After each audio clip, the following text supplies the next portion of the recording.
Mheshimiwa, tuombe. Wewe ni Mwenyezi Mungu ambaye kwa hekima na wema wako umetoa nyadhifa za viongozi na mabunge kwa ustawi wa jamii na utawala wa haki wa wanadamu. Tukusihi tusanye kwa neema nyingi sisi watumishi wako ambao tumeridhika kukuita ili tutekeleze shughuli muhimu za jamhuri yetu.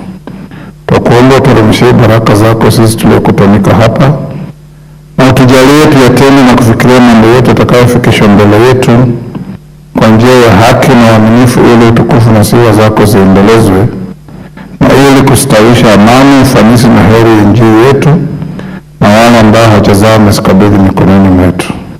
Amen.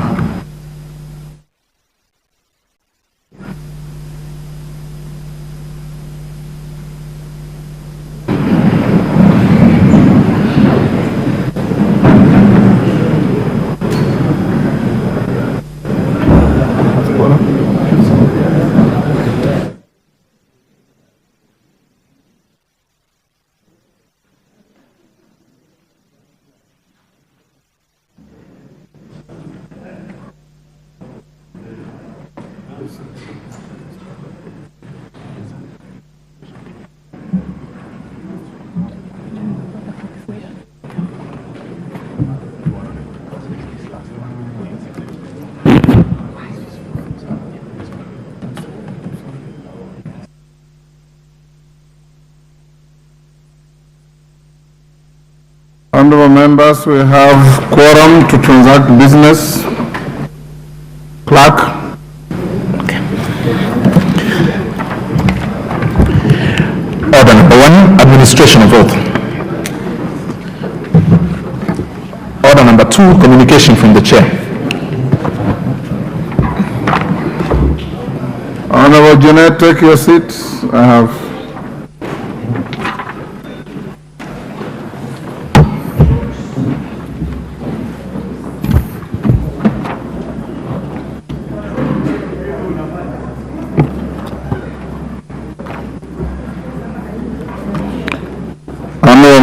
of a few short communications. The first one, members of the bar, take your seats, the nearest seats.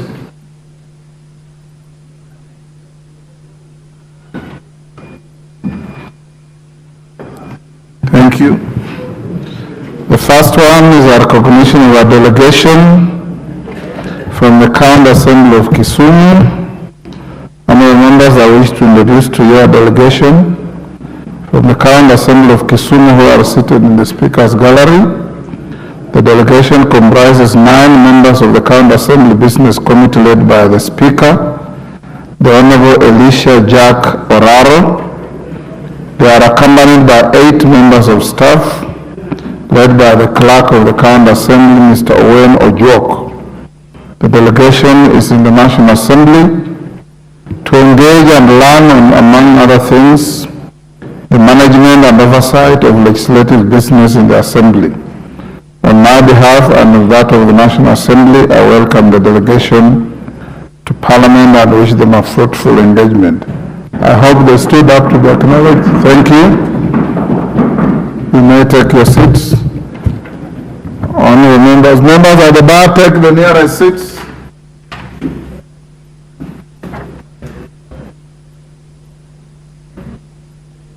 The minority leader doesn't know what nearest means.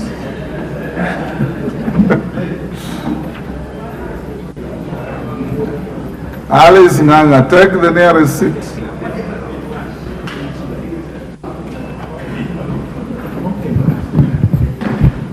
Honorable members, the next is a recognition of a delegation from the South Sudan's Transitional National Legislature. Honorable members, I'm pleased to introduce to you a delegation from the Transitional National Legislature of South Sudan, seated in the Speaker's row. The delegation comprises 10 members of the Committee on Finance and Economic Planning. They are Honorable James Riet Goni, MP, leader of the delegation, the Honorable Riao Gatilia, MP, the Honorable Honorable Gok Makwak Mayol, MP. The Honorable Remigio Lasu Peter, MP. The Honorable Teresa Nyadeng, MP. The Honorable Jacqueline Nibel, MP. The Honorable Dean Lam Yual, MP. The Honorable Sebit Abe, MP. The Honorable Philip Palet, MP. And the Honorable Ajak Abraham, MP. The delegation is accompanied by one parliamentary officer and a representative from the UNDP. The delegation is on a benchmarking tour of the country to learn best practices and share experiences with their counterparts in the National Assembly, namely the Departmental Committees of Finance and National Planning, the Budget and Appropriations Committee, and the Public Debt and Privatization Committee, among others. The oversight functions of committees and budget processes and implementation. On my behalf and that of the National Assembly, I extend a warm welcome to the delegation and wish them fruitful engagements in the House. Honourable members, the next is a recognition of a delegation from the Committee of Health, Community Development and Social Services in the Parliament of Zambia. Honourable members, I'm pleased to introduce to you a delegation from the Parliament of Zambia seated in the Speaker's row. The delegation comprises 10 members of the Zambian Parliamentary Committee on Health, Community Development and Social Services as follows. The Honorable Dr. Christopher Kalila, MP, Delegation Leader. The Honorable Marjorie Nakaponda, MP.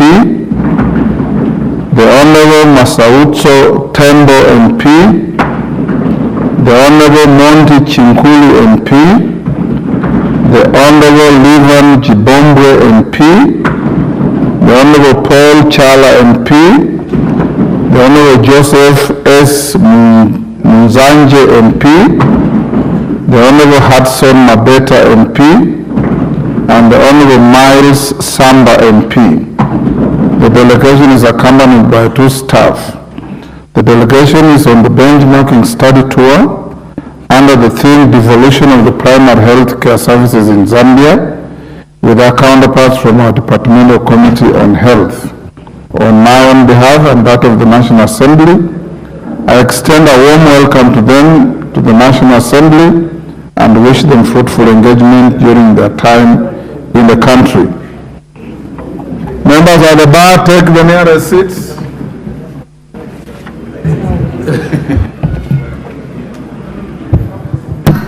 The nearest seats.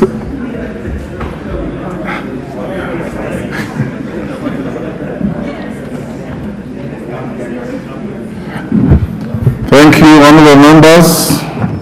Allow me also to recognize a delegation from the caucus on environment and climate change in the National Assembly of Zambia. Honorable members, I wish to introduce to you a delegation from the National Assembly of Zambia who are seated in the Speaker's row. The delegation comprises 1. The Honorable Tuambo Mutinda, MP, Chairperson of the Zambian Parliamentary Caucus on Environment and Climate Change and Leader of Delegation. The Honorable Kasauta Michelo, MP, Chairperson of the Committee on Agriculture, Lands and Natural Resources. The Honorable Maureen Mabonga, MP, Vice Chairperson of the Committee on Agriculture, Lands and Natural Resources. The Honorable Golden Miller, MP, Member, Zambian Parliamentary Caucus on Environment and Climate Change. The Honorable Sibongile Nyamba, MP, Member, Zambian Parliamentary Caucus on Environment and Climate Change. Honorable members, the delegation is accompanied by Mrs. Cecilia Sikatele Mambre, Deputy Clerk, Procedure, other officers from the National Assembly of Zambia, and the Minister of Green Economy and Environment in the Republic of Zambia, as well as officials from the One Acre Fund organization. Honorable members, the delegation is in the country to learn from Kenya's experience on the implementation of the Climate Change Act of 2016. Notably, the National Assembly of Zambia is in the process of considering of a climate change legislation on my behalf and that of the National Assembly. I welcome them to the Parliament and wish them a fruitful engagement during their stay. Thank you. Next order. Yeah. Okay, hold on, Kiri. Thank you. Yes, member for Gilgil. Thank you, Mr. Speaker, for indulging me. And I think as a country, we are also making our strides in terms of becoming a benchmarking destination for many of our African countries, that we can be able to host South Sudan today, we can be able to host the Zambia today. And Mr. Speaker, it's good to note that the two parliaments are actually led by women speakers. That is Honorable Nelly and Honorable Jema Lulu of South Sudan. And I take this opportunity because last year on your behalf, I was able to host a Zambian delegation, and it was quite very involving, very well led by Honorable Nelly. And we had both members of the opposition, we had members of the ruling party, and we had even some of them who are independent. And Mr. Speaker, even as they learn about climate change, matters, finance, and Mr. Speaker, you must also note that last year, Kenya hosted the African Climate Summit, which was a milestone, but more importantly, on matters CDF, specifically the Zambian delegation was very interested in learning of matters how we have been able to craft our national CDF to ensure that we insulate societies from the playground of politics, Mr. Speaker. And I hope that they will be able to take away the role that this House plays in matters budget, the role that it plays in matters legislation, but more importantly, the matters of getting resources to the lowest level, even in Zambia and South Sudan, and how CDF has transformed communities and society. I thank you, Mr. Speaker, and I join you to welcome them to this Parliament. Thank you, Mother. Next order. Okay, Chair Health. Thank you, Honorable Speaker. Honorable Speaker, I take this opportunity to welcome my colleagues from the Departmental Committee on Health from Zambia, led by Honorable Christopher. We had a very fruitful discussion in this chamber in the morning, Honorable Speaker, about the devolution and how they have developed their health and how we've also done since our new constitution of 2010. And we have shared a lot of experiences, hoping that they'll also be able to copy from us. Honorable Speaker, as you read their names, you realize even in Zambia you have Chinguli, when we have here Kenya, Honorable Sunguli. So we realize we are closely related as brothers. You heard of Maureen Mabonga. Mabonga is from Western Kenya. So this makes it that these are brothers and sisters, and therefore, as we share our experiences, I think that is good. They'll be visiting hospitals here within Nairobi. We'll be visiting our national hospitals and see how health has been developed in those facilities. Thank you, Honorable Speaker, and I want to join you in welcoming them again. Thank you. Esther Pasares. Thank you, Honorable Speaker. Honorable Speaker, I stand to welcome Honorable Miles Sampa, who is a member of the Pan-African Parliament, and he was also a contender recently for President of the Pan-African Parliament. So as Pan-African Parliament members, we welcome him to Kenya. Thank you. Yes, I'll come to you. Yes,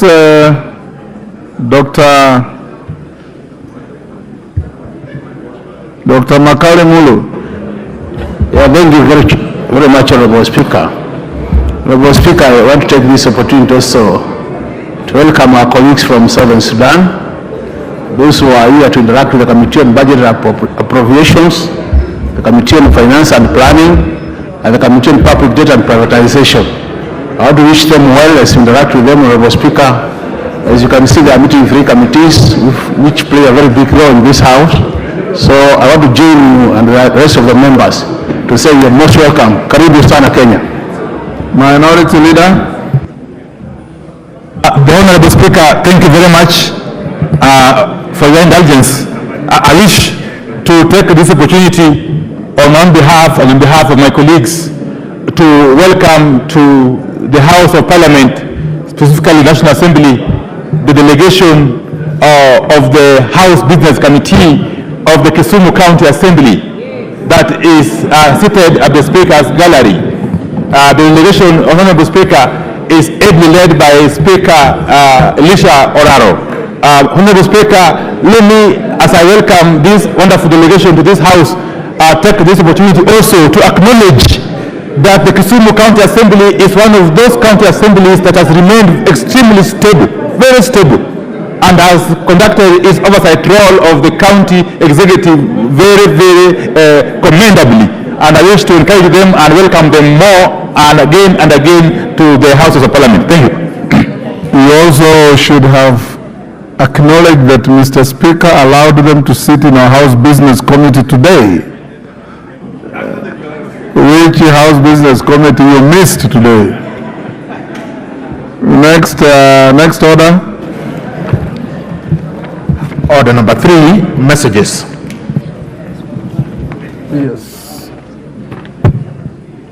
Order, honorable members standing in the walkway, take your seats. Honorable Mbadi, or is that Mbadi? Take your seat.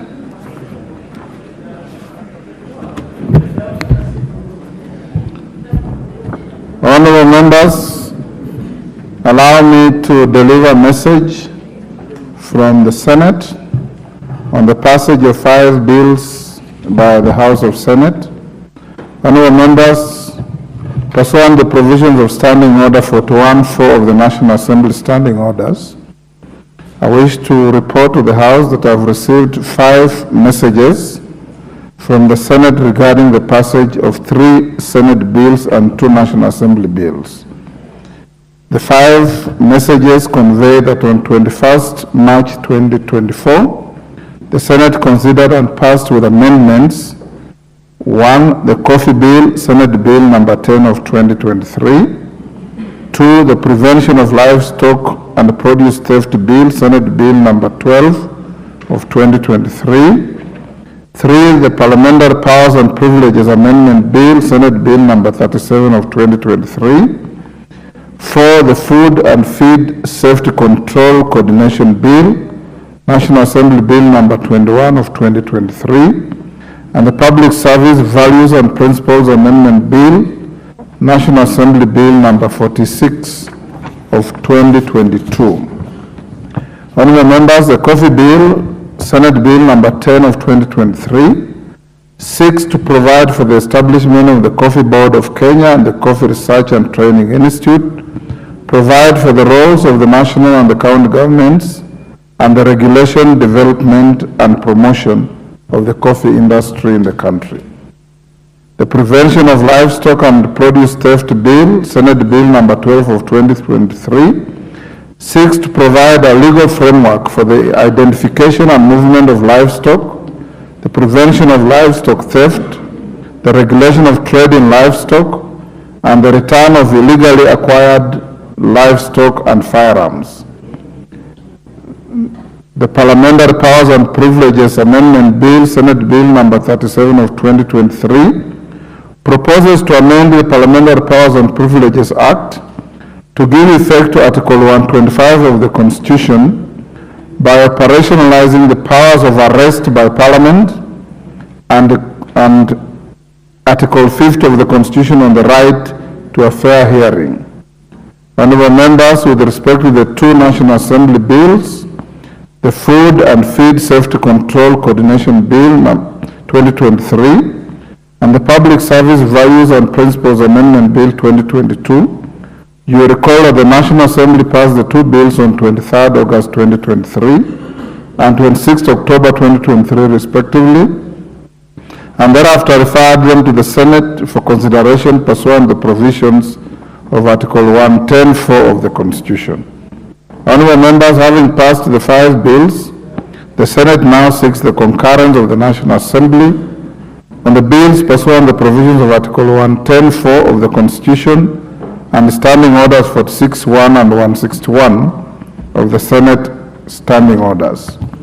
Honourable members, the Honourable Speaker of the Senate has also notified that pursuant to the provisions of Standing Order 162 of the Senate Standing Orders, the sponsors of the Senate bills have designated co-sponsors of the bills in the National Assembly as follows.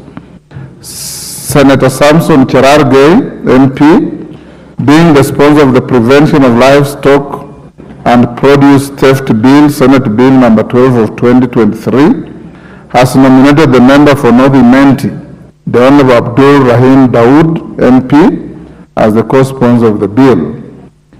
Senator Godfrey Ososi, MP, being the sponsor of the Parliamentary Powers and Privileges Amendment Bill, Senate Bill number 37 of 2023, has nominated the member for Bumula, the Honorable Jack Wamboka, MP, as the co-sponsor of the bill.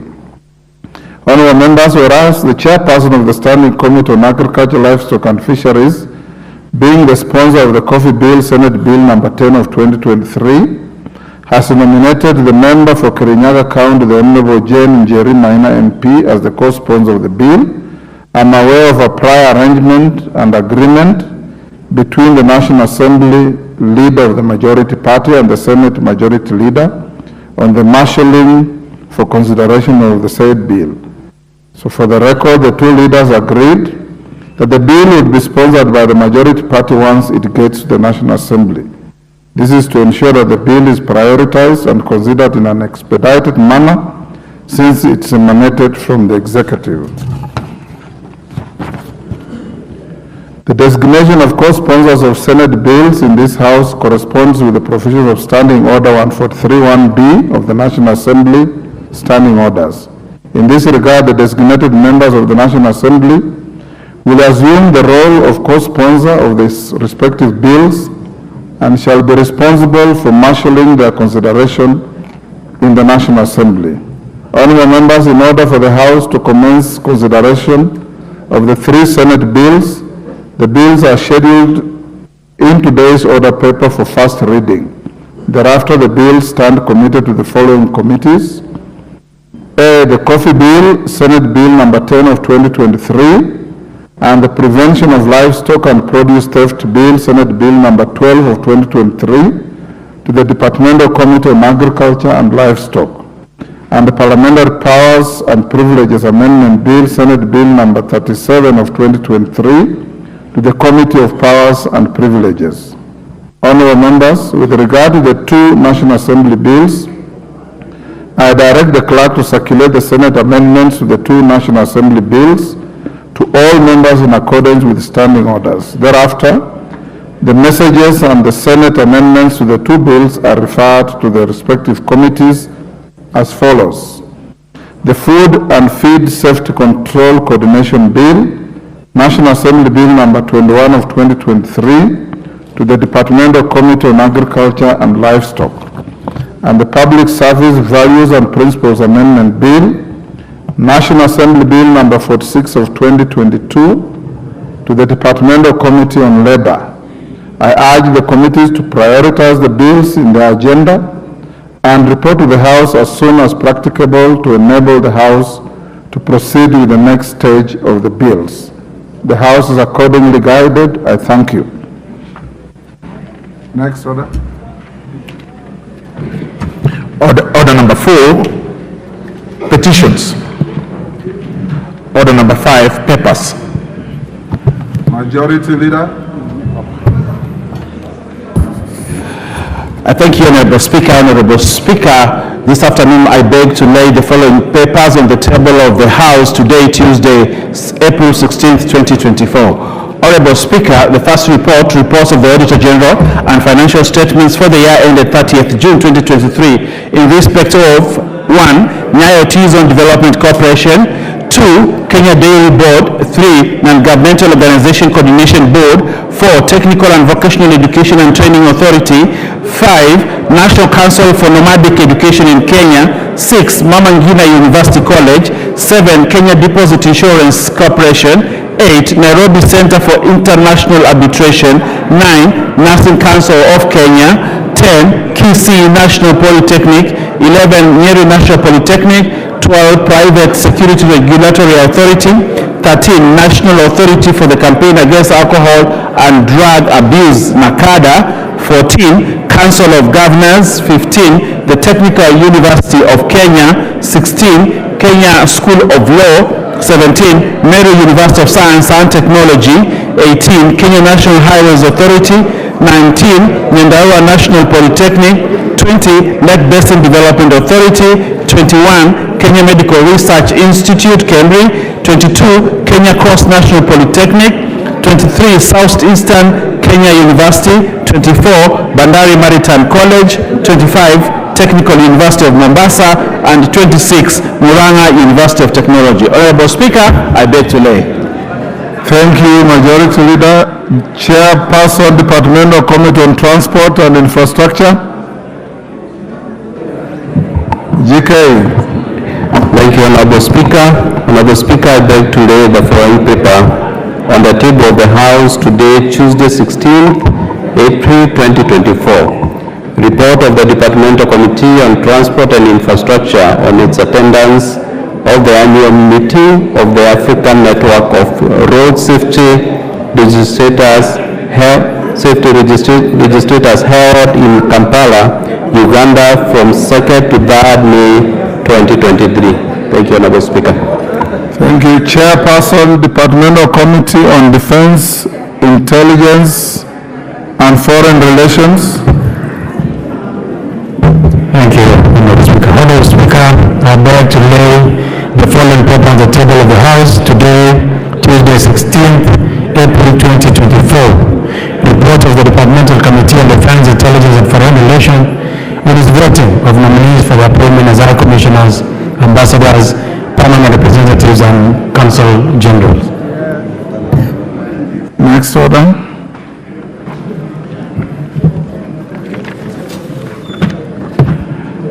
Order number 6, notices of motion. Chairperson, Departmental Committee on Defense, Intelligence and Foreign Relations. Give your notice of motion. Report on the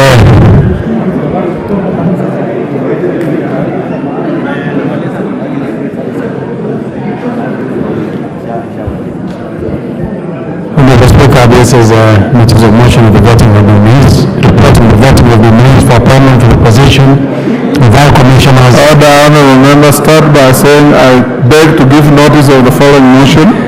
I beg to lay notice of the following motion, voting of nominees for appointment to the positions of High Commissioners, Permanent Representatives, Ambassadors and Consul Generals. Thank you. Laikipia North MP, Honorable Sarah Korere.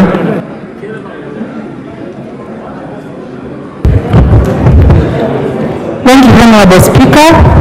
Honorable Speaker, pursuant to Standing Order 3.1, I rise to seek leave for the adjournment of the House for the purpose of discussing a definite matter of urgent national importance regarding the escalating state of insecurity in Laikipia County and specifically Laikipia North constituency. Honorable Speaker, over the past 2 months, Laikipia has been battling with rampant and widespread cases of insecurity. As a result, the community has been affected adversely by the myriad cases of banditry leading to loss of life, displacement of residents, massive destruction of property. Despite the launch of security operations and heavy police presence in the area, the situation remains dire. Honorable Speaker, bandits are brazenly roaming and scouting villages, going as far as alerting residents of their intended targets despite the increased police presence in the area. Failure to decisively confront banditry emboldens the perpetrators. This insecurity has severely disrupted essential services such as education and healthcare, significantly impacting development in the region. Recent weeks have witnessed a concerning trend of daily attacks, highlighting the urgent need for decisive and long-lasting solution and proactive multi-agency intervention. Honorable Speaker, it is against this background that I seek leave for adjournment of the House to discuss this matter of great national concern with a view to exploring possible and lasting solutions. Thank you, Honorable Speaker. Do you have sufficient support?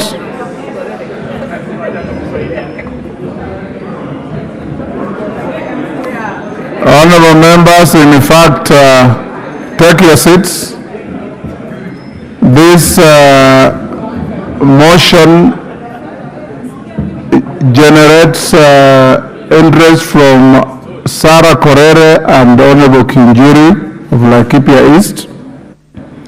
So, and members of my panel who will be in the chair, the first bite after Korere should be Mwangi Kinjuri, then we open up the floor to anybody and everybody. Number two, Sarah will be, Honorable Korere, you should be ready to move your motion at 6. So whatever business we have at 6, we will stop to come to a motion of adjournment. Although insecurity is highlighted to be like Laikipia, but there are many other areas that may be affected by similar issues. Thank you. Yes, Honorable Jeanette. Mr. Speaker, in line with the adjournment motion that has been moved by Honorable Sarah Korere, the Right Honorable Speaker, Mr. Speaker, last week while you were away on other parliamentary business, there was an adjournment motion that was sought by Honorable Dr. James Mikal. Mr. Speaker, that was, he stood under, I think, Standing Order 33, where a member could stand on his feet and bring a motion on matter of national importance, just like Honorable Korere has done. The Speaker, his motion was in relation to the strike of doctors, the ongoing national strike of doctors and medical staff, Mr. Speaker. It looks like, Mr. Speaker, he was not granted an opportunity to discuss the matter in spite of him having the requisite support in the House. Mr. Speaker, I would like to seek your indulgence to clarify on that matter, because that matter is also likewise a very, very important matter of national importance, Mr. Speaker. So we could not conclusively agree on the way forward on that day, and we left it hanging, knowing very well that on Tuesday, God willing, the Speaker will be back and we will get better clarification than what we went with home that day, Mr. Speaker. So, Mr. Speaker, this matter of national importance, as you know, are seasonal. A matter might be of national importance today, and it ends up becoming tonight a matter of county importance or non-important, Mr. Speaker. And as you are aware, Mr. Speaker, this doctor strike and medical personnel strike has been going on for the last almost now a month, Mr. Speaker, without any solution. And this House is the House that deals with matters of concern to the people, Mr. Speaker. Because if we don't discuss those kind of issues on the floor of this House... We are now debating instead of raising a point of order. So, Mr. Speaker, with those few remarks, I seek your clarification on whether Honorable Nikal's adjournment motion was part of, was not done procedurally or was gagged. Thank you, Honorable Minority Whip. Honorable members, indeed, Dr. Nikal saw me this morning and wanted to raise a motion of adjournment on the doctor's strike. I later learned that last week there was a similar attempt to move a motion of adjournment, which motion had not been approved by the office of the Speaker. And upon receiving Dr. Nikal's motion and consultation with the management of the House, that's the House Business Committee, we learned that tomorrow the Minister for Health will be coming to Parliament to answer questions at question time. Secondly, there is a question that relates to the same subject, but Dr. Mikal wanted to move a motion of adjournment, a very wide question. Thirdly, we had already approved to have a motion of adjournment by the Honorable Korere and Kinjuri for today. In my mind, instead of approving Honorable Mikal's motion that may come tomorrow or day after, I will indulge the whole House tomorrow at question time for at least up to an hour for you to interrogate the minister on the same issue, and we may very well achieve a lot more than what you would have achieved in a motion of adjournment.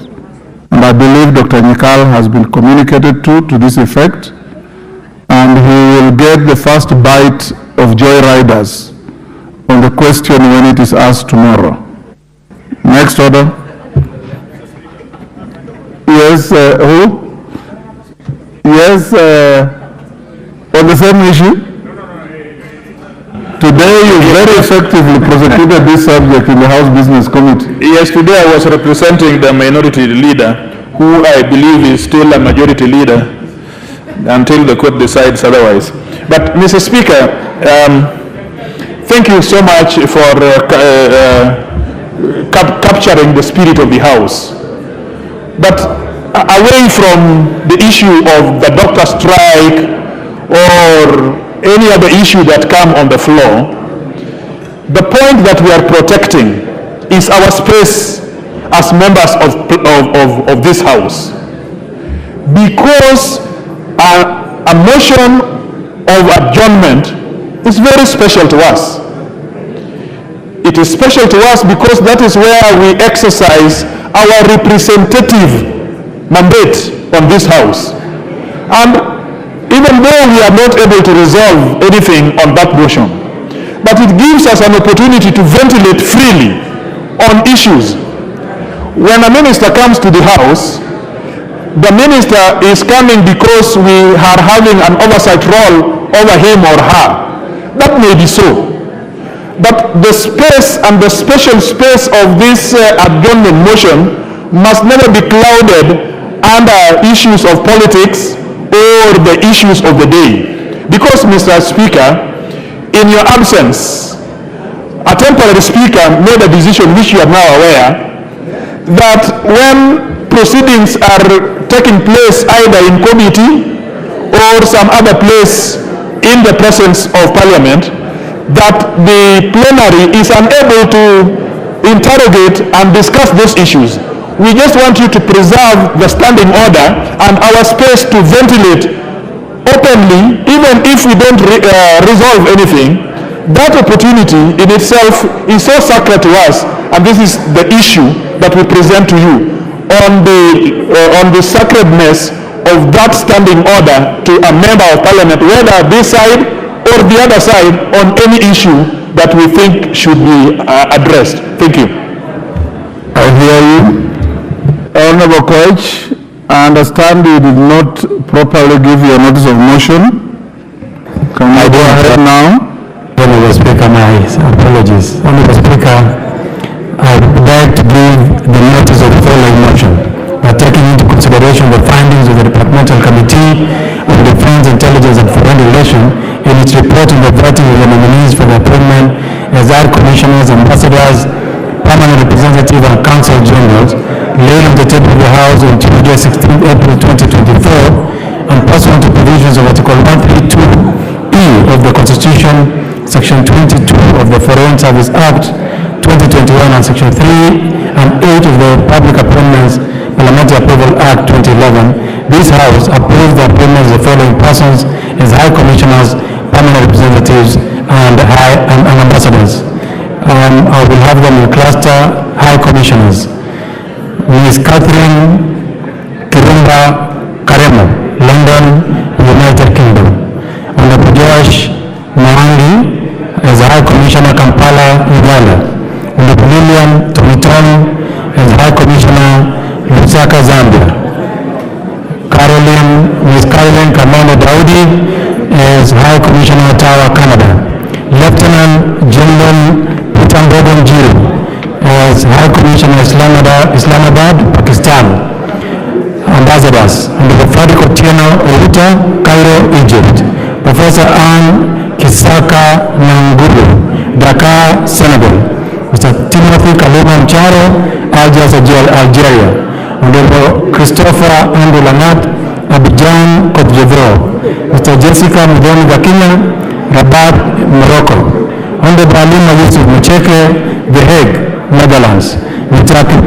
David Kipangat Kerich, Washington DC, USA. Ms. Evelyn Mwenda Karisa, Havana, Cuba.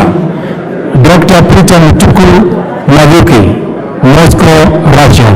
Ambassador Moi Lemishira, Tokyo, Japan. Mr. Kenneth Milimo Nganga, Abu Dhabi, UAE.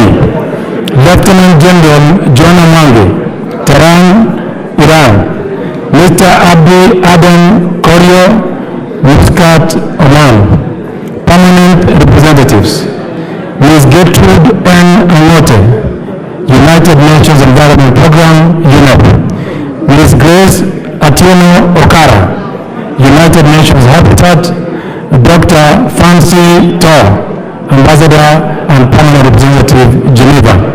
Mr. Kitala Erastus Locale, United Nations, New York.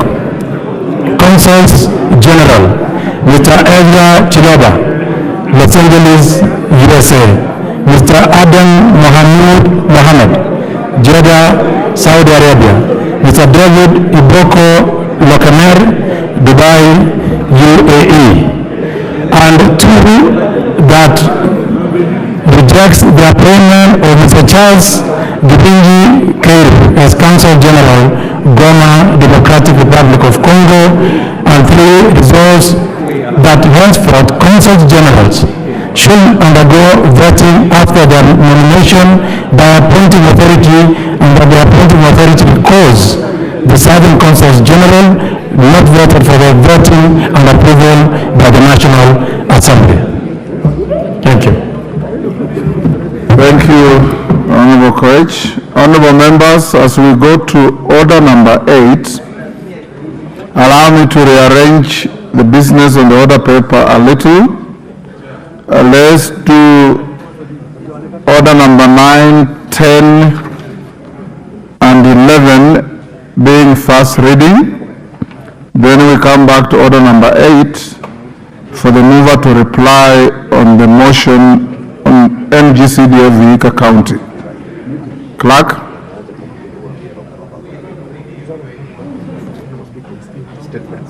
Yeah? Okay, but do you have any? Call out the order number 7 first. Order number 7, questions and statements.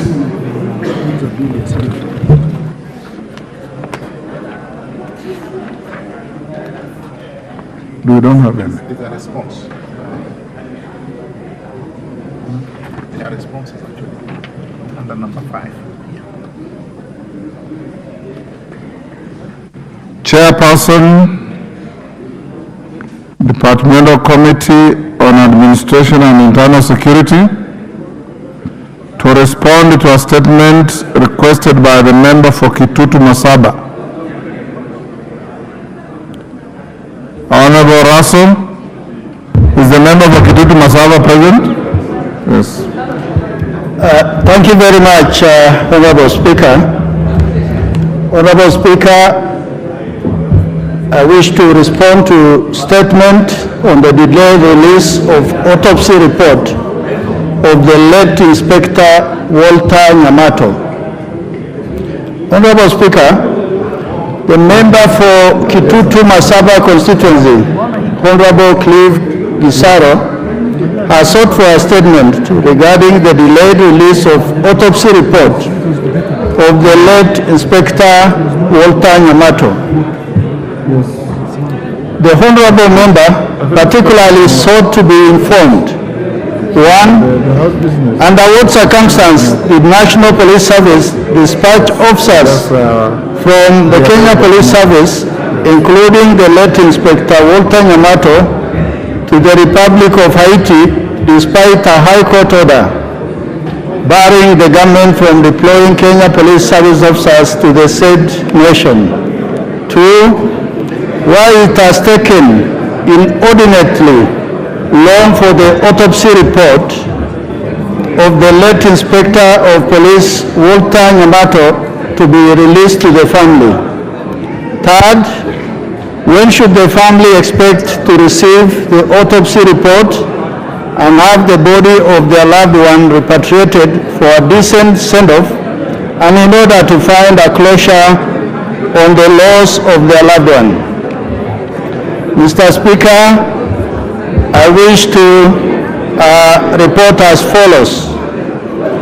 1. Under what circumstances did National Police Service dispatch officers from the Kenya Police Service, including the late Inspector Walter Nyamato, to the Republic of Haiti, despite a High Court order barring the government from deploying Kenya police officers to the said nation?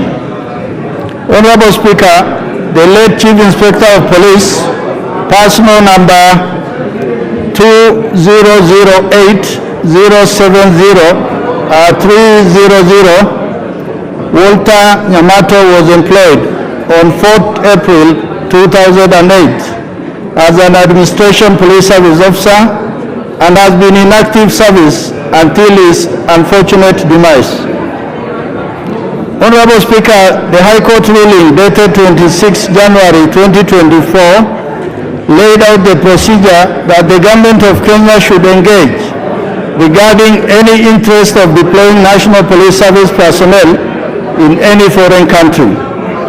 Pursuant to the court ruling, the late officer was among the team of Kenyan officers who traveled to Washington, D.C., USA for a consultative meeting on the process to be undertaken in ensuring strict conformity with the legal requirement prior to such deployment. Therefore, the late officer was neither traveling to Haiti as alleged, nor did the National Police Service deploy any advance team to Haiti as purported. I wish to table copies of airplane ticket. Thank you, Honorable Clive. Honorable Speaker, it is continuing. Okay. Why it has taken inordinately long time for the autopsy report? Honorable Speaker, the late officer died in a foreign country, United States, which prompted the need to establish the cause of his unfortunate death before the body could be flown back to Kenya. Upon completion of the autopsy, the report shall be given to the family in conformity with the Kenyan laws and on the right of privacy. The family of the late shall be given the medical report without arbitrarily being deprived of the same as guaranteed by Article 31 of the Constitution. This shall be done in a manner to ensure that authority releasing such information does not contravene the family's fundamental rights under the Constitution, which guarantees their inherent dignity. Finally, Mr. Speaker, the honorable member asked when should the family expect to receive the autopsy report and have the body of their loved one. Mr. Speaker, the body of the late officer arrived in the country on 7th March 2024 and was received by the family in the company of senior officers in the National Police Service. He was laid to rest on 15 March 2024 at his home in Nyamira County. The autopsy report shall be availed to the family once received from the U.S. Thank you, Honorable Speaker. Thank you, Honorable Raso. Clive, do you have any issue with the statement which you requested? Thank you, Honorable Speaker. However much I may not be very much satisfied with some of the responses given. On the first item, they have tried to answer the question of the mission in which the Officer Nyamato was involved in. Yes, he was not destined to Haiti, but the discussion and the agenda of his trip had to do with sending our police officer to Haiti, which I do believe is open for a wider discussion. On the second and third question, Honorable Speaker, Nyamato passed on sometimes towards mid of February. His body was received in Kenya and buried in mid-March, a month later. I attended the burial. It was right in my village. Honorable Speaker, as we speak today, a month later after the burial, the family is yet to receive the autopsy report. I didn't seek a statement on who did what. My statement was on what was the cause of the death of Inspector Nyamato. So if we are saying that 2 months later, the government does not know what killed its officer, whether it was a heart attack, whether it was a stroke, whether it was poisoning, that is all we want to know. What led to the death of Inspector Nyamato? Mr. Speaker, 2 months down the road, the government is waiting for a response from the United States of America. This leaves a lot of questions, more than the answers given. Thank you, Honorable Speaker. Honorable Raso, do you have the autopsy report? Thank you, Honorable Speaker.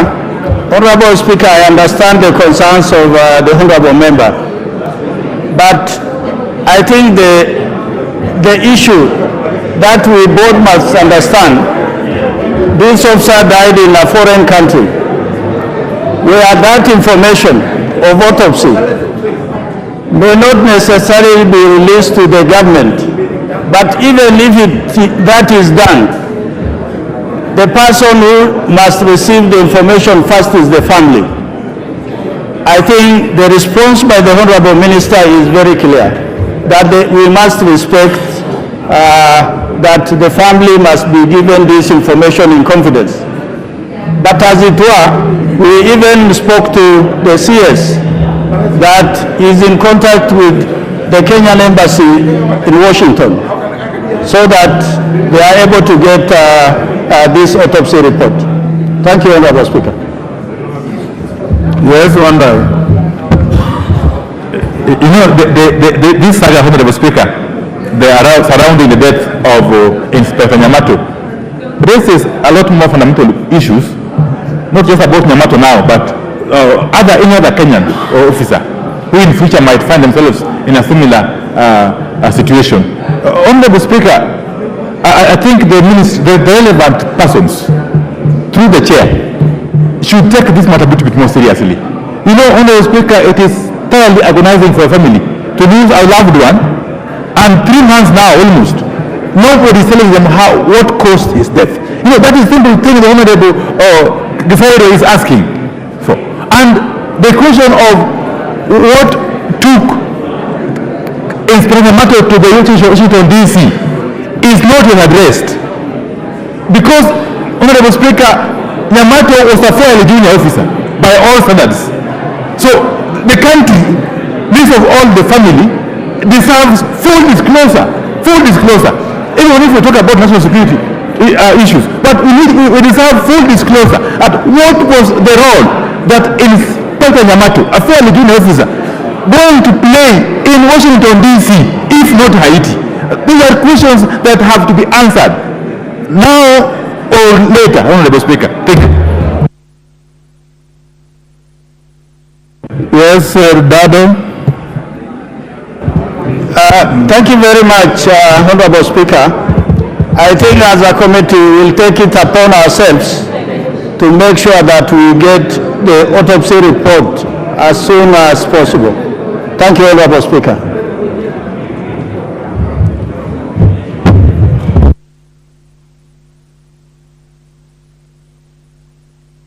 Dr. Nikal. Thank you, Mr. Speaker. I think when a family loses a member, it's a very important issue. But there's a more basic issue, Mr. Speaker, that I would really like you to listen to.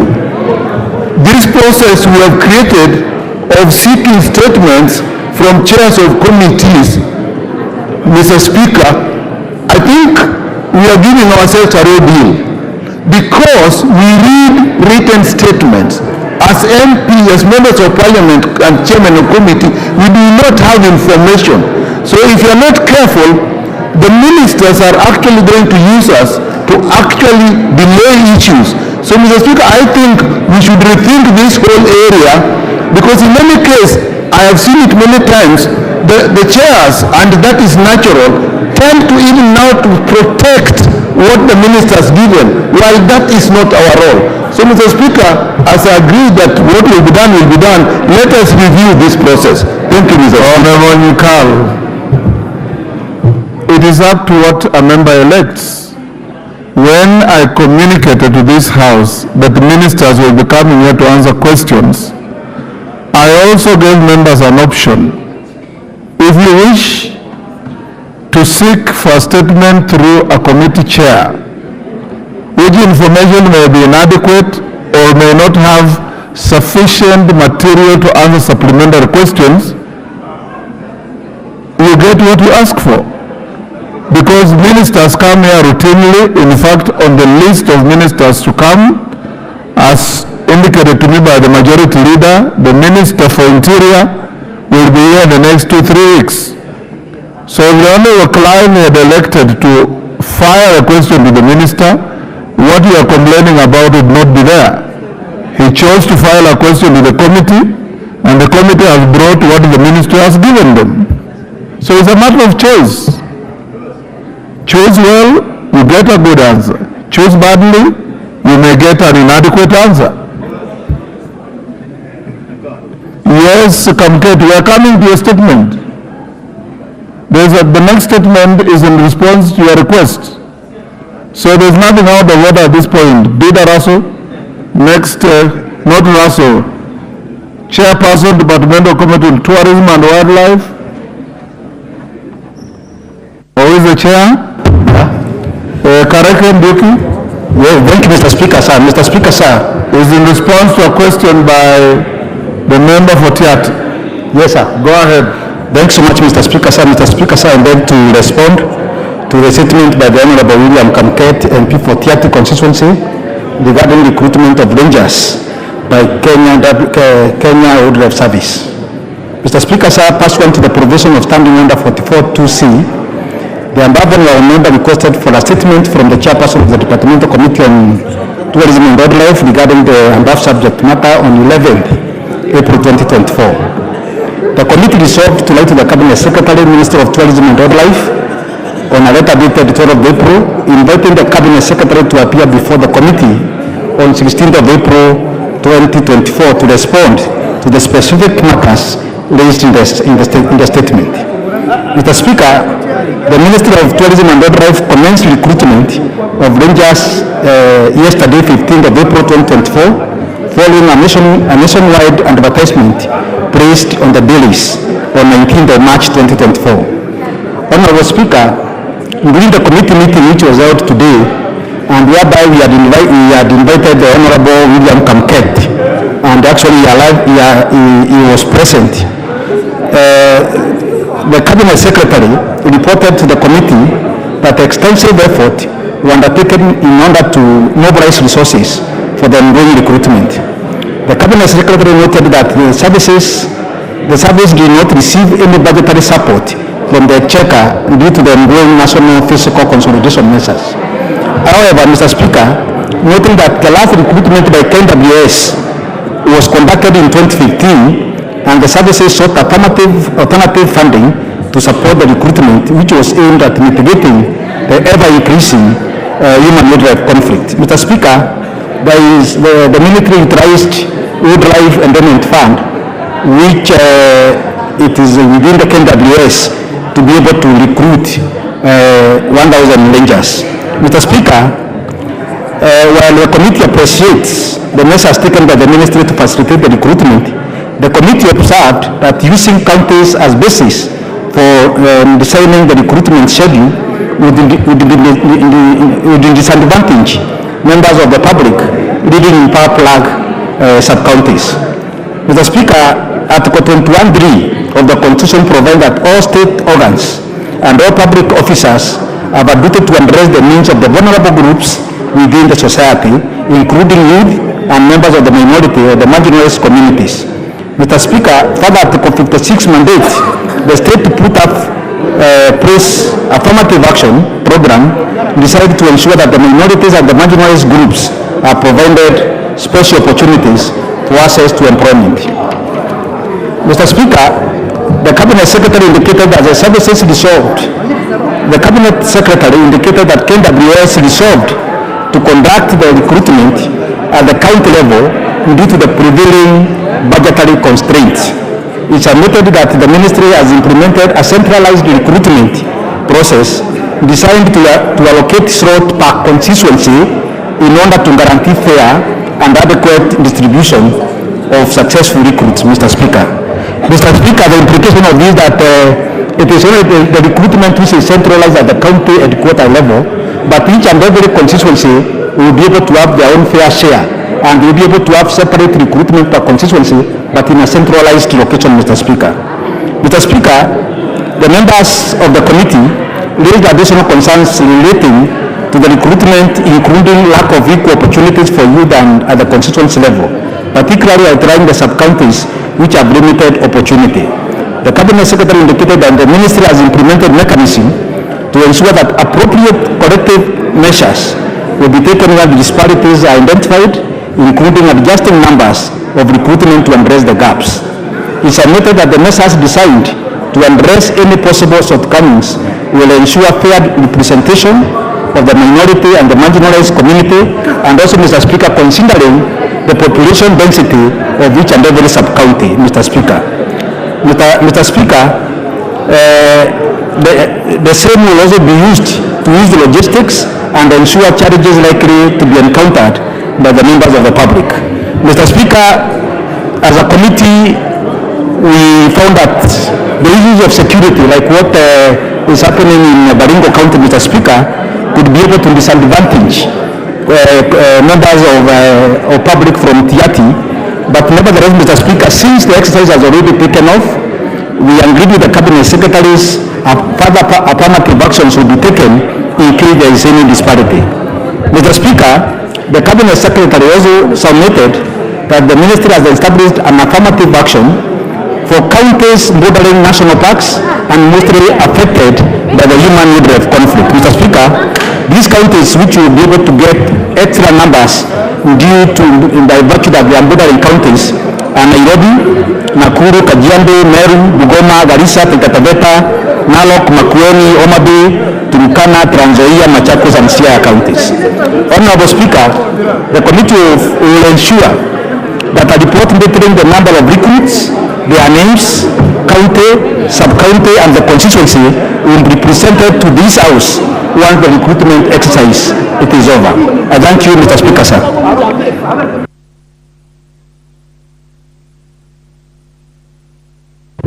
Kamket, you satisfied with the response?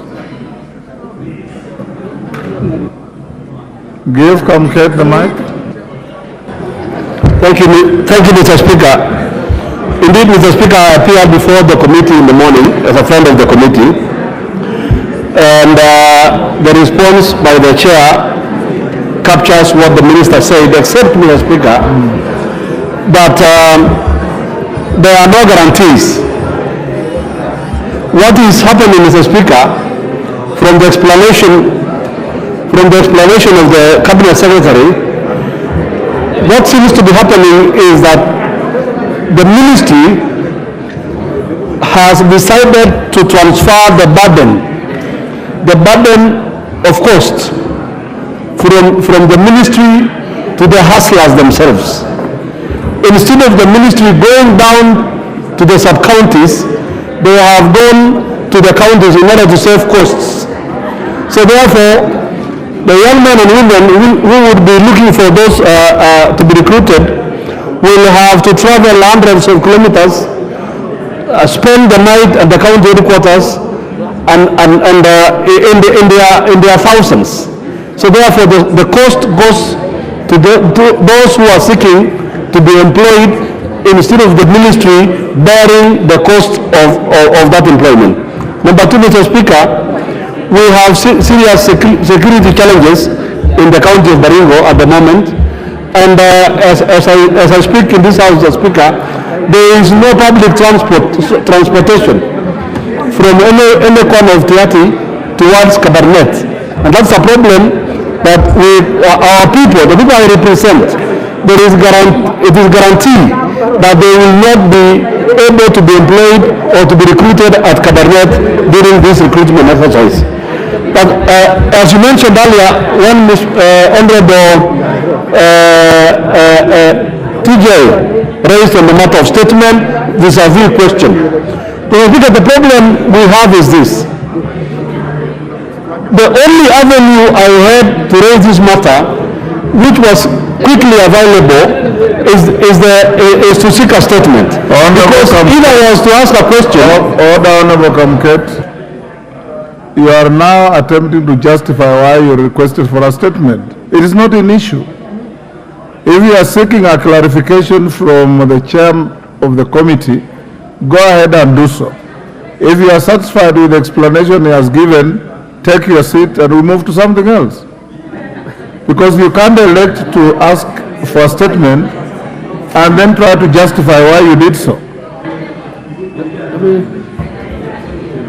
Mr. Speaker, I only ask you to... I don't bring in an extraneous matter, particularly what was asked by... Indulge me, Mr. Speaker.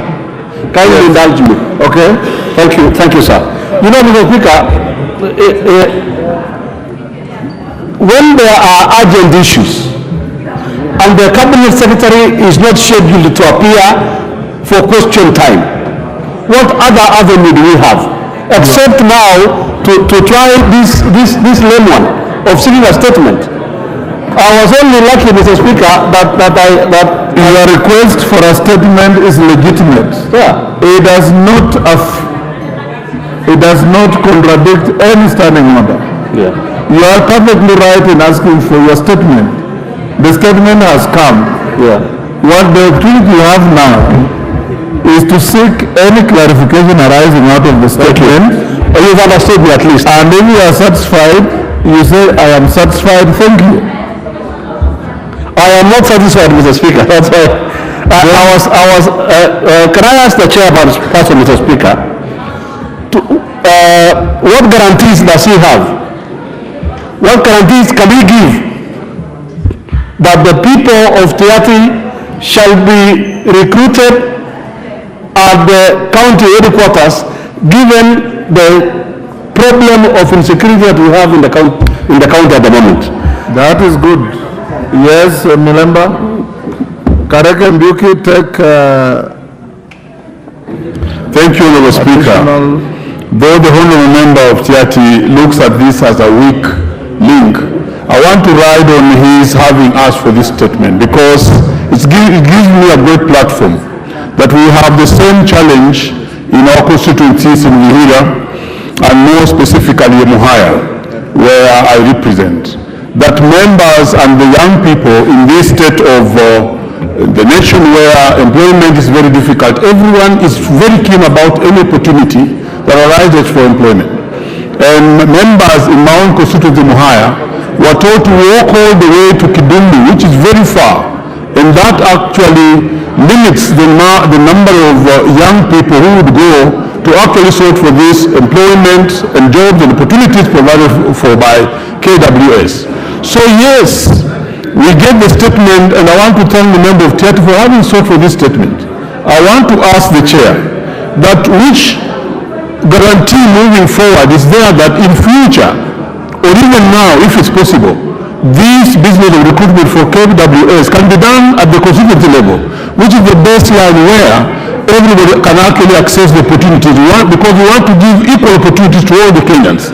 And number two, now that it was done at the level of county, given that they are saving the costs, which guarantee do you have for us and Kenyans outside there that we shall have a list printed out to show how the distribution will have been done per constituency, where we wanted it to be done? Honorable Speaker, those are my two issues I want to raise. Thank you. Thank you. Clap. Thank you, Mr. Speaker.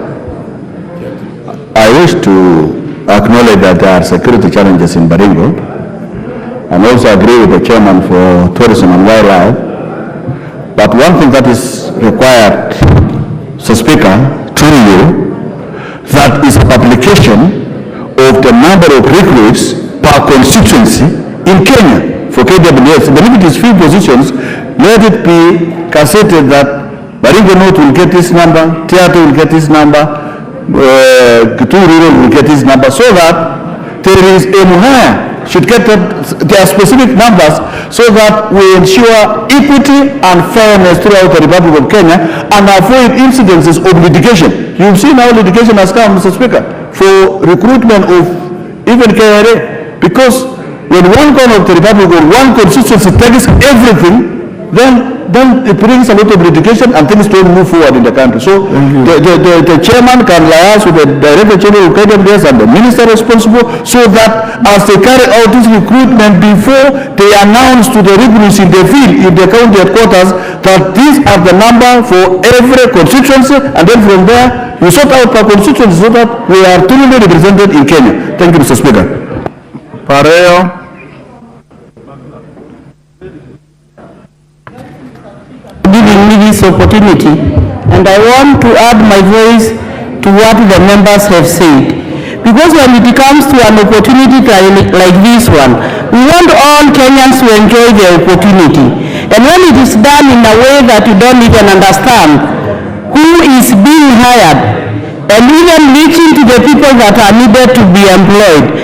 For me, I see that I am an MP of two sub-counties, that is Narok North sub-county and Central sub-county. And when you look at it, Narok North, it is a hardship area that even these youth cannot come to Central Division. So for me, I just want to these vacancies to be shared equally, so that as we move from here, we will know that each constituency will have this number, other than having a blank bill that were given after the interviews, after our youth rally for the whole day, 2 days. Finally, none of them will get an opportunity to be employed. So I also support that there is a need for these shares to be shared equally. Thank you. Kangogo.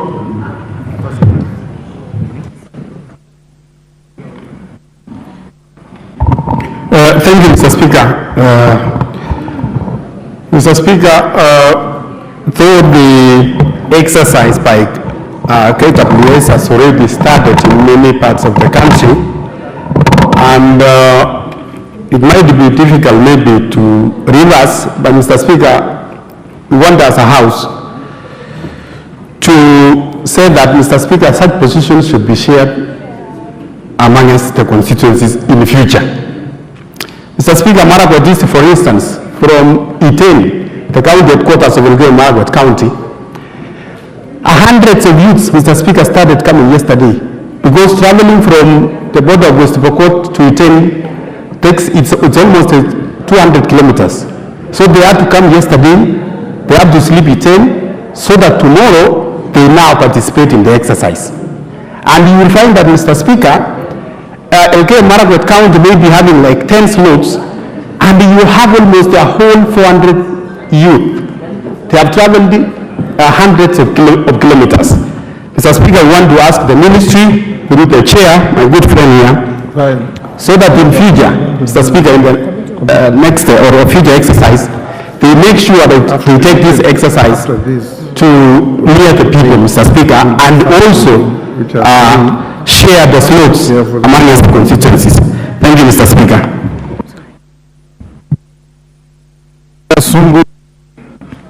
Kareke, I hope you are recording all the interventions. Mr. Speaker, I want to thank the chairman of the committee for the very eloquent statement. Mr. Speaker, I hope that I've had the chairman say, but they are engaging the chairman too much. I had the chairman say that certain constituencies, certain counties which are bordering national parks and game reserves will get a priority, will get affirmative action. And that's a very good thing, Mr. Speaker. I just want to urge the chairman that I hope that is not lip service to those particular counties, because the people of Narok County have looked after the wildlife so much, and they treasure that particular responsibility to be employed by KWS. We hope that that statement will be adhered to. Of course, it's a pity that people from Kilgoris will be asked to go to Lentimama Stadium, which is so far away. They have to come across through Kisii, Bomet, in order to get back to the Narok headquarters. And it would have been much easier for the KWS to wait for funds to go and recruit people on site. But that being the case, we hope that this will be a transparent exercise and that we can actually get to know the report of how affirmative action was conducted. Baya, you're the last on this. Timothy Kangoga has asked about Marakwet. I believe it covers you. Honourable Speaker, thank you very much for this opportunity. Honourable Speaker, what we need to do, especially in the recruitment of people to the armed forces, is to create greater accountability, and such that every Kenyan has an equal opportunity like any other Kenyan to be recruited into the forces. Honourable Speaker, what happens, the recruitment officers will come to Kilifi, and they will at the end of the day leave and will not know who has qualified, who has not qualified. At the end of the day, when they go report, there is nobody from Kilifi. But Honourable Speaker, what we need to is, we want at the end of the recruitment exercise, just like we do in elections, we want the list of those that have been selected to be pasted on the wall of an office, so that everybody knows in this village, in this sub-county, so and so and so were taken from that rigorous competition. Honourable Speaker, imagine those people come, they run, they do all those kind of things. At the end of the day, you know I have qualified, but you are told to take him to a chamber there, and you are told, you know, we can't take you because you failed in a urine test. And yet you did a urine test the previous day, which actually showed you are clean. But on that particular day, and then they say, you know, if you run for a long time, your urine changes color. On that aspect, a person from Kilifi is left, because we know that probably they have already a list somewhere else. So, Honourable Speaker, we must, as members of Parliament, demand greater accountability in the recruitment of armed forces. When people go to, we want to know how many slots have been allocated for Kilifi and how many Kilifians have been recruited into that. That then we will rest easy, knowing that no corruption or malpractices have been. So, the committee, please, as KWS goes on this, we want greater accountability on the numbers recruited. We want to know how many will be recruited beforehand, and we want to know how many have been recruited. And that is the best way to bring accountability. I thank you, Honourable Speaker. Karek and Buki, I think most of the concerns are the same. Thank you so much, Mr. Speaker. Mr. Speaker, sir, I would like to appreciate all the sentiment raised by the members. Indeed, Mr. Speaker, they are extremely very varied. And Mr. Speaker, sir, it's good to note that during the morning session, we were with the MP for Tiati, then William Kamket, and we had a very good conversation with the State Department of Wildlife, headed by the Cabinet Secretary. Mr. Speaker, I want us as members to appreciate the initiative taken by the Ministry of Tourism and Wildlife toward the recruitment of rangers. Because, Mr. Speaker, the last time KWS recruited was in 2015. And to date, up to date, Mr. Speaker, there is their need more rangers and other personnel by KWS, Mr. Speaker. Mr. Speaker, as I indicated earlier, KWS is faced with serious financial constraints. That's why, Mr. Speaker, they could not be able to afford, in terms of the budgetary constraint, they could not really be able to go at the sub-county level. And also, Mr. Speaker, we need to appreciate how many number of recruits are being recruited, Mr. Speaker. We are talking of 1,000 recruits, Mr. Speaker, as compared to KDF or Kenya Police Service, who normally recruit more than 10,000 plus. Mr. Speaker, on average, Mr. Speaker, we expect each constituency to recruit 3 rangers. And Mr. Speaker, you can be able now to imagine the logistics of now going to do all this recruitment at the sub-county level. Mr. Speaker, it is because of the same that the ministry decided they will be able to do recruitment at the county level. But even at the county level, Mr. Speaker, each and every constituency, if they have gone to your stadium, each and every constituency in Nairobi will be able to do their own independent recruitment, but at a centralized level. Mr. Speaker, I want to give a commitment that immediately after the recruitments are over, I'm going to table the list of all the recruits who have been recruited across the entire country in all the 290 constituencies, Mr. Speaker, which I'm going to table in this house.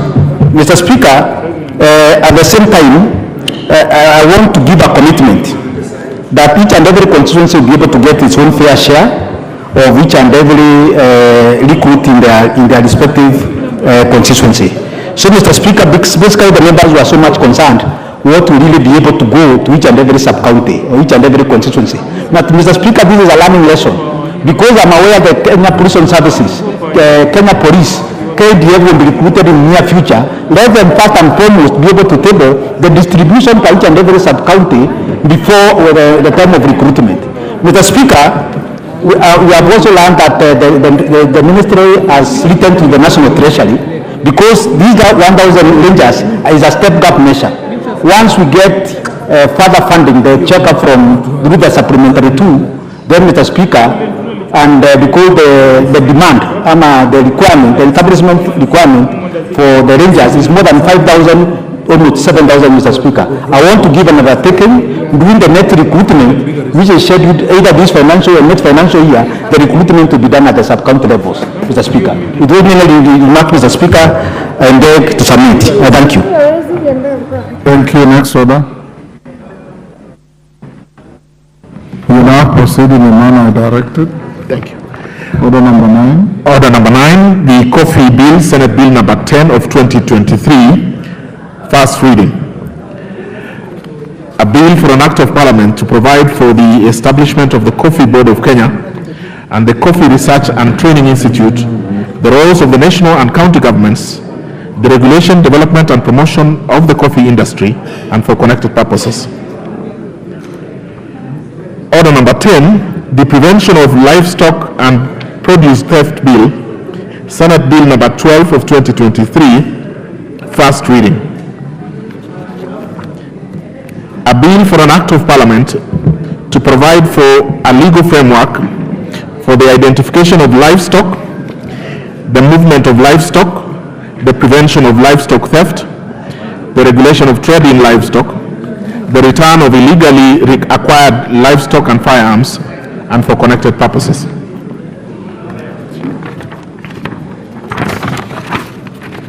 Order number 11, the Parliamentary Powers and Privileges Bill, Privileges Amendment Bill, Senate Bill number 37 of 2023, first reading. A bill for an act of parliament to amend the Parliamentary Powers and Privileges Act to give effect to Article 125 of the Constitution by operationalizing the powers of arrest by Parliament and Article 50 of the Constitution on the right to a fair hearing and for connected purposes.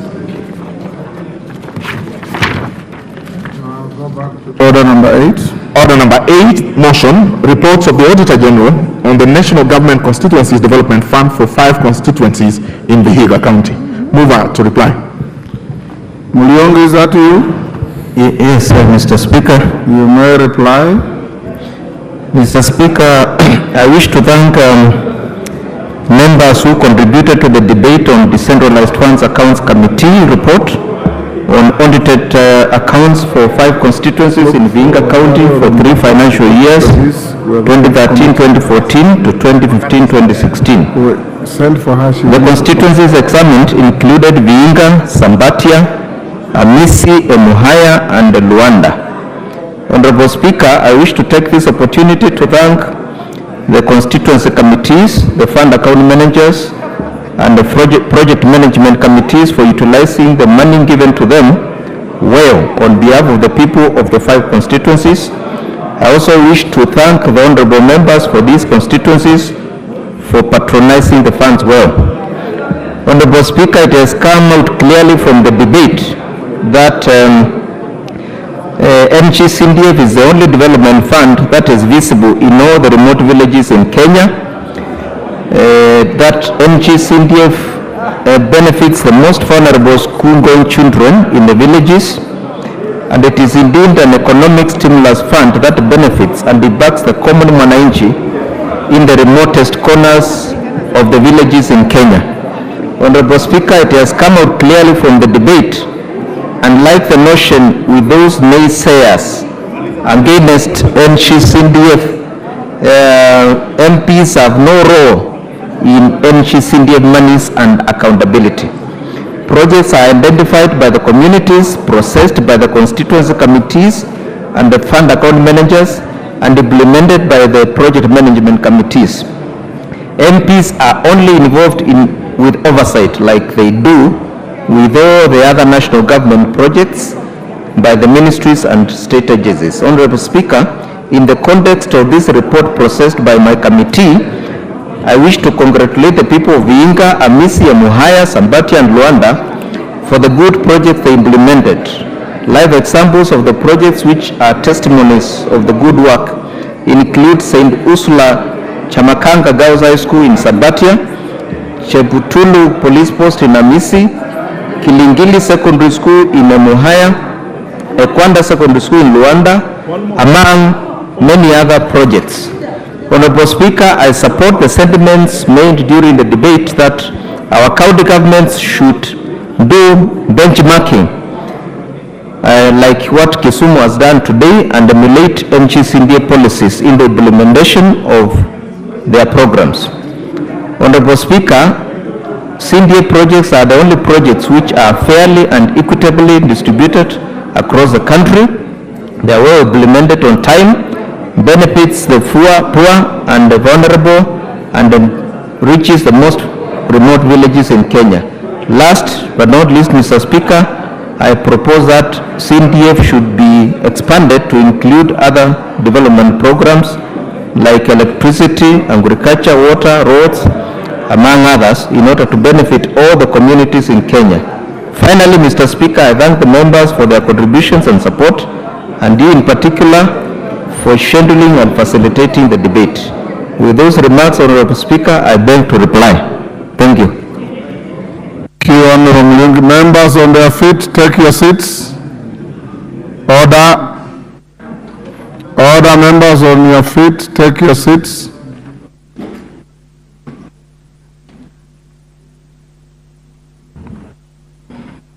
Thank you. I now put the question at order number 8, which is that this House adopts the report of the Decentralized Funds Accounts Committee on its consideration of the reports of the Auditor General on the financial statements for the National Government Constituencies Development Fund for 5 constituencies in Vihiga County for financial year 2013, 2014, 2015, and 2015-2016, laid on the table of the House on Wednesday, 14th February 2024. As members of that opinion say aye, will those of the contrary opinion say nay? The ayes have it. Next order. Order number 12, Committee of the Whole House. Order, honorable members, will you be upstanding?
Other members,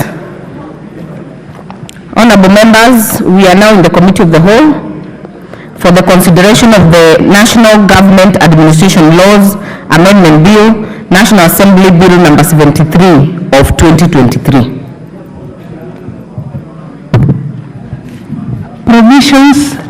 Provisions relating to the Assumption of Office of the President Act 2012.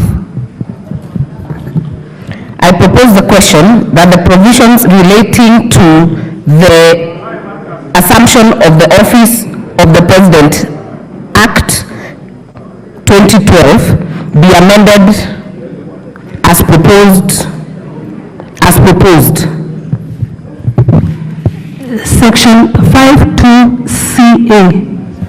Mover. That is the Chairperson, Justice and Legal Affairs. Thank you very much. The chairperson of the committee, allow me to move that Section 52CA be amended as shown on the order paper. The justification is this: the Office of the National Security Advisor is not a statutory office, and therefore we have had to remove that member from sitting as a member of the Assumption of the President Committee. Thank you. I therefore, let me see, if there is anyone interested in this debate, kindly put intervention. If not, I will put the question. I will propose the question that Section 52CA be amended as proposed by the Chair JLAC. I therefore put the question that Section 52CA be amended as proposed by the Chair JLAC. Will as many as are of that opinion say aye? Aye. Will as many as are of a contrary opinion say nay? The ayes have it. There was another proposed amendment by the Chair, Administration and Internal Security, Honorable Tongoyo. The import of the passing of Honorable Murugara's amendment is that that falls automatically.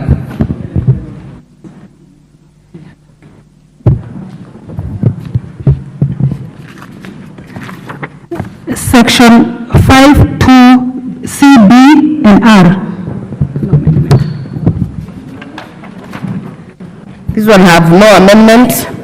I will therefore propose the question that provisions relating to the Assumption of the Office of the President Act 2012 be amended as proposed.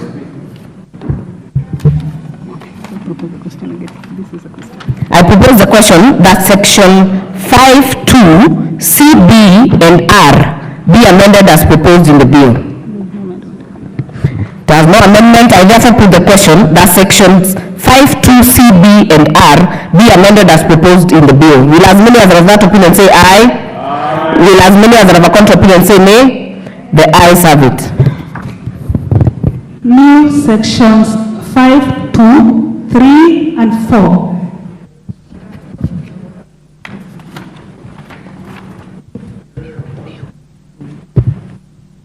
Mover, kindly move the second reading of the new section. Thank you, Chairperson. I do move that the proposed amendment be read a second time.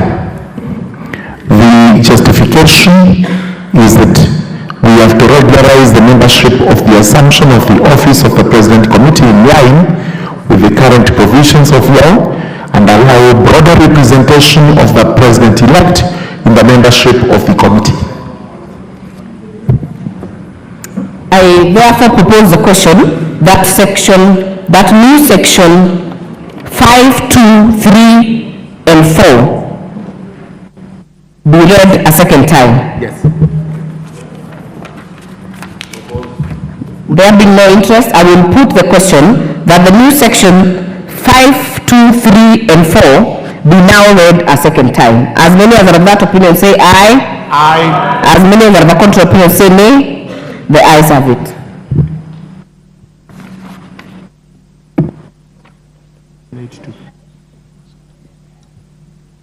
I therefore put the global question that section 5, 2, 3, and 4 be part of the bill. I now put the question that section 5, 2, 3, and 4 be part of the bill. As many as are of that opinion say aye. Aye. As many as are of a contrary opinion say nay. The ayes have it.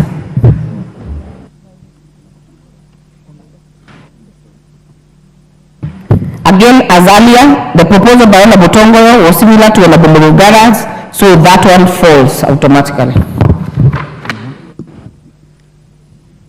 New section 8.2.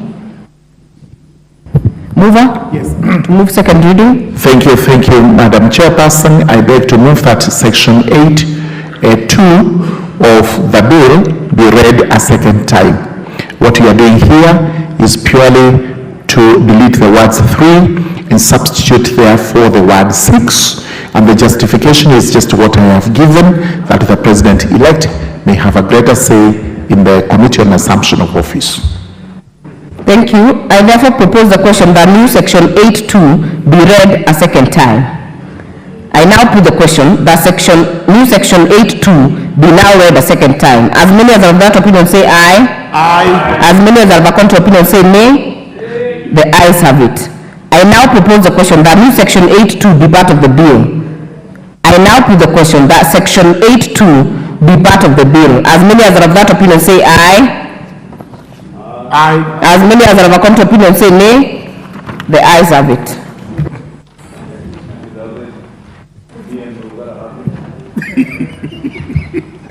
Provisions relating to the National Security Council Act 2012.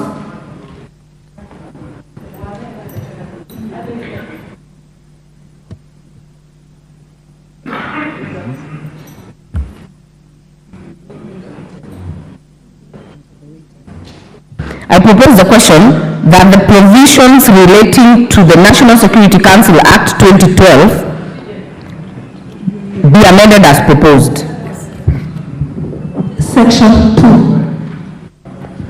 Mover, move the amendment. Thank you, Madam Chairperson. I beg to move that the proposed amendment to section 2 be read a second time.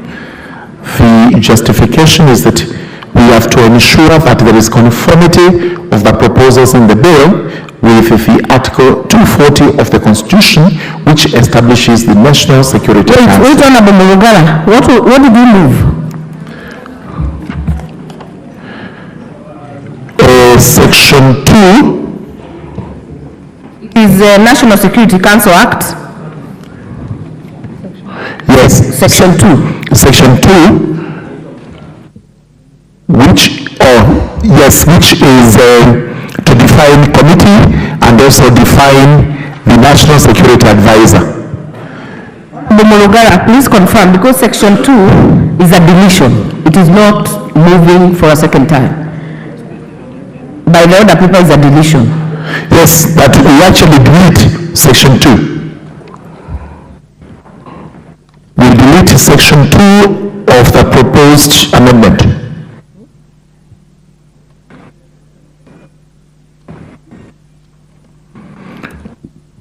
The bill as Section 2. The proposal is we actually delete that Section 2.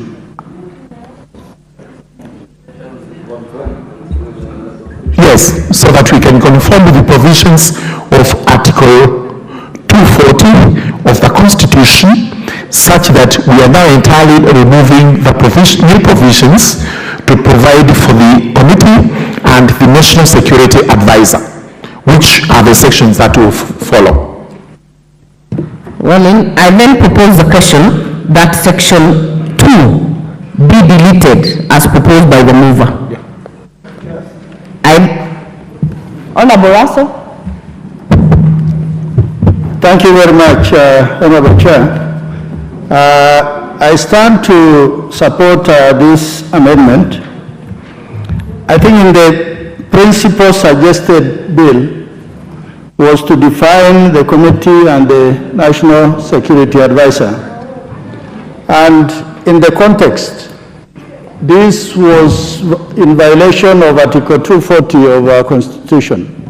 For that reason, if it is then declined by the committee, it means in the substantive, then it falls. Thank you, Chair.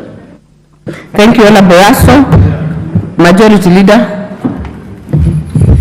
Chair, I also rise to support, and Honorable Chair, as I support, I just wanted clarity from the Chair. Affected by that deletion of Section 2 of Section 5 now will remain as it were in the Principal Act. Majority Leader, we have actually a proposed deletion for yes, 5. Section 2. For even 5. Or even 5. So hold on, yeah. It will be a next. Thank you, Honorable Speaker. I had not had Section 5. I was going to ask 5 and 7. We prosecute one by one. Together. Yeah, so we are doing 2. We are not doing them together because it's a decision of the House. They can decide to keep one.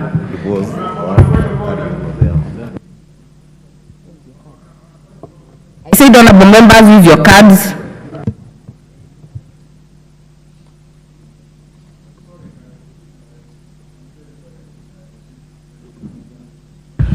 I don't remember which house I took my rest last night, so I'm trying to find out where I left. Always keep them in the Mikai's house, Honorable Kajwa.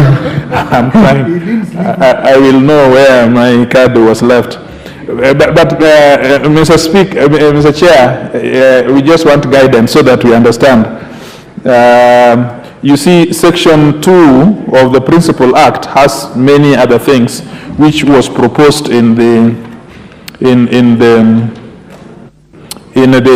bill. So maybe the chair of JLAC should tell us, because you see, Honorable Kajwa, just to tell you, we are deleting what is in the bill, not the parent. Yeah, I'm saying so in the bill is proposing several definitions which will affect the parent act. So for example, there is that word committee, meaning the something in Section 5 and 7. So what he does it affect, is it limited only to the definition of that committee, or does it go to National Security Advisor, so that we just read to know, let him help us to understand where he is, so that we can make informed debates on every single point that he is raising. Yeah, so if he is talking about everything, let us know. If he's only talking about specific definitions, because we are entitled to discuss each of those definitions as they arise. Honorable Kajwa, I hope Honorable Murugara, you are listening, so that you can respond. But I want to guide the House that the proposed amendments or deletions have been separated per section. So we will have, you move a deletion of Section 2, then you get to Section 5, then you get to Section 7. Yes. One by one. So now we are prosecuting Section 2, the deletion of Section 2. Would you respond to the concerns raised by the Honorable Member for Waraka? Thank you.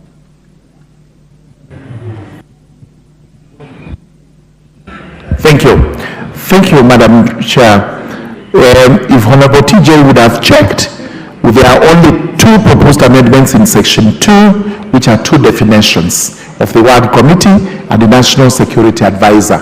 And the proposal is that we delete the whole of that, because wherever they appears below, we are also deleting the following sections, so they will not apply in any law that we are going to pass.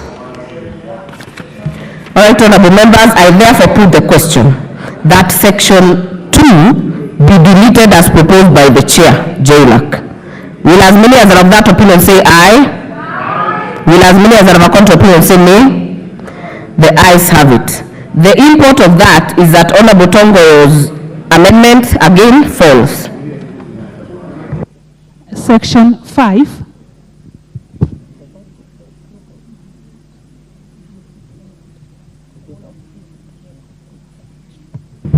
Move proposal. Thank you. Chairperson, I beg to move that Section 5 be amended as shown on the order paper, which is a proposal that we delete the entire Section 5 with its subsections, and again This is to align this proposed bill with Article 240 of the Constitution. It was the feeling of the committee that some of these members being introduced here cannot sit in any national security committee or even council, because the article is clear on the composition of the National Security Council.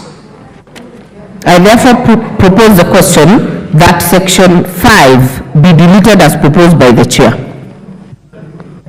I therefore put the question that section 5 be deleted as proposed by the chair. Will as many as are of that opinion say aye? Aye. Will as many as are of a contrary opinion say nay? The ayes have it.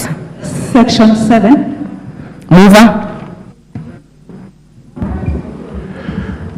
Madam Chairperson, I beg to move that section 7 be amended as shown on the order paper, which is a proposal that that section be deleted.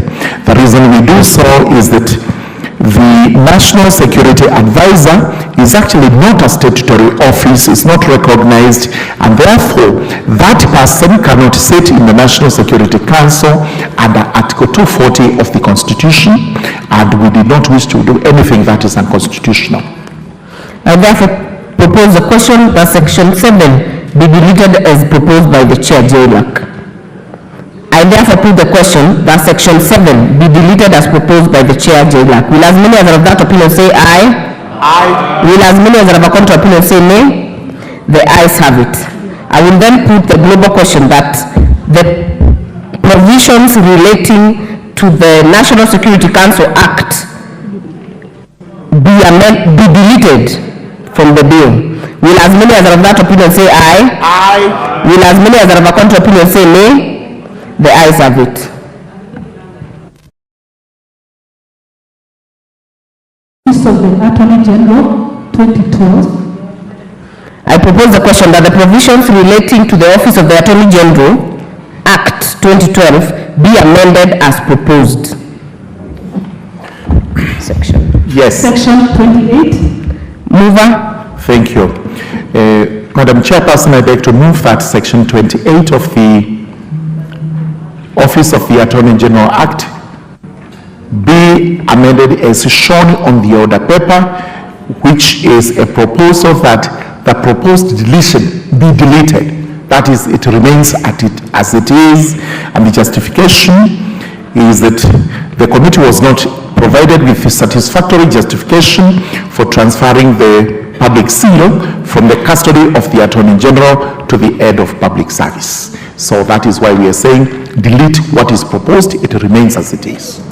Thank you. I therefore propose the question that section 28 be deleted as proposed by the chair, JLAC. Member for Seme. Chair, rise to support this deletion. This is actually a very major part of our law, and just to remove it, and as the committee says, they were not provided with adequate explanation. I think the committee has done the right thing. Let's delete it. I support. Support. Majority Leader. Chair, I also rise to support and thank the committee for that deletion. And Chair, you notice in the Commonwealth, almost all Commonwealth countries, in fact all Commonwealth countries, the official seal is vested in the Office of the Attorney General. And this is because largely this office is seen to be a political office. And therefore, even in terms of transition, there are no issues as to who is holding the public seal. And therefore, thank the committee and support. Member for Saku. Thank you very much, Honorable Chair. Honorable Chair, I beg to support this particular amendment. The Attorney General is the state legal officer. And when anybody sues the government, actually they sue the Attorney General. So for that reason, transferring the seal, I think, was misplaced. And I thank the committee for rejecting it. Thank you, Chair. Honorable Kajang. Madam Chair, you know the Constitution says for anything to be legal and constitutional done by the executive, it has to be written. Now, if you place the seal, that the Constitution says that the presidency can make anything legal by way of writing.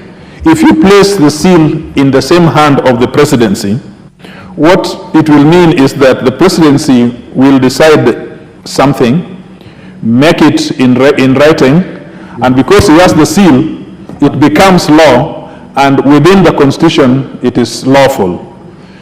The Constitution separated these risks deliberately. That is why you have to run to the office of the Attorney General and bring that Attorney General and put him together with the written information from the from the presidency to make that information be legal. To concentrate that power in one hand would be a very big risk. And that is why I support the fact that even in a bank, you have to have 3 people, a sweeper perhaps and a bank manager, to be able to open the safe. So let the safe stay in Attorney General's office. You have to go to a rando office and bring in the player from the Attorney General's office in order to have the seal and in order to have that written information be legal. I support. Member for Marakwet West. Honorable Chair, I take the cue of my colleagues to support this progressive amendment. Honorable Chair, the Attorney General is the chief legal principal advisor of the government and therefore the custodian of all legal instruments, and therefore, Chair, I support the amendment to the effect that it be deleted, the seal remains with the office of the Attorney General. Finally, on this, member for Kirinyaga.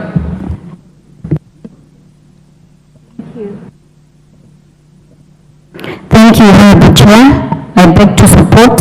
Honorable Chair, governments exist in perpetuity. It is therefore in order to have the seal in custody of the Attorney General. Honorable Chair, having it in the office of the President would create a clear conflict of interest. Thank you.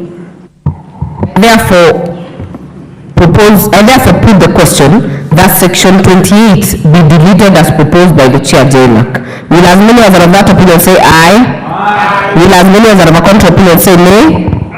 The ayes have it. I therefore put the global question that the provisions relating to the Office of the Attorney General Act 2012 be deleted from the bill. Will as many as are of that opinion say aye? Aye. Will as many as are of a contrary opinion say nay? The ayes have it. Yes, the import is the same. The proposed amendments by Honorable Tongoyo falls because they were similar with Honorable Murugaras. Provisions relating to the National Government Coordination Act 2013. I propose the question that provisions relating to the National Government Coordination Act 2013 be amended as proposed. Sections 2, 8, and new 12A. Mover, kindly move. I beg to move that the National Government Coordination Act 2013 be amended in sections 2, 7, and 8 as shown on the order paper. The purport of the proposed amendment is to amend the provisions governing the nature, functions, and qualifications applicable to the post of the head of public service. Under this amendment, the head of public service is established in the executive office of the President. The order of the office is to be recommended by the Public Service Commission for appointment by the President. It's also to assign the head of public service the role of the chief of staff to the President in the executive office of the President. And also further, the amendment saves and translates the rights and legitimate expectations of the person who was appointed as the head of public service by the President before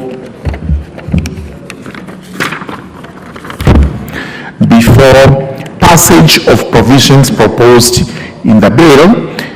And this is the reason why we have the last section, preserving that office and translating it. So I beg to move. I therefore propose the question that section 2, 8, and new 12A be amended as proposed by the Chair JLAC. Member for Kibwezi West. Thank you. The amendments that have been proposed by our committee, the Justice and Legal Affairs Committee, and the justification thereof. And Madam Speaker, I think it is important as members contribute to this also to look at the Principal Act, the National Government Coordination Act. And when you look at the objective clause, Section 3 of the National Government Coordination Act, the object of the act was to facilitate the exercise of the powers of the President that are given under Article 130, 131 of the Constitution. And so that these functions are properly coordinated, there is need for this amendment so that the executive office of the President is given an administrative head who is now the head of public service and chief of staff, so that the President is assisted in terms of executing the functions and the authority that is assigned to the President under the Constitution. I think that is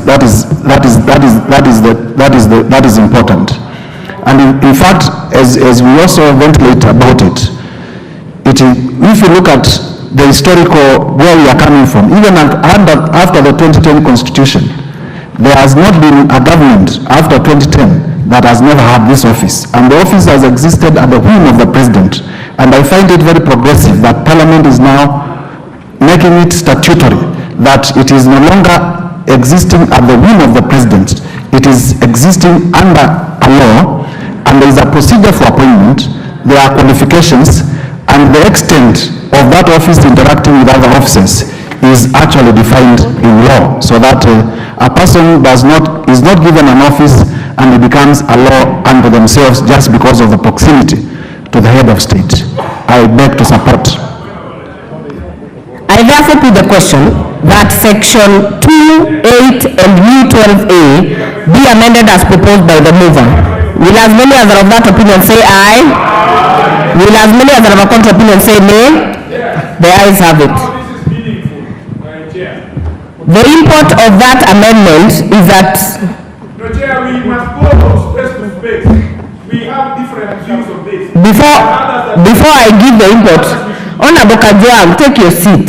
You are now becoming disorderly. I've indulged you. You don't even have your card. Kindly take your seat.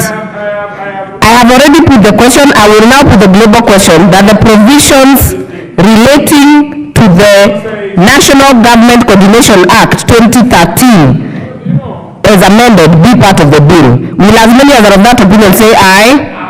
Will as many as are of a contrary opinion say nay? The ayes have it. The import of that amendment is that the proposed amendment by Honorable Tongo falls because it was similar to Honorable Morugara's. We have a new section. New section.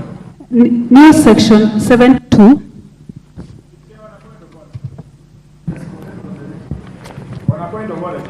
Mover, please move the amendment to new section 7.2. Thank you.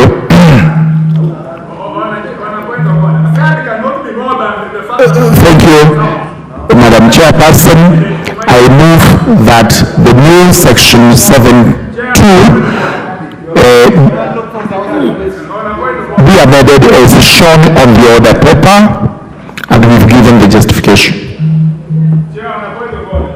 Yeah, you're supposed to move second reading.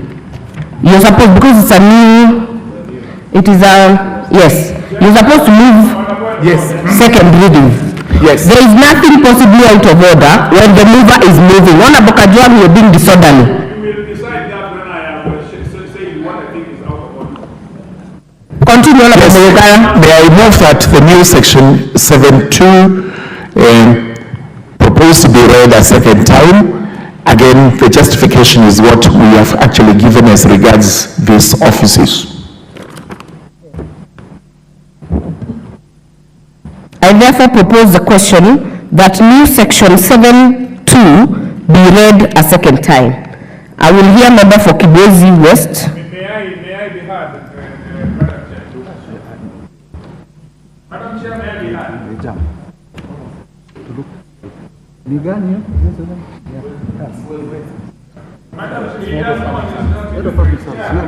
I'm looking at my board. Honorable Russell. Honorable Chair, this is a sister clause to the one that we had ventilated before, and therefore my contribution to the same is similar to what we have said before, because it is just defining what the head of public service will mean in law.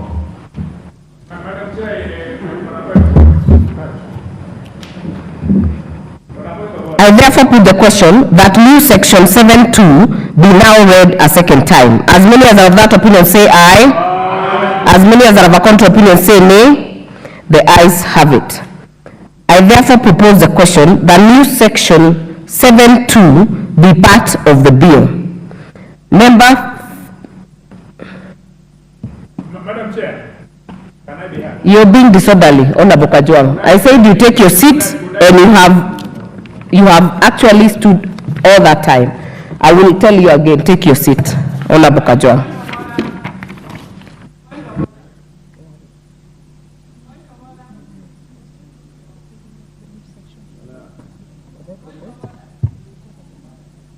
Allow me to propose again that new section 7.2 be part of the bill.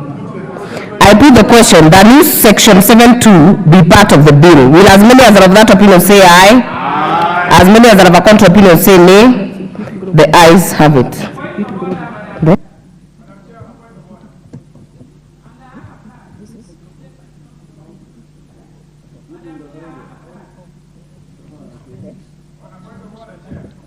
Okay. I will first of all put the global question that the provisions relating to the National Government Coordination Act 2013 be amended as amended be part of the bill. Will as many as are of that opinion say aye?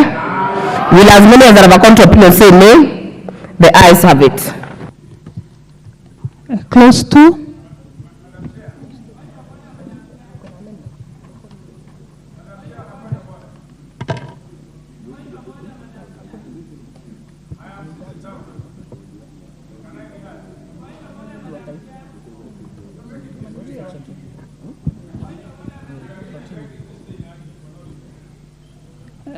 Clause 2.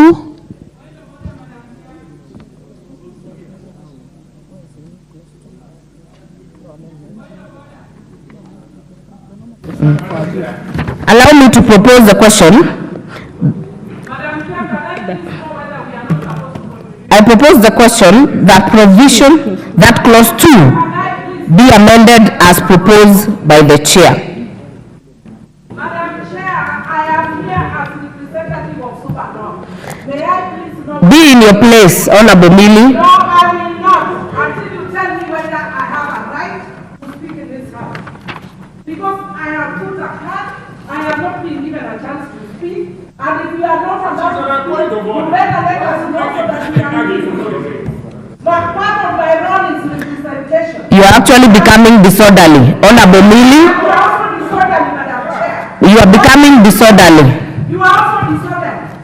You cannot refuse members from debating in the House. Our role is representation, legislation, and oversight. And what is this having that members of come to the House to watch officiate in the House? You are being very unfair. We are not playing. What you are doing is absolutely wrong. Others may hear, but we are not here. What you are doing is not right. We are here to contribute. And we have many issues to raise. Madam Chair, you are right.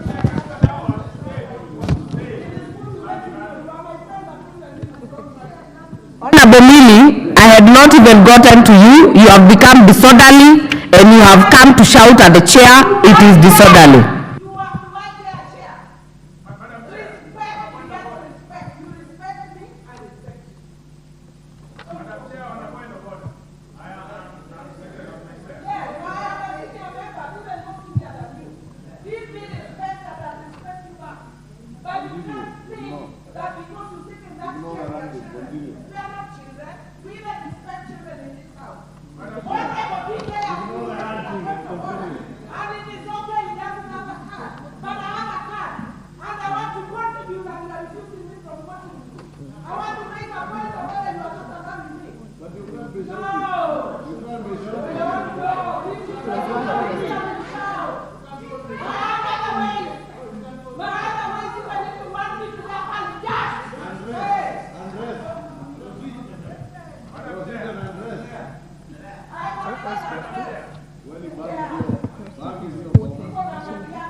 Order, members, I put the question that clause 2 is amended be part of the bill.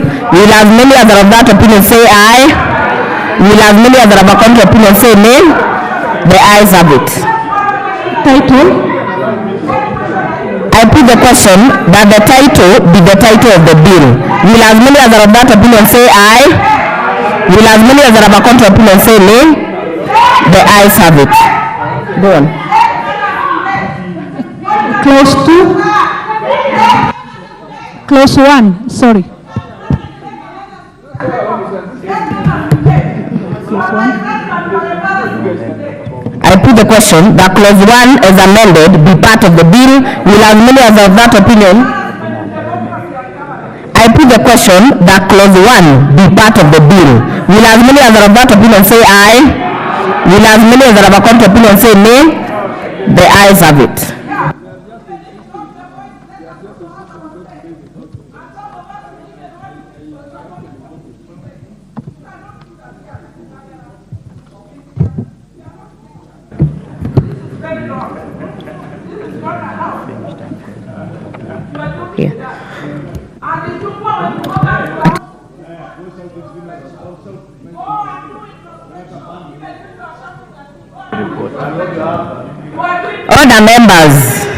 Order members, we are done with the committee of the whole. I will ask the mover to move reporting.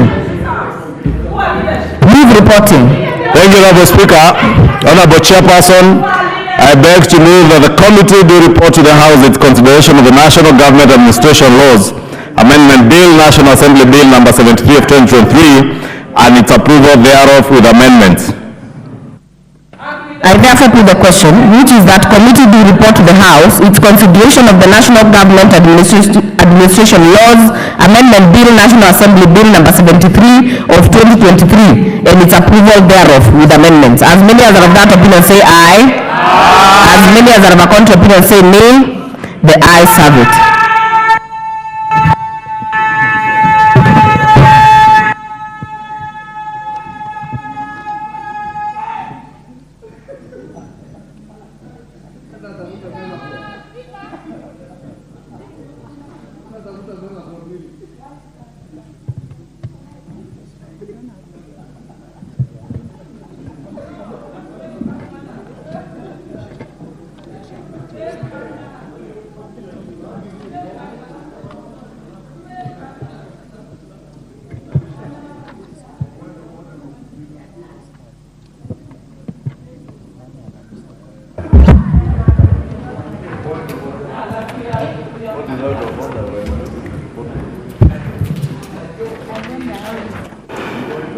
The chairperson want to move reporting.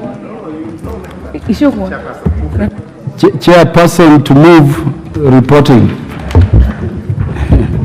Honorable Speaker, I beg to report that the Committee of the Whole House has considered the National Government Administration Laws Amendment Bill, National Assembly Bill number 73 of 2023, and approved the same with amendments. The mover to move agreement with the report.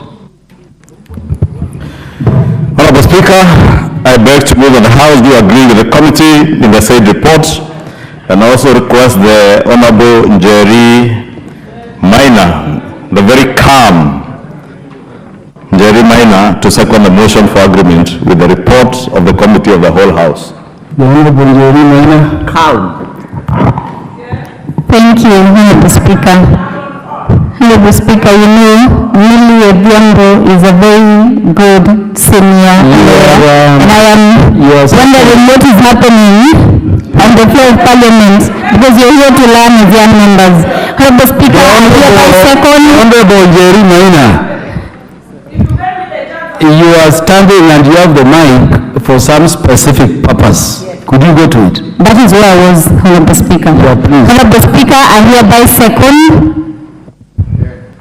Thank you.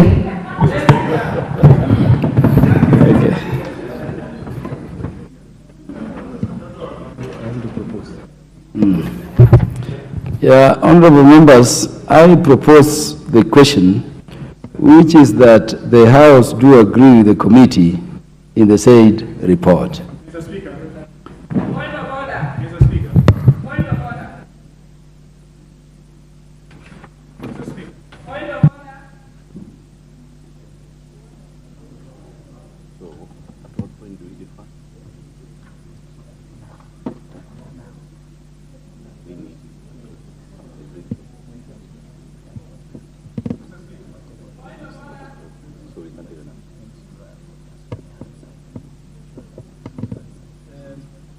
Did I hear the Honorable TJ Kajun? Yes. Mr. Speaker, sir, may I plead that the motion be amended to say that subject to a recommittal on the amendments to the National Government Coordination Act 2013, number 1, 2013, specifically on Section 2, Section 7, and Section 8. Mr. Speaker, we came here to debate. We are national leaders who are representative of the National Assembly. We came here with an open mind to be able to give our views, whether they are views of majority or minority. Of course, the minority will take the day, but the minority will have the say. The manner in which the amendments were brought were together. It became as a suit.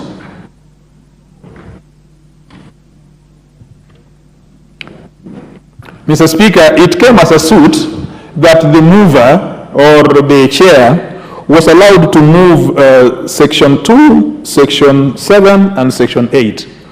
While some of us have no views, adverse views against Section 2, some of us could have opinions on Section 7.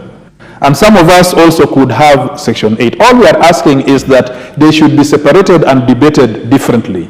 So that Section 2, which concerns the cars, I also want to be a cars one day, and I accept that.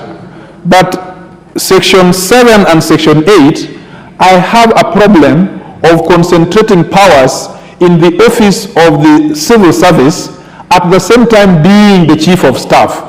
Because these things are different rubrics, and they are unconstitutional. We pass them today, they will come back to us. Because one person goes through the rigors of head of service, another person is a mtu wa mkono for the president. Head chief of staff is somebody that the president will appoint. So how do we oversight as a house? How do we oversight a chief of staff who has been brought by the chair? So this is the point I'm making, that could we recommit this to the House in committee so that we can debate it. Whether we are minority or whether we are majority, let the majority have it, but let minority be heard. Thank you.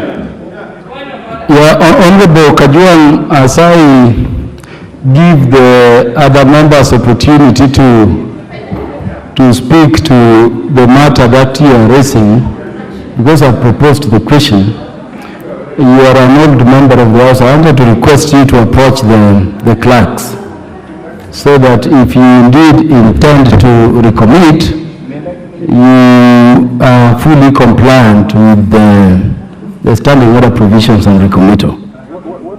And I don't think that should be a problem. If you want to recommit, decisions of the House ultimately are made on the vote, isn't it? Honorable Mimi Odhiambo.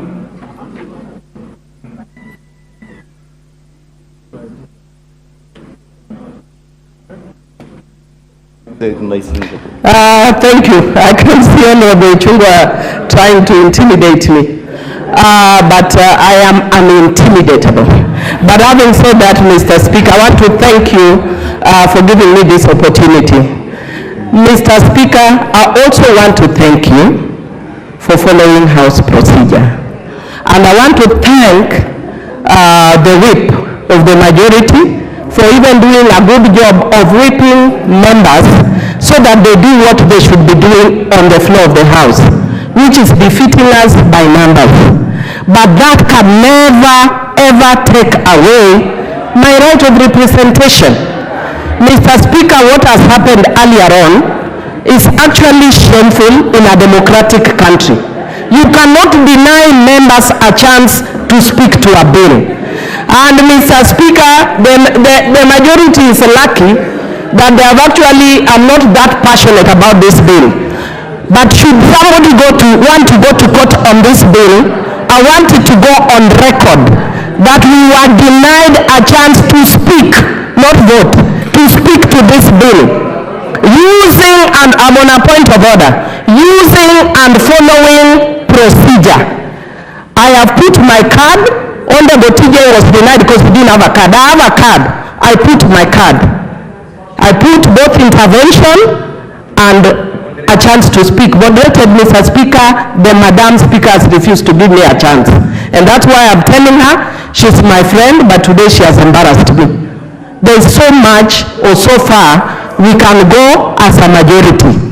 Even when you have the numbers, use it by following what is provided constitutionally. You can't deny me a chance to speak.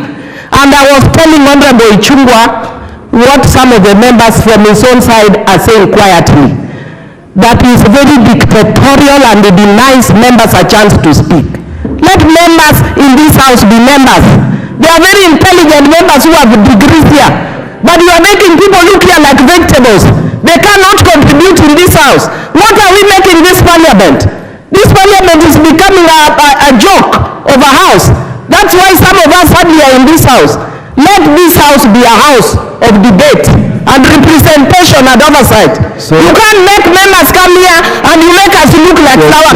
We refuse to be blackguards and we refuse to be intimidated. When I am here and I've come here to contribute, let me contribute when I've actually put my button to I know.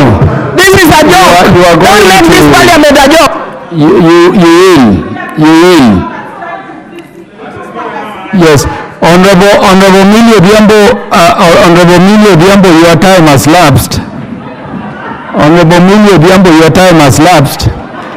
Majority Leader, I did not give you opportunity because Honorable Mili Odhiambo was on a point of order. Those are the few things you wanted to stand on a point of order on. By way of leadership, we can still deal with them under our standing orders. I want now, so that we make progress, order. We want to make progress. And the way to make progress is to allow Honorable Kajwang move the recommittal under the standing orders. We take a decision on it and we proceed. Honorable TJ Kajwang. Mr. Speaker, sir. Would the majority leader approach the speaker in the meantime? Mr. Speaker, sir. I beg to move that the motion for agreement with the report of the committee of the whole house be amended by inserting the words subject to recommittal of the provisions relating to National Government Coordination Act. I also request Honorable Nyikal to second.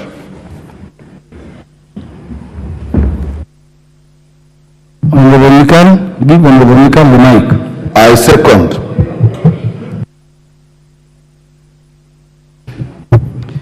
Yes, so honorable members, I now propose the question, which is that the motion for agreement with the report of the committee of the whole house be amended by inserting the words subject to recommittal of the provisions relating to the National Government Coordination Act. Will as many as, no, I proposed the question. So I will allow some contribution.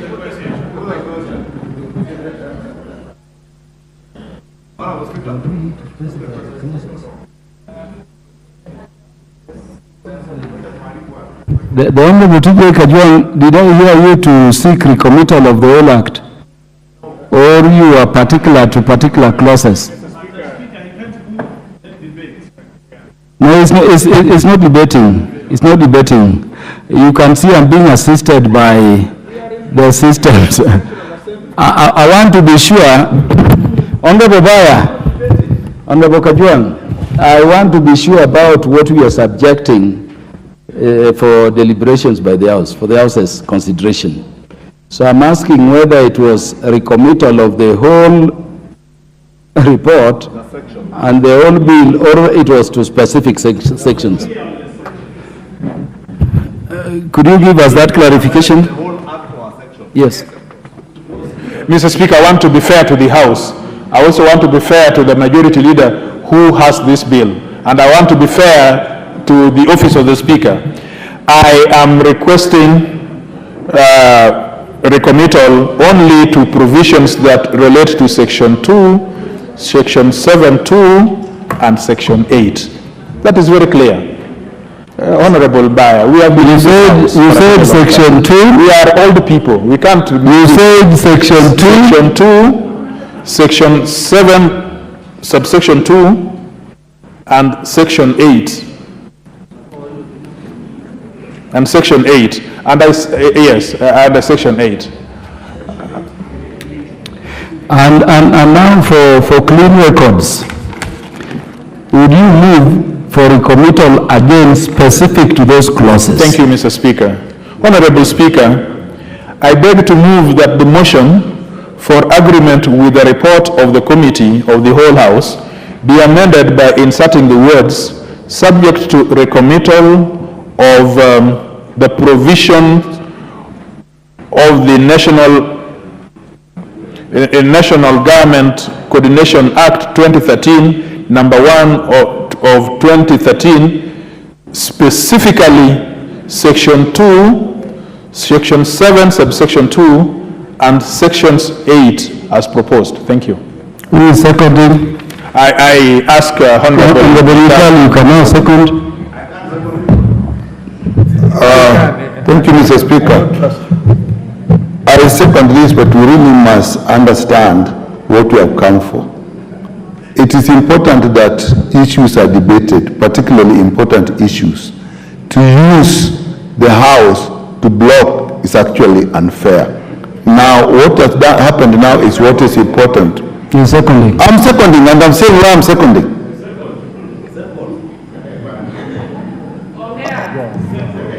And it is important that in this House we discuss what has happened now is what is important. Members who have been waiting to come in now have a chance to understand, to contribute. It does not matter which way they will vote. But when these things are passed here, when even then they're questioned, when we go to the public, people ask us, were you there? Did you follow? You know, some of us have even said, I didn't read. That is why I second, so that we have a chance to debate this. I second. Honorable Member, now that we are proceeding with clarity, allow me to propose the question afresh. I propose the question, which is that the motion for agreement with the report of the Committee of the Whole House be amended by inserting the words subject to recommittal of clause 2, clause 7 subclause 2, and clause 8 of the National Government Coordination Amendment. It's the National Government Administration Laws Amendment Bill, National Assembly Bill number 73 of 2023.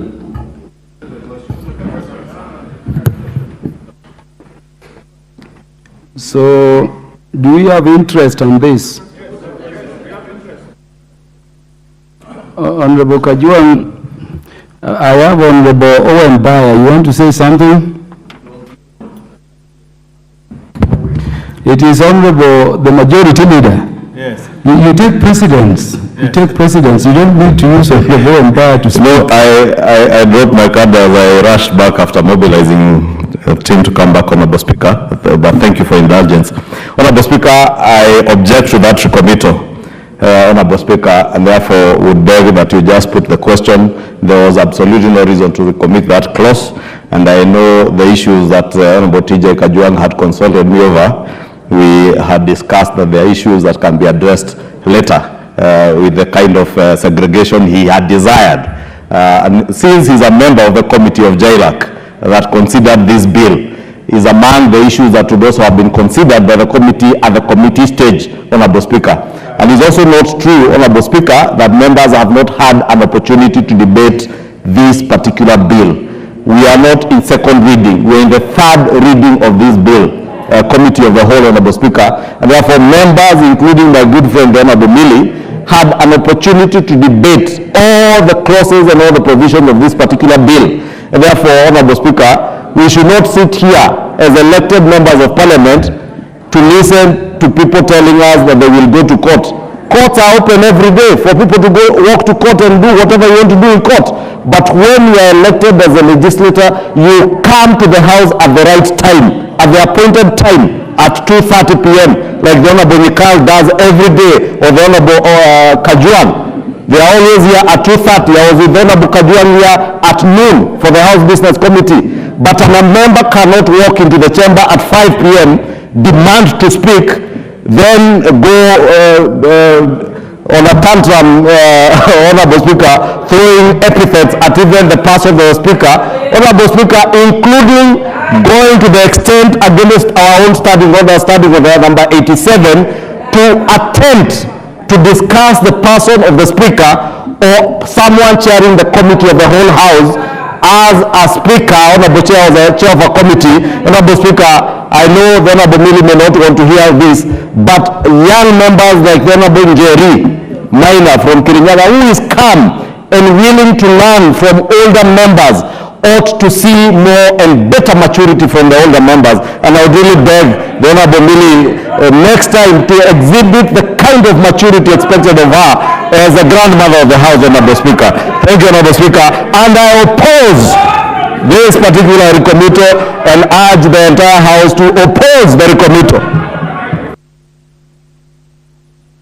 The Honorable TJ Kajuan, I doubt you can contribute having moved recommittal.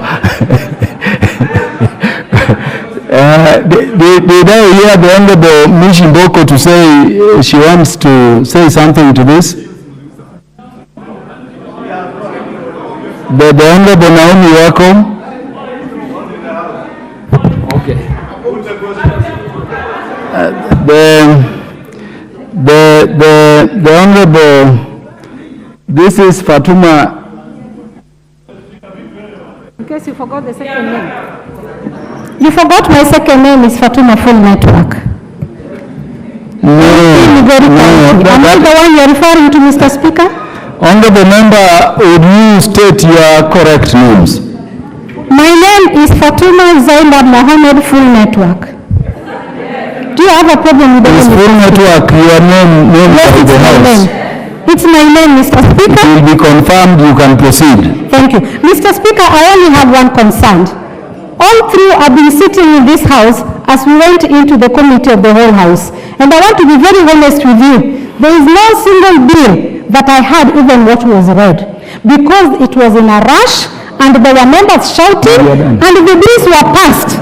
And so I'm wondering, as a member of Migori County, if I happen to meet this bill, what will I say? I am speaking out of honesty and I can swear to it will be lie. There's nothing that I had, and I'm not the only one who didn't hear.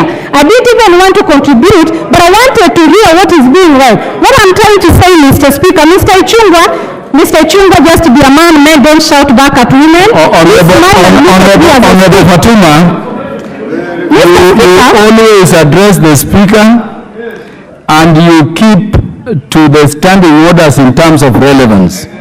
You are addressing Recruitment proposed by Honorable Kajwang. You are not addressing the majority leader. And the majority leader, for purposes of decorum in the House, is Honorable Ichungwa, not Mr. Ichungwa.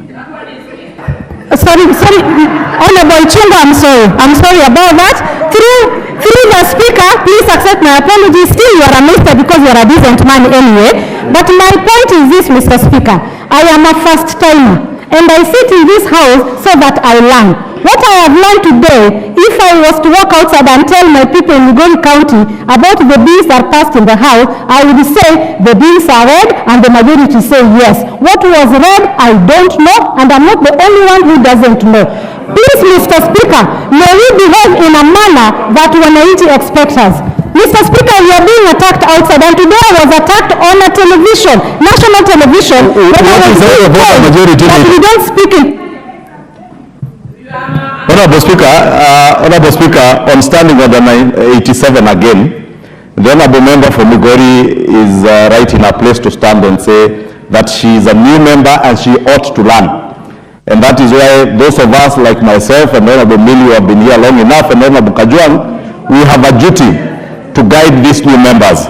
And the member for Migori was to speak on the recommittal by the Honorable TJ Kajwang. What I have listened to her saying, she is not speaking to the recommittal, she is telling the people of Migori that she does not know what is happening in the House. And you know, you cannot stand in the House and announce to the people who voted for you that you do not know what is going on. They voted for you because they believe you are the best, among us the best in Migori. Therefore, I would guide you, the member for Migori. Please do not tell the people of Migori that a bill was read, you do not know. They expected you to read, understand, contribute, propose amendments. You have not done that. Please do not exhibit that kind of...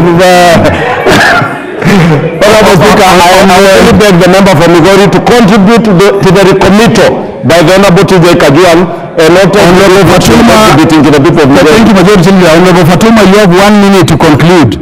Mr. Speaker, I stood on a point of order and I did not even put my card. Mr. Ichungwa, I went to school, and for your information, I even went to a school in Italy. You studied locally. I did not say that I did not know what's happening. I only said, and you are part, Mr. Speaker, Honorable Ichungwa is part of the problem, that when the bill was being read, he was shouting here, and I could not even hear what was being said.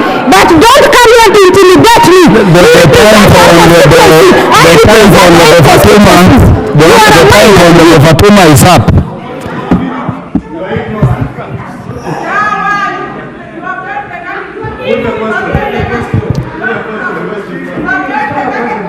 Order. You know, Honorable Millie, because she's been here along with the majority leader, has invented a mode of contribution in the House which is not known to the standing orders. I saw her dance at the majority leader. That is a mode of debate only known to the two of you, and it can only be outside the House. Don't do it here again.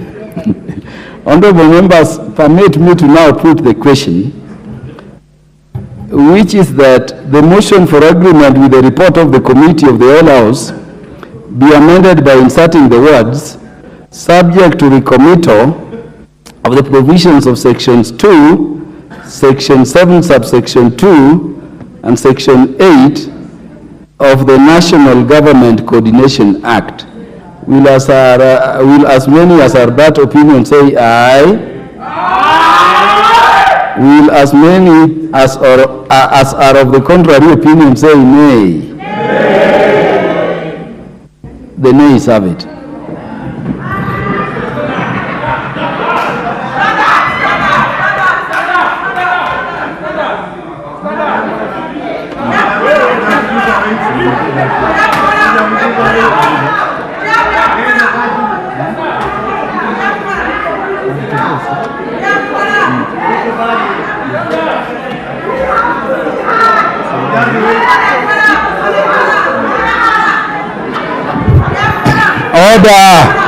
Order, honorable members. Order. Honorable members, we revert to reporting, and I now put the question, which is that the House do agree with the committee in the said report. As many as are of that opinion say aye. Aye. As many as are of a contrary opinion say nay. The ayes have it.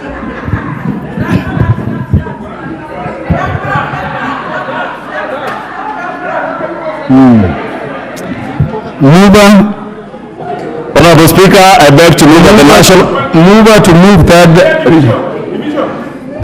Honorable Speaker, I beg to move that the National Government Administration Laws Amendment Bill, National Assembly Bill number 73... Order majority leader, the Honorable TJ Kajwang and the Honorable Millie Odhiambo, you cannot call for division when only two of you are standing.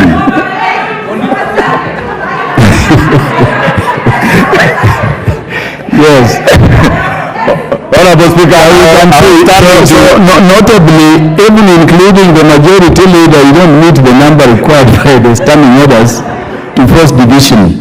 And you know, let me move the third reading. Thank you, Honorable Speaker, and you know I'm never confused. So I can never have been standing for division or standing to move for third reading, which I now do, and I beg to move that the National Government Administration Laws Amendment Bill, National Assembly Bill number 73 of 2023, be now read a third time, and I also request the Honorable Pauline Lamburis, the member for Samburu, to second.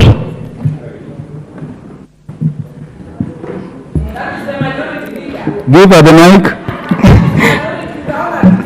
Thank you, majority leader. I second. Did I hear on the Benini say you have been I second.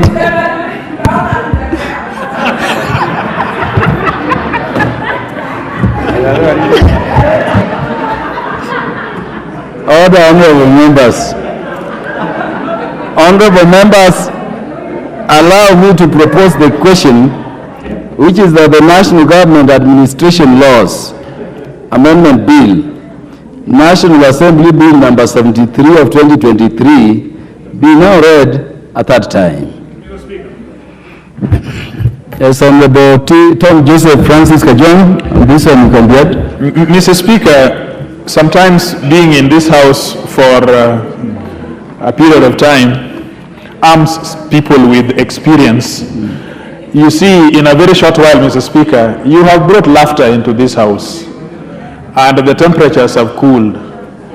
But just before you came in, we had members who I think should be here for a third time, so that when they become chair of committees, they know exactly how to handle committees. But Honorable TJ Kajwang, Mr. Speaker, you cannot discuss the chair or the presiding officer before a speaker without a substantive motion. You even put the speaker in a very awkward position, you understand? So could you do the debate absent that? I withdraw those statements. But Mr. Speaker, this will haunt us. It will come back to us someday. I'm not going to go to court. I'm no longer a lawyer. I'm a legislator. This is my place to say things, and things must be done here. And so I must not threaten anybody about court of law. Those court of law will take their chance. But Mr. Speaker, you know, this is still going to another house. The point we are making is a very simple one. Mr. Speaker, to join the head of service at the same time to be the chief of staff are two different nomenclature. One is a public officer that we oversight because he is the head of service. But the other is an appointee of the president who at best is a minister.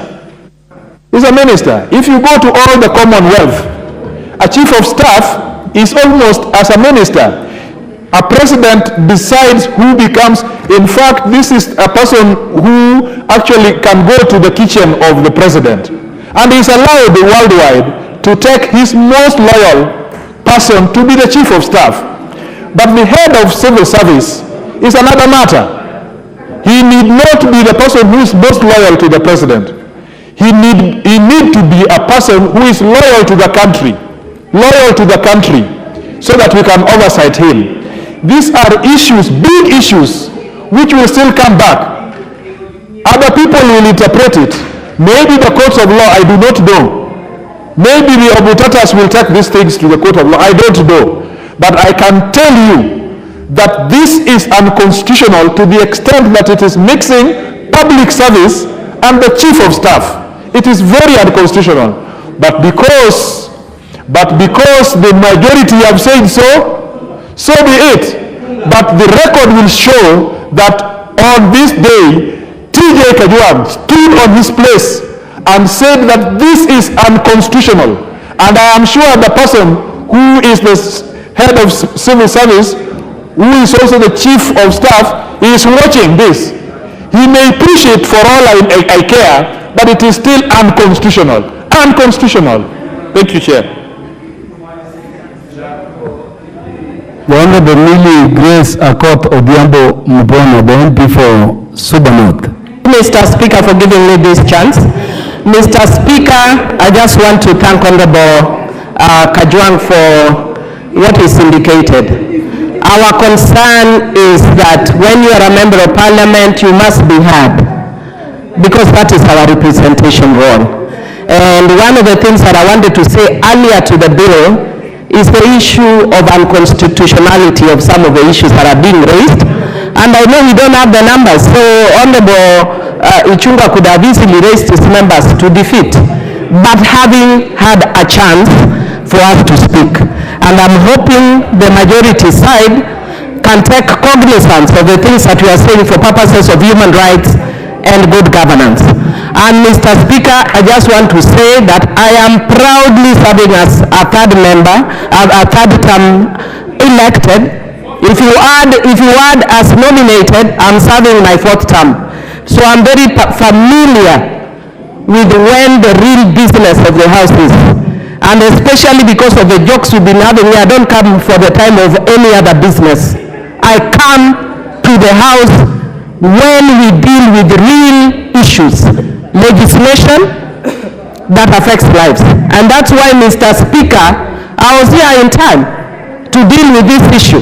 So I just want to encourage my loving sister Njeri, please learn from me. I am serving my third term, senior most woman member of parliament. Honorable Chungwa, please underline that. And as my sister is learning from me, she will come back 3-4 times and even become governor because she's learning at my feet. But if you follow somebody like a Chungwa, who I'm told has not gone to Italy to study, you will fail miserably. So please, follow the Honorable Millionaires of this house, who can do excellent work. And I just want to tell Honorable Ichungwa that I actually won. Even having called the former president names, they still recognize my sterling work in this house for the work that I've done, and the work I continue to do, and the work I will continue to do. This you cannot take away from me. Sharp to the core. Thank you. I don't support. The Honorable Millie Odhiambo, the only thing you forgot to do was to remind Honorable Chumba that you were with the President in school at the same time.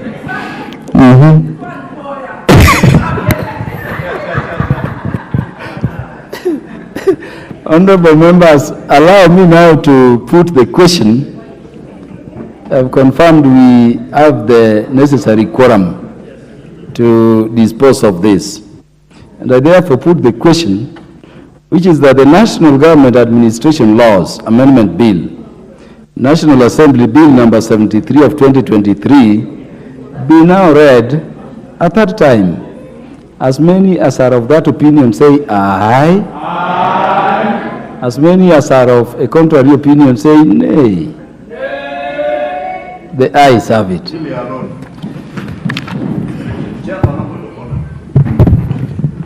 A bill for an act of parliament to make various amendments to statute law on national government administration and for connected purposes.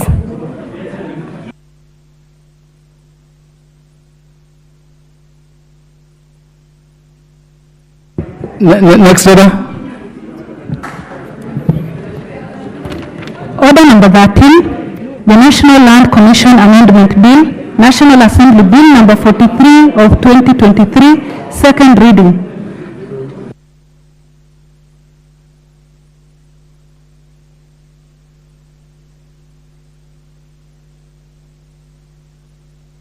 Yes, Majority Leader. Thank you, Honorable Speaker. Honorable Speaker, I again rise on standing order number 87. Because, Honorable Speaker, as was being canvassed by the Honorable Millie, those of us that have been here long enough have a duty of care to those who are new. And it is not fair, Honorable Speaker, if you can protect me from that noise. Order! Those members who are engaging in other national duties outside the House can leave quietly. He's a member for Soy. They can leave quietly. Those members, the Honorable Weleche, I know you are busy with some other parliamentary duties outside of the plenary. You may leave quietly so that the majority leader can be heard in silence. I was saying, and you've rightly put it, when the Honorable TJ attempted to take that route of discussing the conduct of a chair of a committee of the whole who is sitting in on behalf of the Speaker. But Honorable Speaker, during the committee of the whole, the Honorable Millie Odhiambo attempted to do the same, to not only discuss the conduct of the person or the chairperson, but to throw epithets at the person who was chairing the committee of the whole.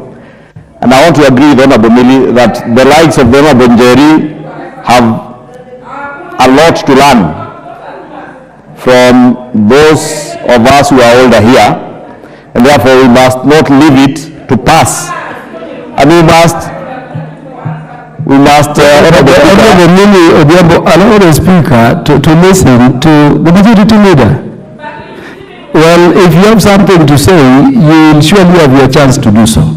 Let us debate and let us listen. Mr. Speaker, I was saying because the chair of the committee at the time even tried to...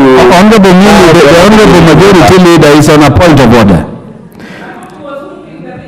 And I can assure you, you risk being declared disorderly.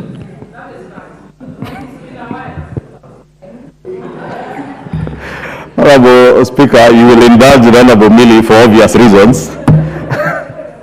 You had her call the only Pauline Languris, the majority leader, and said you will notice as she walks out that she is really the majority.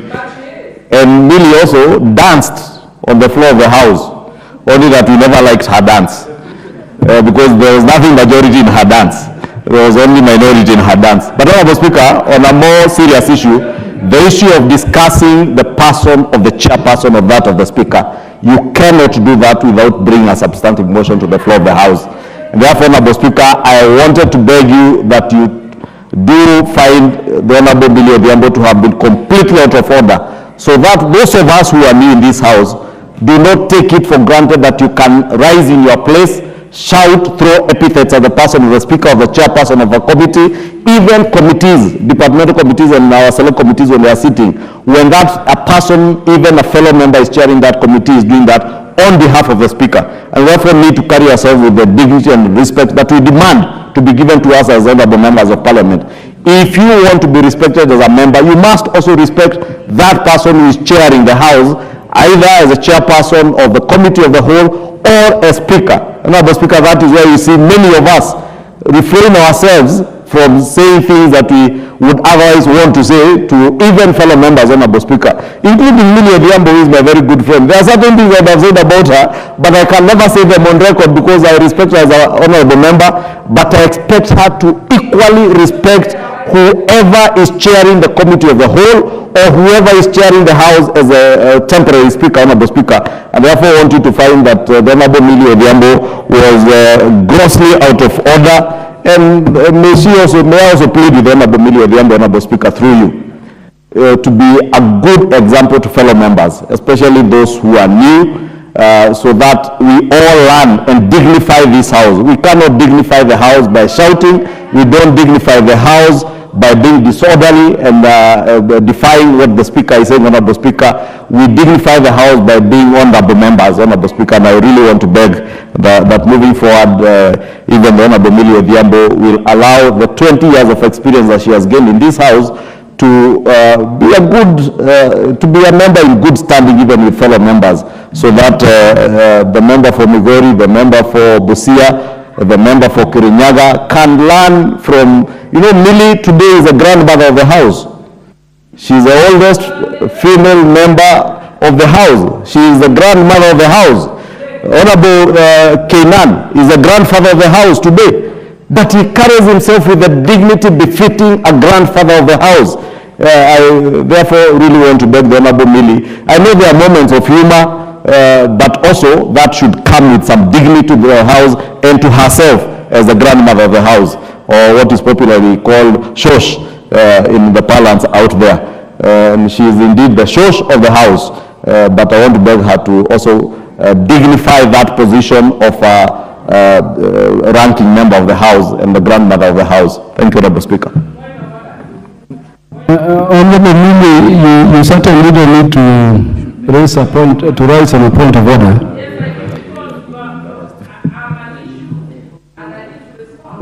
You can be sure you have a right to respond, not as a matter of point of order. In fact, I was coming to you. Yeah, but give Honorable Millie the mic. Honorable Millie, would you be limited to confirming what the majority leader said?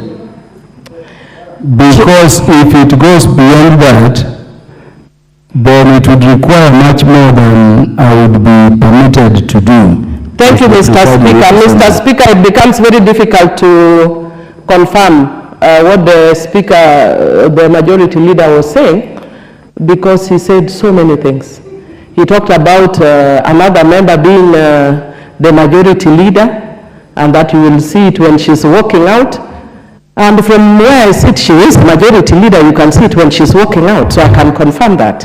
And secondly, he also mentioned, that I'm the church of the house.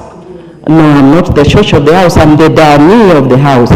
And I'm very proudly the Dani of the house. I'm not the church of the house. But he also mentioned... What is church, Dani? What are those? Church? Make the speaker understand your contribution. I know as a lawyer sometimes you speak in Latin, but I've not met those in Latin. Yes. My understanding in church is grandmother in Kikuyu. I am just clarifying that I am Dani, which is grandmother in Luo. So I'm not church. I am grandmother in Luo. And Dani is also a very fond word because I look like my grandmother, Aringo Mega Nyobiero, Namen Captain. So yes, I am Dani of the house. I'm Dani Nyobiero Megarino. Okay. So I am okay. I get you Dani of the house. And now, can I also confirm the other issue that we raised? Please, Honorable Millie. Yes. Just it. You remember I stood you up and I limited your response to either confirming what the majority leader raised or denying. So did I hear you to deny? Mr. Speaker, I will talk about some of the issues. Honorable Millie, so I am getting to another one. Honorable the third one. Honorable Millie, yes. If you deny, there is a particular way the Speaker wants to direct we proceed. If you confirm, there is also a particular way the standing orders mandate the Speaker to proceed. So can you take aside so that... Yes, Mr. Speaker, actually that is what I'm in the process of doing. And you are a lawyer, and if you are even in a court of law, you hardly tell yes, no, because you have to explain yourself. Mr. Speaker, I want to thank the majority leader for bringing the debate this way. And the reason he's done that is that he's actually anchoring his discussions on democracy and governance principles, meaning we must be heard. When you are not heard, you will use any other means to be heard. Nonetheless, I just want to challenge the majority leader to bring the Hansard and see on record. Tell me what I said on record, because I was never given a chance. No record. No record. Give me what I said. On record. Order. So you deny what the majority leader says. You don't confirm. This is the direction.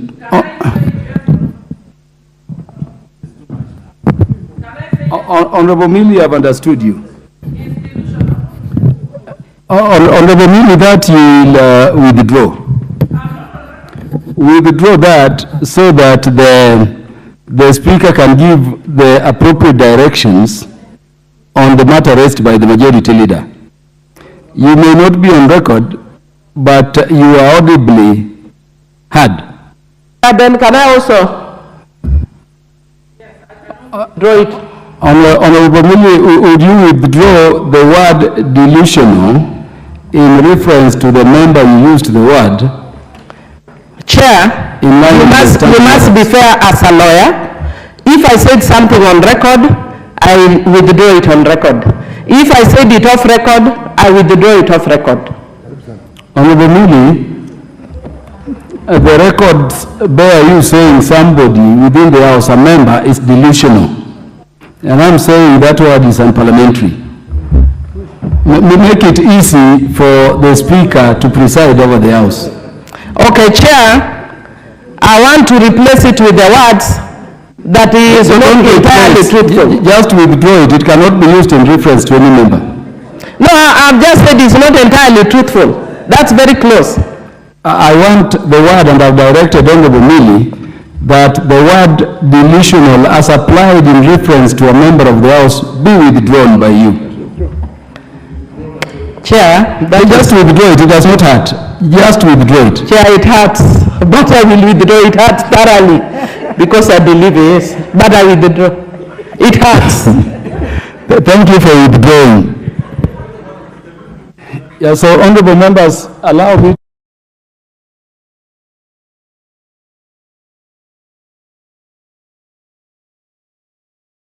Majority leaders raised concerns decorum within the House and the manner in which we should proceed while on the House during debate, whether in the plenary or in the committee of the whole.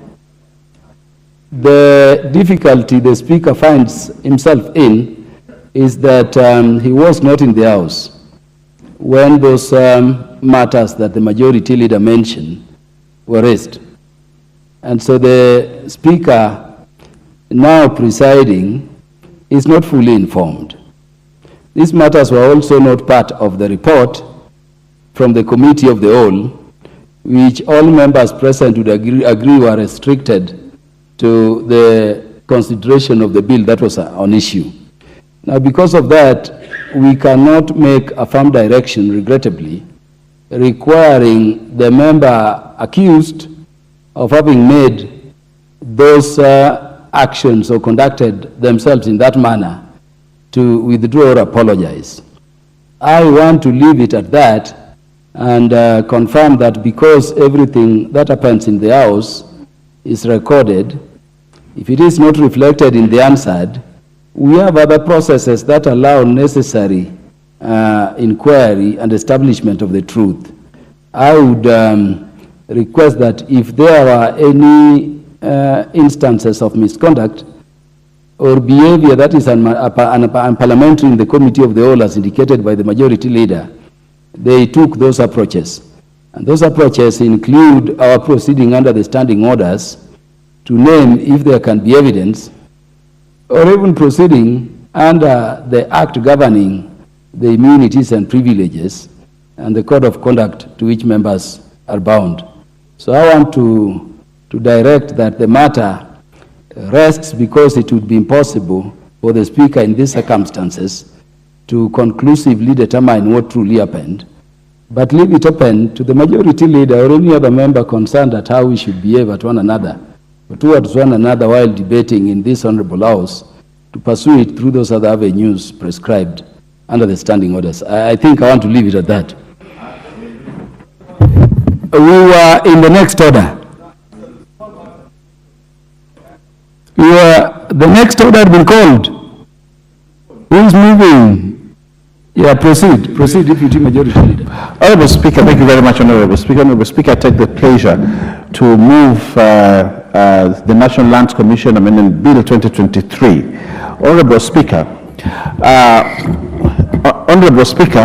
this bill seeks to make amendments to the National Land Commission Act number 5 of 2012 to confer back to the National Land Commission the power to continue reviewing all grants or disposition of public land to establish their propriety or legality since Section 14 of the Act has lapsed.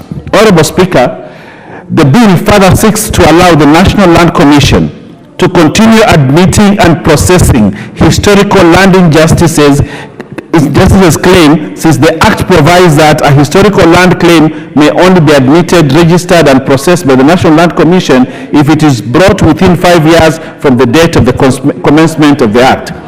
Honorable Speaker, it is very important to note that in 2010, when we were establishing this new constitution, many people went to vote for this constitution because many historical land injustices were going to be tackled by this law. Honorable Speaker, before the 2010 constitution, there had been many commissions, including the Lungu Commission, including the Geological Commission, and including many other commissions which went out there to find out which was the issue that was bedeviling land in this country. Honorable Speaker, it was established that there were very many cases of historical land injustices at the coast, in the Rift Valley, in Central, and the whole of this country. And the conclusion was we needed a body, an institution that would handle historical land injustices in this country. And therefore, the National Lands Commission was born with one of the key mandates under Article 67 to look and establish what were the issues and tackle them and give the people a reprieve. And that is why, Honorable Speaker, the National Lands Commission was born. But then, the new law that came in, the National Lands Commission Act, came in and limited the operation of the Constitution by putting a limit, a time limit to it. And yet, the Constitution did not put a time limit. But a statute of this House was prepared under the National Lands Commission bill, and that bill put a time limit on handling historical land injustices. It put a limit also on review of grants, which actually a court in this country has ruled that this law or that section which gave a limit, a time limit to investigating historical land injustices was actually unconstitutional.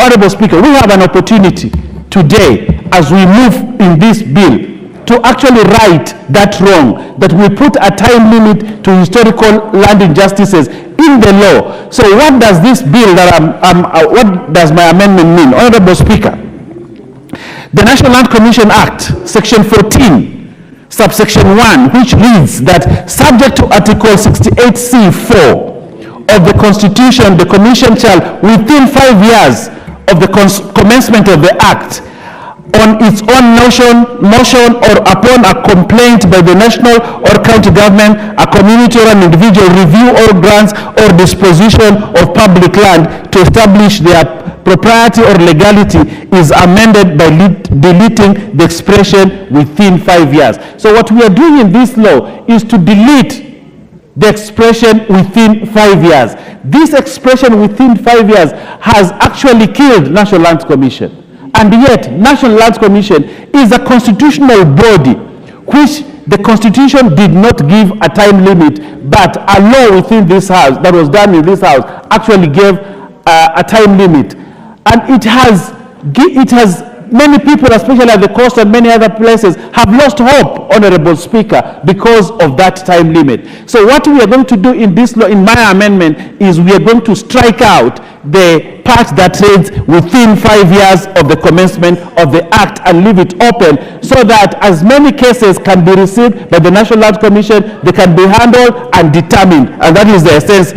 Secondly, Honorable Speaker, the bill further proposes to amend Section 14 of the National Land Commission Act by deleting subsection 9, which provides that the Commission may, where it considered it necessary, petition Parliament to extend the period for undertaking the review specified in subsection 1. Honorable Speaker, when the law lapsed, no other body came to this Parliament to request an extension.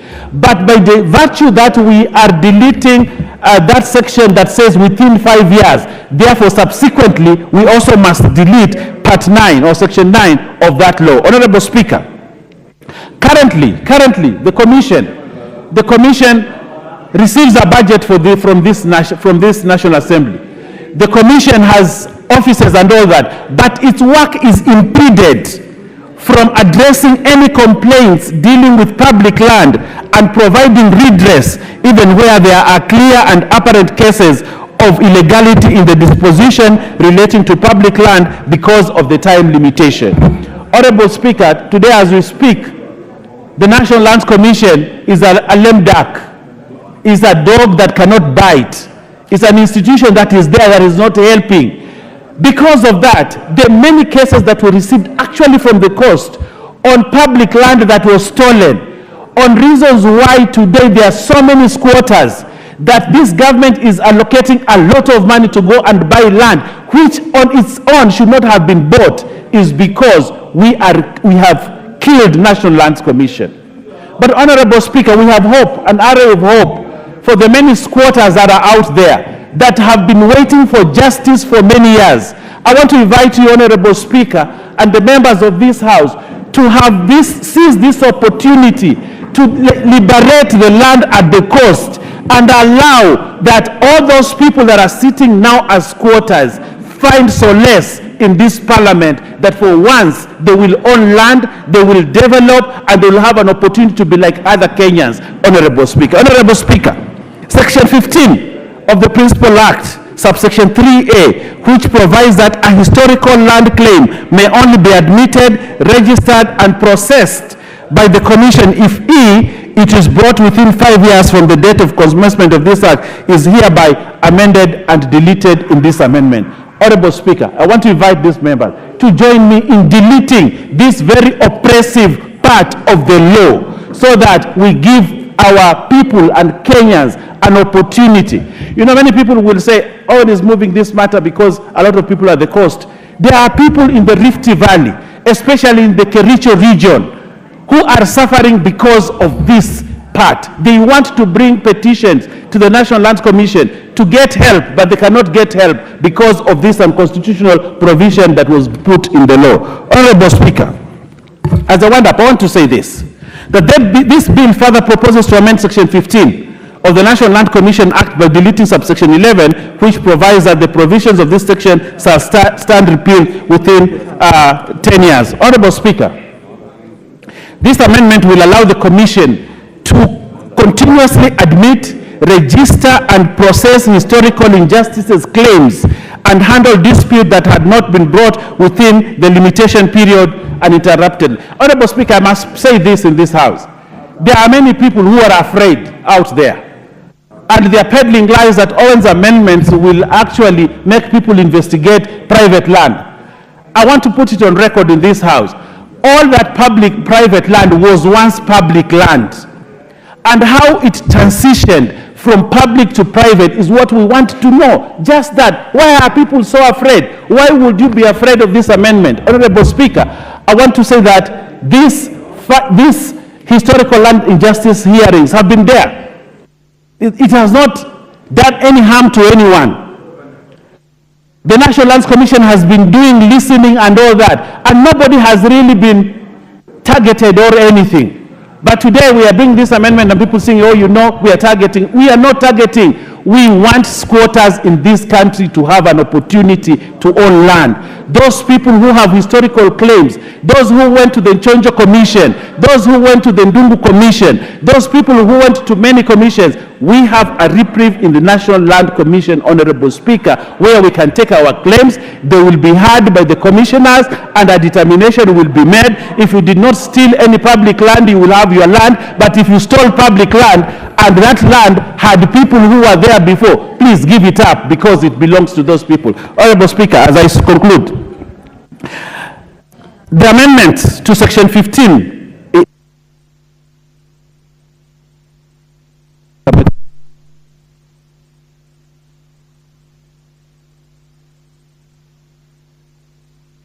Hold on, we have a problem of technology.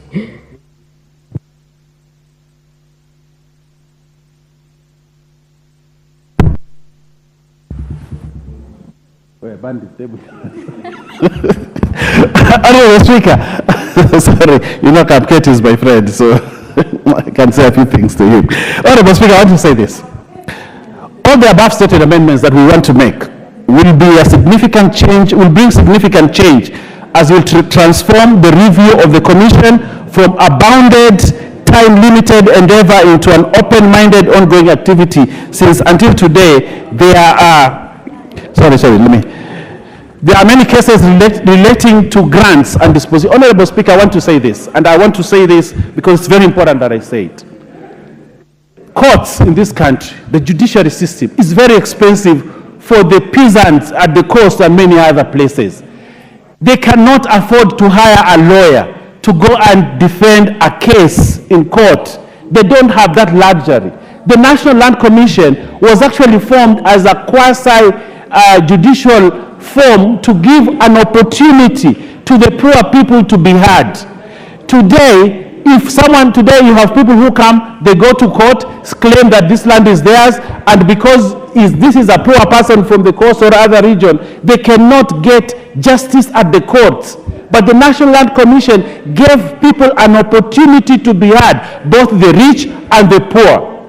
For us to kill the National Land Commission using a law, a statute of the House, and yet the Constitution gave the people an opportunity to be heard, is being unjust to this country and to the holoi polloi of this nation. Honorable Speaker, I want to urge members, this is the opportunity we must stand up to defend the poor people who cannot afford funds to go to court to claim their land.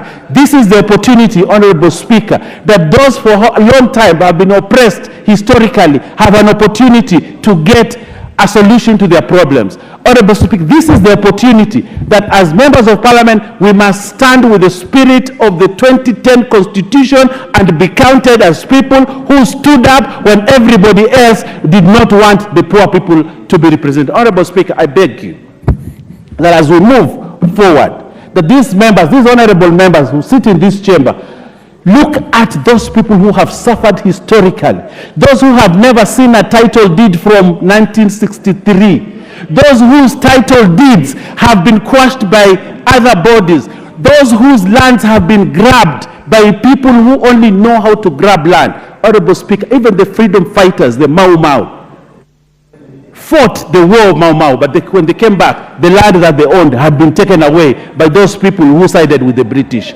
This is the moment. This is the opportunity, and I want to urge this House that we stand with the poor of this country and give them an opportunity to be heard using the National Land Commission. The National Land Commission is the only last frontier for the poor people of this country. As I finish, Honorable Speaker, I want to request the Honorable Member, who is also the Chair of the Lands Committee, to second this motion. I invite you to second, Honorable Speaker. Thank you very much.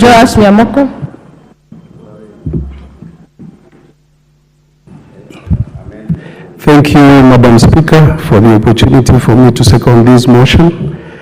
Let me start by thanking the Honorable Member for Kilifi North for the passionate way in the way he has moved these particular amendments. I want to confirm to you, Madam Speaker, that we've had an opportunity to sit with the Honorable Member. We've had discussions, very robust engagements, and we do realize that these amendments, which have been sponsored by the Honorable Member, will go a long way in ensuring that we give life and we resuscitate the activities of the National Land Commission. Madam Speaker, let me say that the objective of this particular bill is the amendments of Section 14 of the National Land Commission Act, number 5 of 2012, to restore the National Land Commission's power to review grants and positions of public land for the propriety and legality. In addition, the bill seeks to amend Section 15 of the Act to enable the Commission to continue admitting and processing historical land injustice claims which lapsed in September 21st, 2021. The Commission's power to review grants and process historical land injustice expired, leading to a gap in its mandate. As a result, many historical land injustice claims remain unsolved due to time limit, necessitating the restoration of the Commission's authority in this regard. What we have, Madam Speaker, at the moment, what is obtaining at the moment is that the National Land Commission is not able to process some of these cases which are reported to it simply because of this time limit. And what is being proposed here is a continuation and sustainability of this very native aspect of injustices.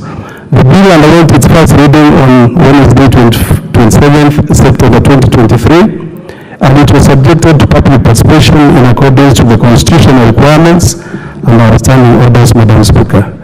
The Departmental Committee on Lands engaged with the sponsor of the bill, as highlighted, and solicited comments from various stakeholders through an advertisement which was done on 2nd October 2023. We did receive a number of memorandum from various stakeholders, including the National Land Commission, the Institution of Surveyors of Kenya, the Kenya Land Alliance, and also the State Department of Lands and Fiscal Planning. Madam Speaker, I want to thank the members of the committee for their dedication, for their diligence in examining the bill, and I also want to thank the Office of the Speaker, the clerks who have served the committee for their leadership and guidance throughout the legislative process. I also want to thank all those who are involved in processing this particular bill.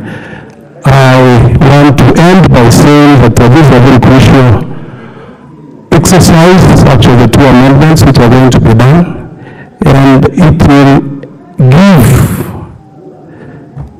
life to the National Land Commission. At the moment we have so many cases which have been reported. Some are reported to the National Assembly, some go to the Committee on Petitions, and some even go to the National Land Commission. By ensuring that we're able to perfect these amendments, I'm very sure it will be a reprieve to the citizens of this country. With that, Madam Speaker, I want to second.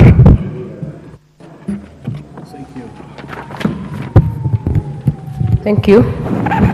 I therefore propose that the National Land Commission Amendment Bill, National Assembly Bill number 43 of 2023, be read a second time.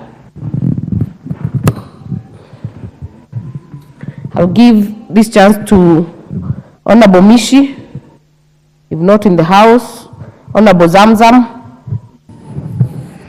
Asante sana Mheshimiwa Spika. kunipa wakati huu na mimi kuweza kutoa mchango wangu katika mambo ya tume ya National Land Commission. Mheshimiwa Spika, mimi nataka niweze kumpongeza ndugu yangu Mutembei. Tumeangalia historia hasa katika ukanda wa Pwani. Mheshimiwa Spika, hii tume ya kuangalia mambo ya mashamba, Mheshimiwa Spika, imekuwa ikisaidia sana na ikatoa uwazi wa mambo halisi yalivyo kule chini.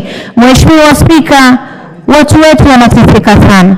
Kwa mfano hata kwa sasa hivi baada ya tume hii kuweza kuangazia dhulma za historia za mashamba, kuna watu mpaka sasa waangaishwa. Mheshimiwa Spika, na mimi nataka kusema hivi Mheshimiwa Spika, ni dhahiri shahiri kuwa tume hii ilichaguliwa na iliweza kutengwa ili iweze kusaidia historia ya dhulma za mashamba na mambo kama hayo Mheshimiwa Spika, ili mnyonge aweze kupata haki yake Mheshimiwa Spika. Na mpaka sasa hivi tunapozungumza Mheshimiwa Spika, hata sisi pia tumeleta malalamishi ambayo yametoka katika kaunti zetu, na unajua ukanda wa Pwani Mheshimiwa Spika imekuwa ndio chanzo kikubwa cha kupata dhulma za kihistoria za mashamba Mheshimiwa Spika. Watu wetu wamekaa kama squatter, na ukiangalia katika mashamba yale Mheshimiwa Spika, kuna watu wamekaa zaidi ya miaka 200 Mheshimiwa Spika, lakini ile dhulma ambayo wanafanyiwa, hasa ukiangalia wakazi wa pale Majengo, pale Mwembekuku, kuna kule Bondeni, Kiziri, hawa ni wakazi ambao wanalalamika mpaka sasa Mheshimiwa Spika hawajapata haki yao. Na hii tume ikiweza kupunguzwa muda ama kuwekwa muda rasmi, itakuwa hawana mwanya wa kuweza kujieleza zaidi Mheshimiwa Spika. Mheshimiwa Spika, hawa watu tokeza tu, yeye amepotea, amekaa nje miaka yote, lakini anakuja kunadi, kuja kuwapatia wale wazee wasiwasi, akiwaambia atawavunjia nyumba zao waweze kuondoka, wakati ambapo wamekuwa wakilipa kodi kwa zaidi ya miaka 50 Mheshimiwa Spika. Sheria iko wazi kuwa Wakenya waweze kupewa ithibati ya shamba, Wakenya waweze kupata hizi title deed, wakae kwa amani Mheshimiwa Spika. Lakini unapata kuna watu wanawanyanyasa, na ndio maana tume hii iliwekwa ili kuweza kuangalia masala haya. Licha ya kuwa mimi naweza kusupport mjadala huu Mheshimiwa Spika, ili tume kama hii iweze kukaa na iwekwe wazi, siwekewe vizingiti ya miaka 5, iwe itaweza kuhudumu miaka yote, ndio tupate shida ambazo Wakenya wanapata Mheshimiwa Spika. Lakini nawapa wale tume ya shamba, mimi nawapa changamoto. Mmefanya kesi nyingi, mmesikia mambo mengi ya mashamba, mmesikia vilio vya watu wengi, mmefanya kitu gani mpaka sasa kuhakikisha kuwa hawa watu wetu wanapata haki zao?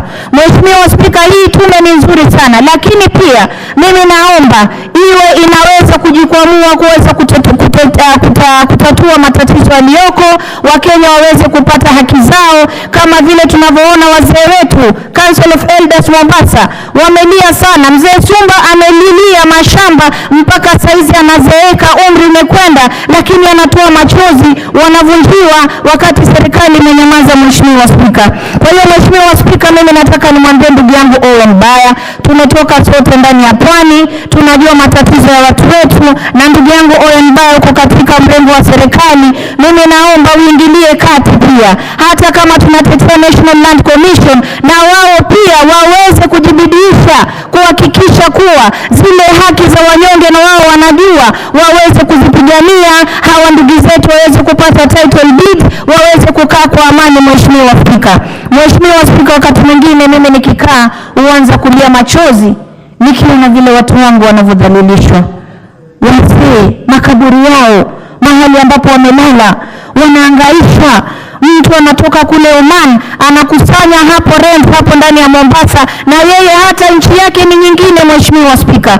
Kwa hiyo na mimi naomba pia National Land Commission waweze kuangazia kwa serikali, waambie hawa ni Wakenya wazaliwa, hata kama ni wanyonge, hawana pesa za kwenda kotini, hawana pesa za kuweza kujitetea, lakini serikali itoke kuwatetea wanyonge ambao ni Wakenya, waweze kupata haki yao. Kwa hiyo mimi leo Mheshimiwa Spika, naunga mjadala huu wa leo nikisema National Land Commission iweze kuachwa ifanye kazi bila kuwekewa vizingiti vya wakati, lakini pia nayo ijibidiishe kuweza kutoa ile matukio ambao wamepata na kutupatia uthabiti wa kuwa watu fulani tuliwasikiza vilio vyao na leo tumetoa utatuzi, wamepata hati miliki za shamba, pengine mtu alipokonywa shamba yake ameregeshewa shamba lake. Lakini ikiwa watakuwa wanakaa tu Nairobi kuita watu njoo Mombasa, njoo Nairobi, akija na lala hoteli, hana pesa hana nini, kisha wanabaki hivyo hivyo, Mheshimiwa Spika, hatuwezi kubali. Wao pia wawajibike kama National Land Commission, wawajibike kuhakikisha kuwa wanapatia watu wetu haki zao, wawajibike kuonyesha kuwa kazi waliopewa japokuwa wanalipwa na Mkenya yule ambaye yuko chini, na wao waonyeshe matokeo ya kazi ambayo wameifanya, Mheshimiwa Spika. Kwa hiyo leo mimi naunga mkono nikisema National Land Commission isiweze kutolewa, isiweze kusitishwa, wala isiwekewe mipaka, iwachwe huru, miaka nenda miaka rudi, tuwe nayo, iwe inaweza kusaidia Wizara ya Ardhi kuweza kufanya kazi. Mheshimiwa Spika, Mheshimiwa Spika, pale kwenye Ardhi House kuna uwezo mkubwa sana. Leo tukisema tunawaachia pale, wao ndio wachukue kila kitu wafanye. Mheshimiwa Spika, watu wanaenda pale, mtu maskini amekaa ndani ya nyumba yako miaka 100 miaka 50, unasikia mtu amekuja na title deed anasema pale ni mahala pake. Uwezo huu huko pale katika Ardhi House, na ndio maana mimi kama mama Mombasa nasema tusiwachie mamlaka yote. Wizara ya Ardhi imetufeli miaka mingi sana, tuache mwanya wa kuweza kutatua disputes ambazo ziko, mwanya wa kuweza kusikiliza wale ambao walalahoi ambao wanalia kule chini, manake mnyonge mnyongeni, lakini haki yake mpeni. Na leo mimi nalia pamoja na baba yangu Hassan Fumba nikisema haki zao za watu wa majengo, watu wa Mwembekuku, watu wa bondeni wapewe haki zao. Asante sana Mheshimiwa Spika. Asante Mheshimiwa Zamzam.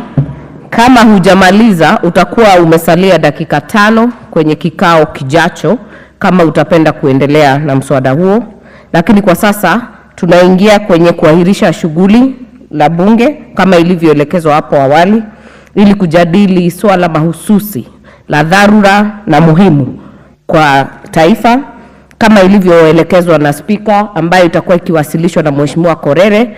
Utakuwa na nafasi ya dakika 10 Mheshimiwa Sara Korere, na vile vile mwenzako ambaye pia alikuwa na hoja kama hiyo Mheshimiwa Mwangi Kiunjuri nitampa nafasi dakika 10, alafu mwingine yeyote ambaye atataka kuchangia atapata nafasi ya dakika 5. Kwa hivyo Mheshimiwa Korere, nafasi ni yako. Tutarudi kwa huu mswada kwenye kikao kijacho.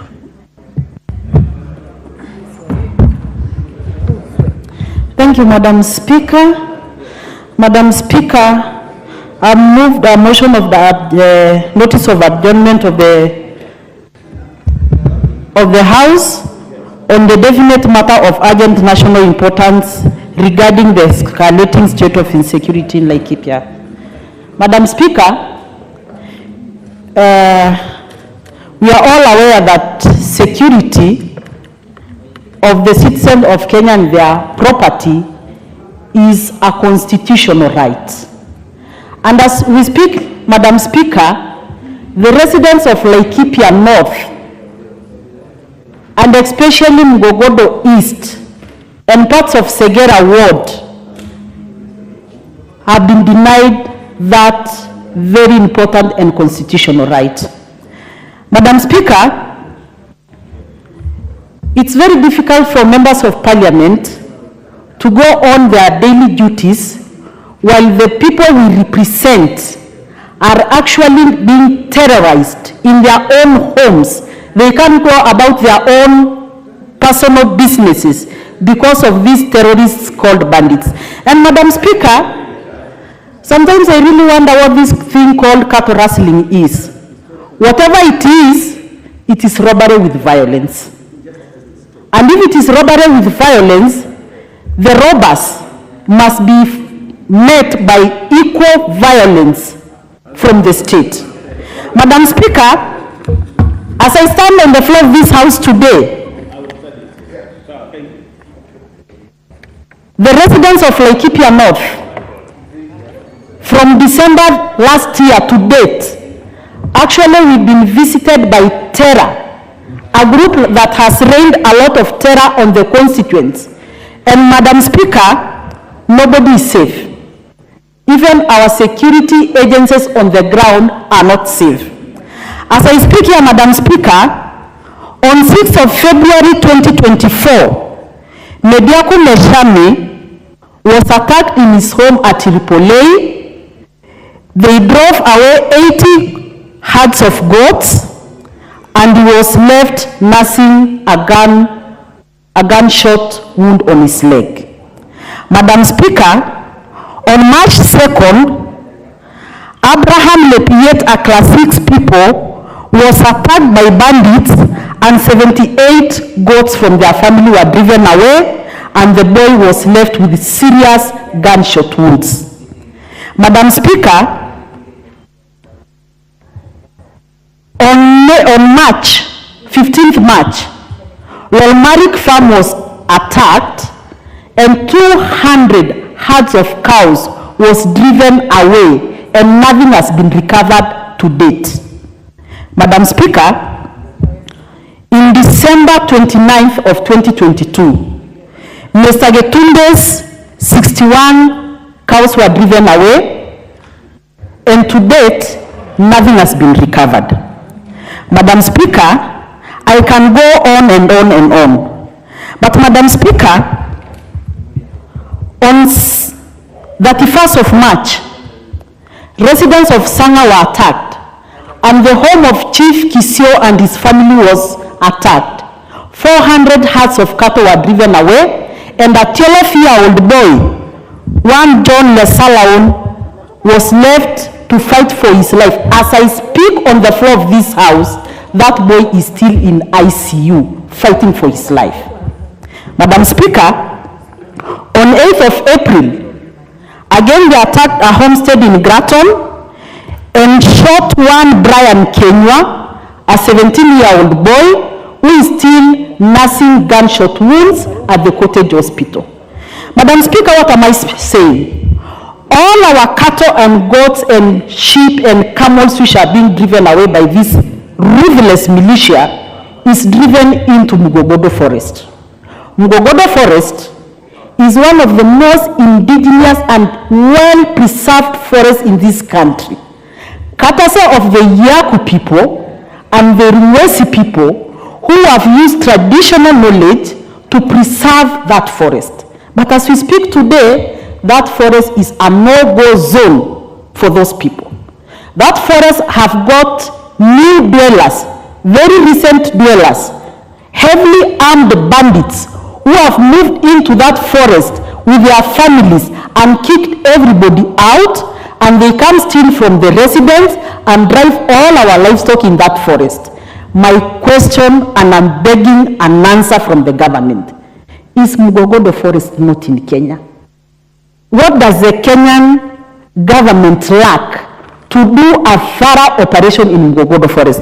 And Madam Speaker, these bandits are so ruthless. When they attack homesteads, which they know nobody is armed, you wonder why they can't just drive the livestock away and leave these children to go about with their daily lives, go to school without killing them, maiming them, and leaving a lot of pain behind. And Madam Speaker, you know, we just came out of a very bad drought that has not been witnessed in the last 40 years or so. And 90% of our livestock was swept away by the drought. And Madam Speaker, for those people who still have livestock today, they did a lot of sacrifice to have those livestock. Some of them brought their livestock to Mount Kenya forest. They braced the cold of Mount Kenya forest, the diseases in Mount Kenya forest.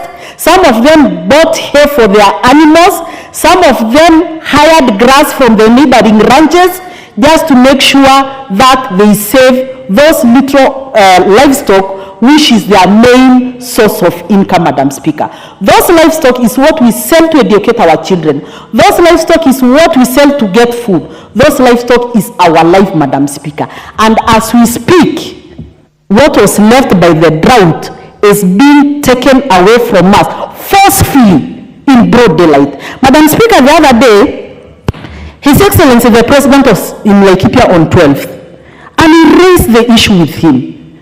And the president is so passionate about making sure that Northern Kenya is secure. And as the president was addressing the issue in Rumuruti, in broad daylight, at midday, they shot dead Daniel Karisho, who is a very successful farmer, who is an NPR, at midday. When the president is on the other side of the county, the bandits are putting an operation on the other side of the county. And Madam Speaker, we'll be burying Karisho on Friday. You wonder, what has he done to deserve that kind of death? Madam Speaker, I want to beg this House that we cannot keep on crying on the floor of this House. Baringo is crying, Samburu is crying, Laikipia is crying, Elgeyo Marakwet is crying, Sigi West Pokot is crying. I don't know whether Tieti is laughing, but Madam Speaker, I'm just asking, for how long? What does the government lack to deal with these bandits once and for all? And Madam Speaker, we cannot be, sometimes those operations that are normally done in these areas.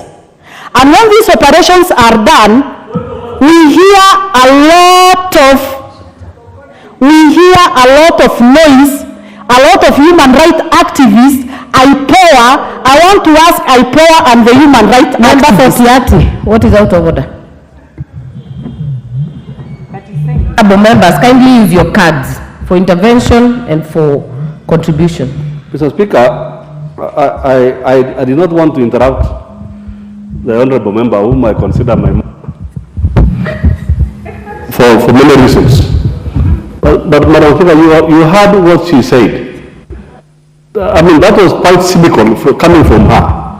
That she doesn't know whether Tiati is crying or is laughing. I mean, how does it have to be Tiati? Yet I know the problem she's talking about, the bandit she's talking about are most likely from Samburu. How did Tiati come in? Can we now withdraw that? Because for the first time, Madam Speaker, we are debating insecurity in this House without being caused by my people. And she starts finding a way. Mentioning Tiati. For Tiati, don't debate. Why does she want to mention Tiati? For no reason. Don't debate, because I heard Honorable Korere mention very many countries. Yeah. Maybe. No, she knows what you have made your point. Honorable Kamket, you've made your point. Honorable Korere. As I read that, I think Kamket is quoting me out of context. I just looked across the aisle and I saw him laughing, so I'm sorry. I don't mean anything. Madam Speaker, as I conclude, these bandits are ruthless and they know no other language other than ruthlessness. And the government security agencies must treat them with the ruthlessness they deserve. And Madam Speaker, they cannot use their families as a human shield. Madam Speaker, number one, I even don't understand why people should go and camp with the children in the heart of the forest. These children are not going to school. The first thing is they are actually even denying their own children their basic constitutional rights of the right to education. And Madam Speaker, it is a high time the government act. Madam Speaker, as I speak, and I want to say this on the floor of this House, we are not safe. In my constituency, they killed one chief, who is my own brother-in-law. They have raided from 4 chiefs. They're actually targeting all leaders.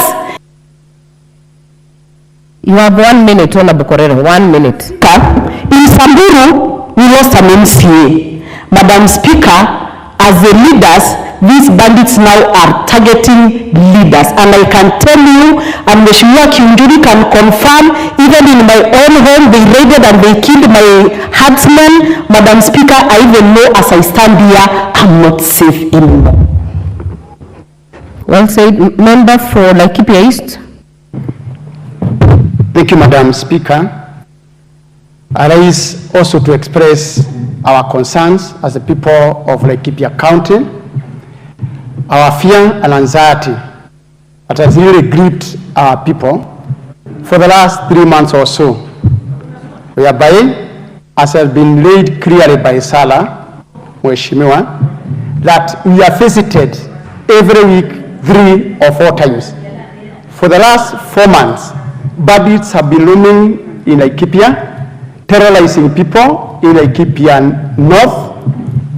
During daytime, they come scouting fearlessly. They will come and scout from the homes that they will come and steal in the evening. They can be seen during the day in the conservancies, in the valleys within Garidare.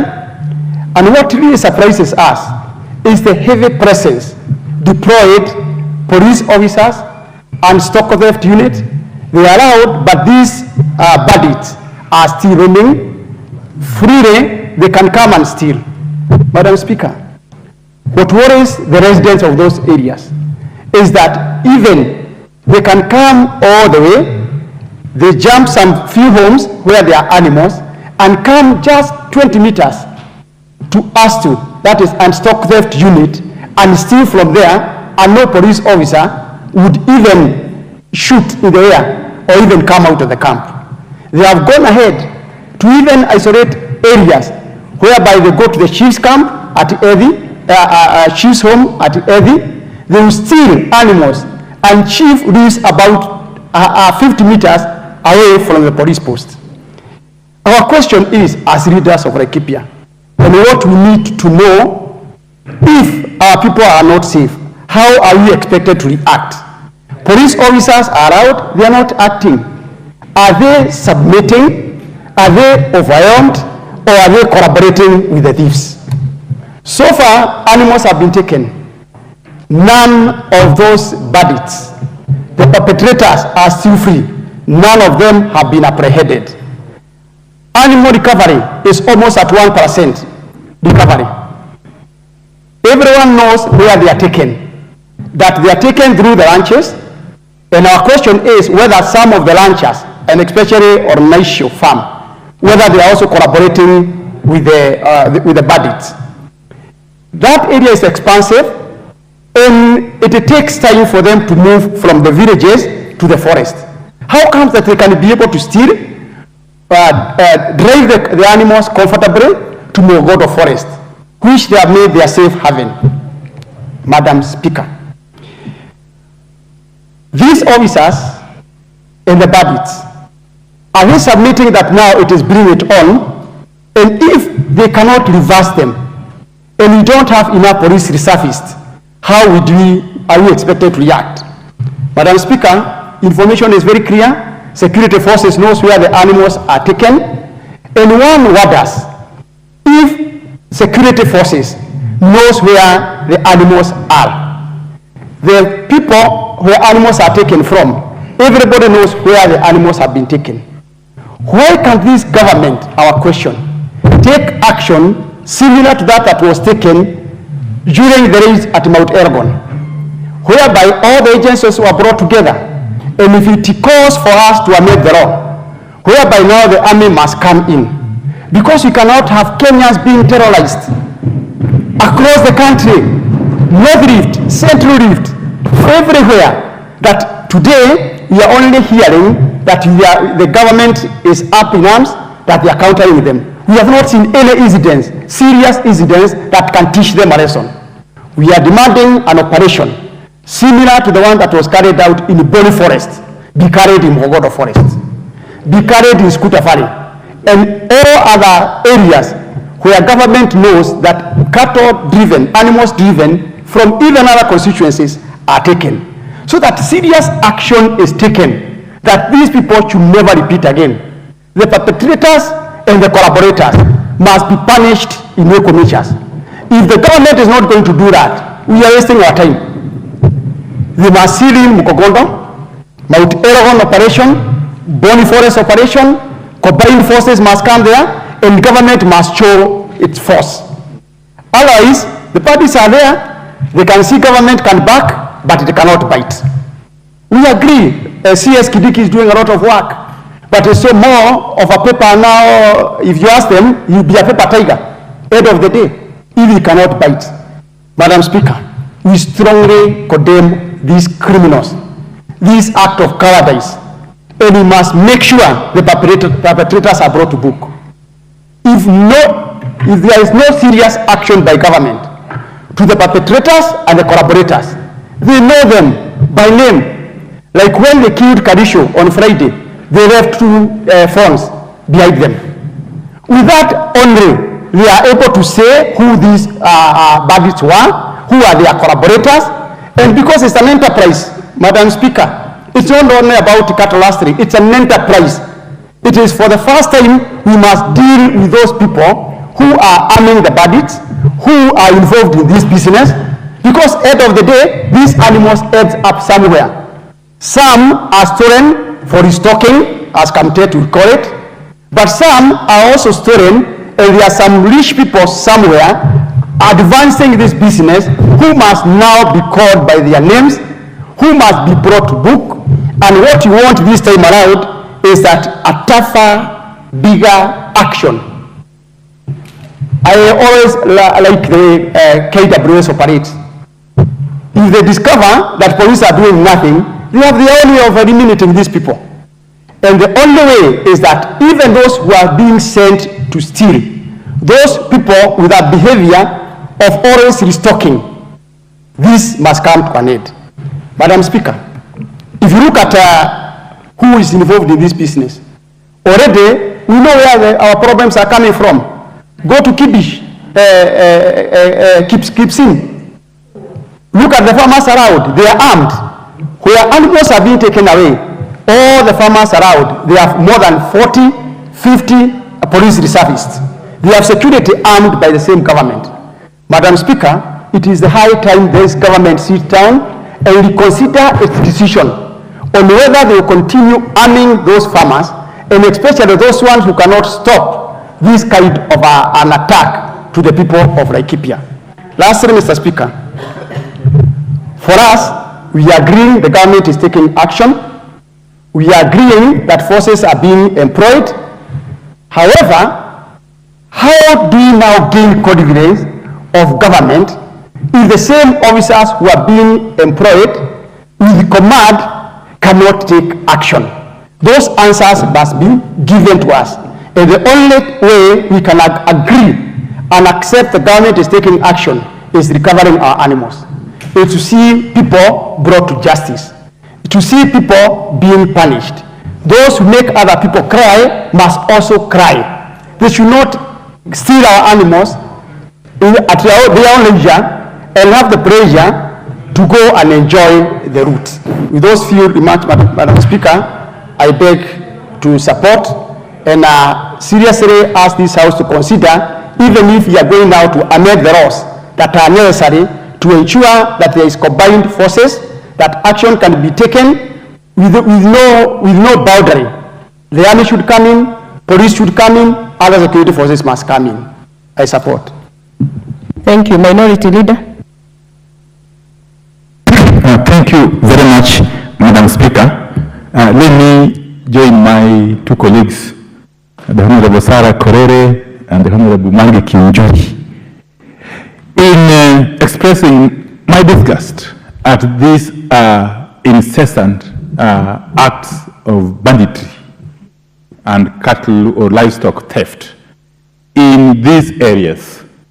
And I want really to subscribe to their sentiments to a large extent. But Madam Speaker, you know, we need to look at the root cause of all this. I am not really privy to what goes on there in detail.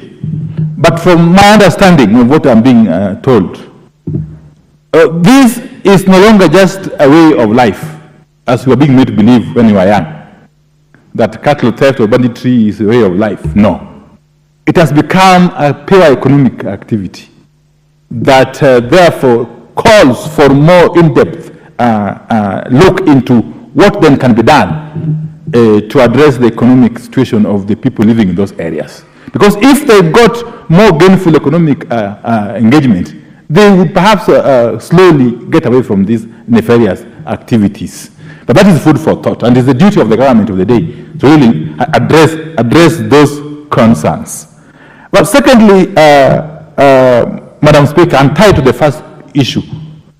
You know, if this banditry was contained, it would actually create an environment, conducive environment, for more meaningful economic activities to happen, to take place.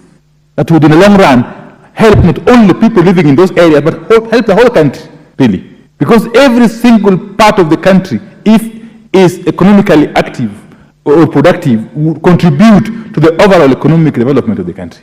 So I think it's incumbent upon the government of the day to really address this issue, but in a holistic manner.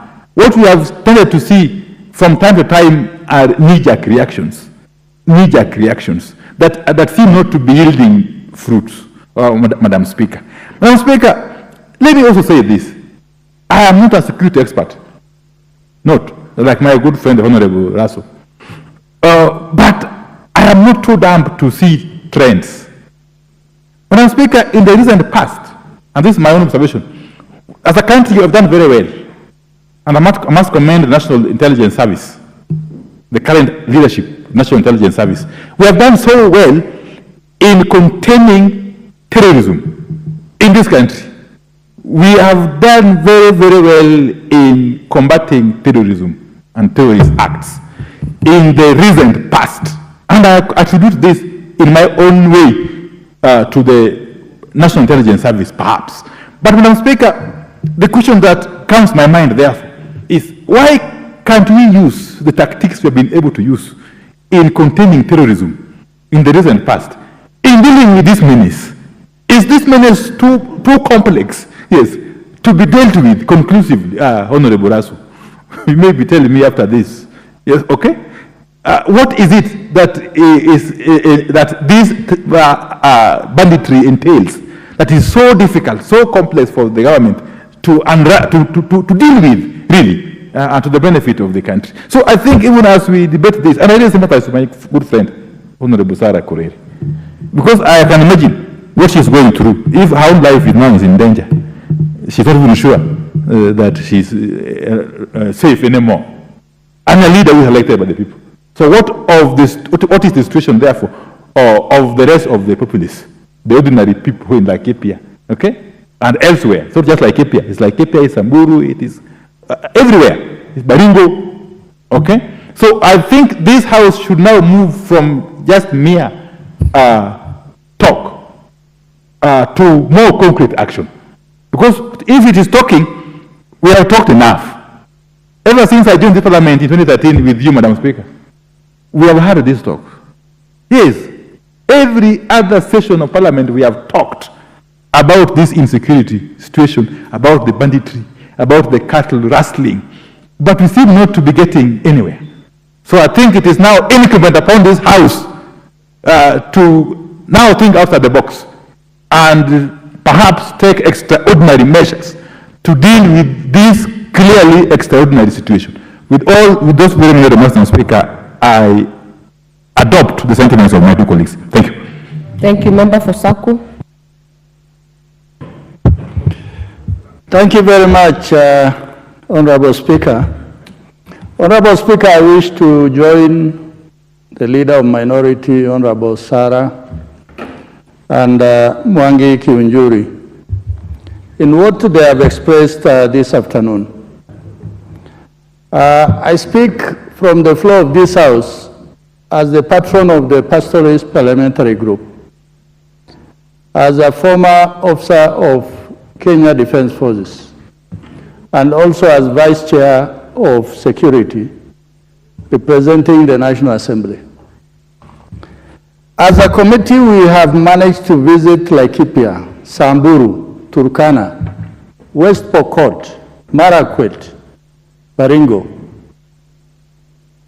And we are convinced beyond reasonable doubt that the CS Kindiki is doing so much, and he has achieved so much. But the 20% of work that is undone, cooperation of security forces, administrators, and a lot of cartels who have made the issue of insecurity internally in Kenya totally unbearable for quite sizable part of the Kenyan population. We have visited some of the areas like in Baringo, that locations and even wards, people have moved away because they can't live in their homes and they can't farm. And I said to both my colleagues and the population we found wherever we visited that we cannot allow that situation to obtain. I also agree with the leader of minority. If we are able to deal with terrorism, people without faces, people who we can only trace maybe on computers or on telephones or in technological fingerprints, why can't we deal with bandits in Mukogodo forest? Are there special people who are undertaking these criminal activities? Madam Speaker, the Committee of Security will table a report, I think by next week, following our extended visit into all these troubled spots. Further to that, we have said the idea of blanketly naming, oh, this area, this tribe, these communities, I think it must come to an end. We must focus on areas, individuals, whether they are leaders or politicians. People must account for what they are doing in terms of making Kenya unsafe. Madam Speaker, what Honorable Sarah has raised, you know, we take many things for granted. You leave Parliament and without looking left or right, you straight go to maybe a social place or you go home. But a lot of these members who come from these bandit-prone areas, unless they are adequately covered by security, they will not even attempt to go to their homes, let alone villages to condole with bereaved families. So, Madam Speaker, I thank Honorable Sarah for raising this very, very important issue. But I want to assure the House as a committee, we are going to name names. We are going to name pockets of troubles in this country, and we are going to stop at no point, even administrators, if they are part of this problem. With those remarks, I thank you, Honorable Speaker. Thank you. Member for Karachuonyo.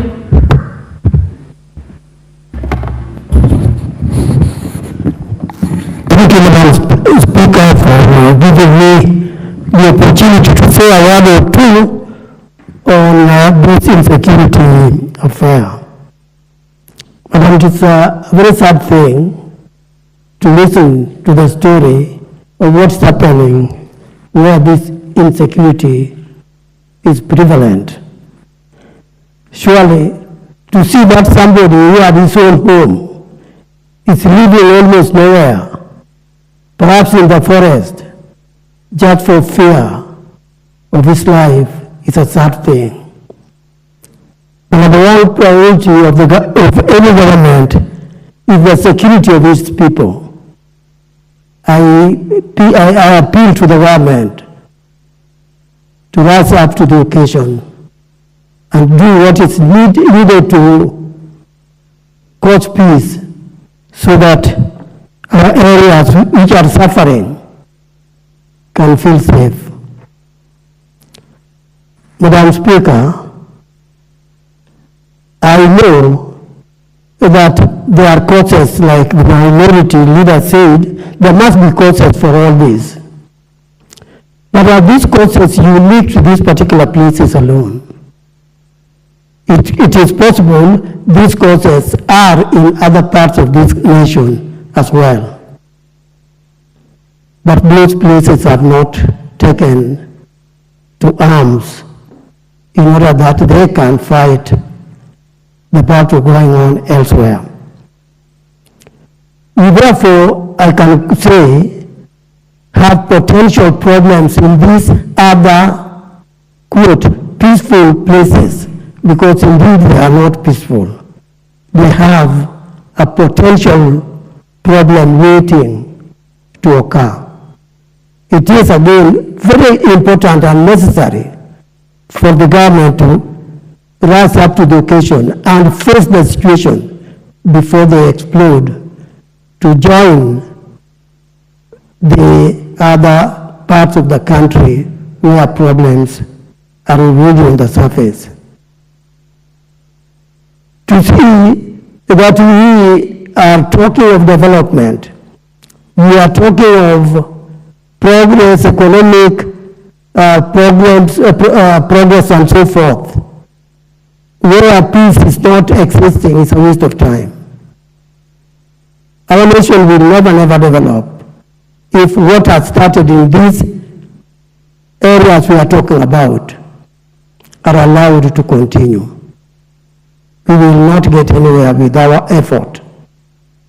I mean, we pay a lot of tax so that we can improve our country. But then, who will be able to use the resources necessary for development if you do not know what's coming to you the next day?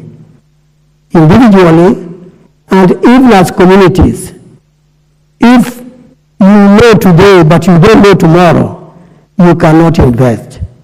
You cannot try to accumulate anything that would add to your wealth if you have any.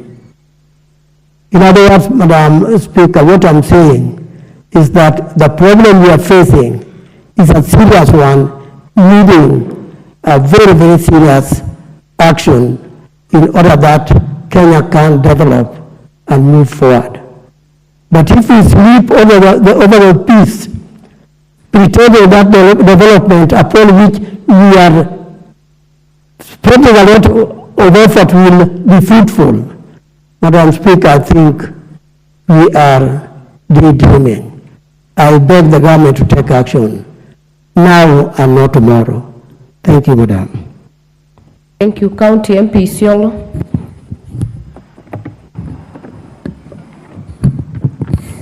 Thank you, Madam Speaker. Madam Speaker, I want to stand to support this motion, hoping to capture the deep pains that pastoralists and families in this part of the country go through in the hands of these bandits who are roaming our lands with a lot of impunity that anyone cannot imagine. Madam Speaker, while we could survive natural calamities like floods and droughts in this part of the country, it is very hard to stay safe from these bandits because they are all over. They are operating with so much impunity. They can come in, raid, kill, maim, and still get away with it. Madam Speaker, standing before you, I want to present a case of an innocent Form 3 girl by the name Fatuma Wario, who was leaving school just recently after closing. She was on her way home to see her parents on 1st April on the road, on Isiolo Merti Road. She was shot dead by these bandits. This left the parents and the families so devastated, and many other families so hopeless to the extent that they're even afraid to send the learners to schools anymore. Madam Speaker, further,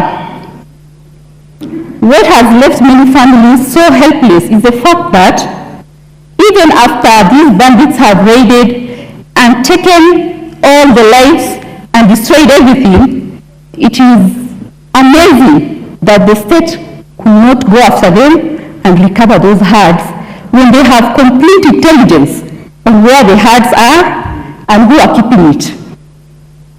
Just to give you an example from my county, we do have 147 camels hidden in a Mukogodo forest, just like mentioned by Mheshimiwa here.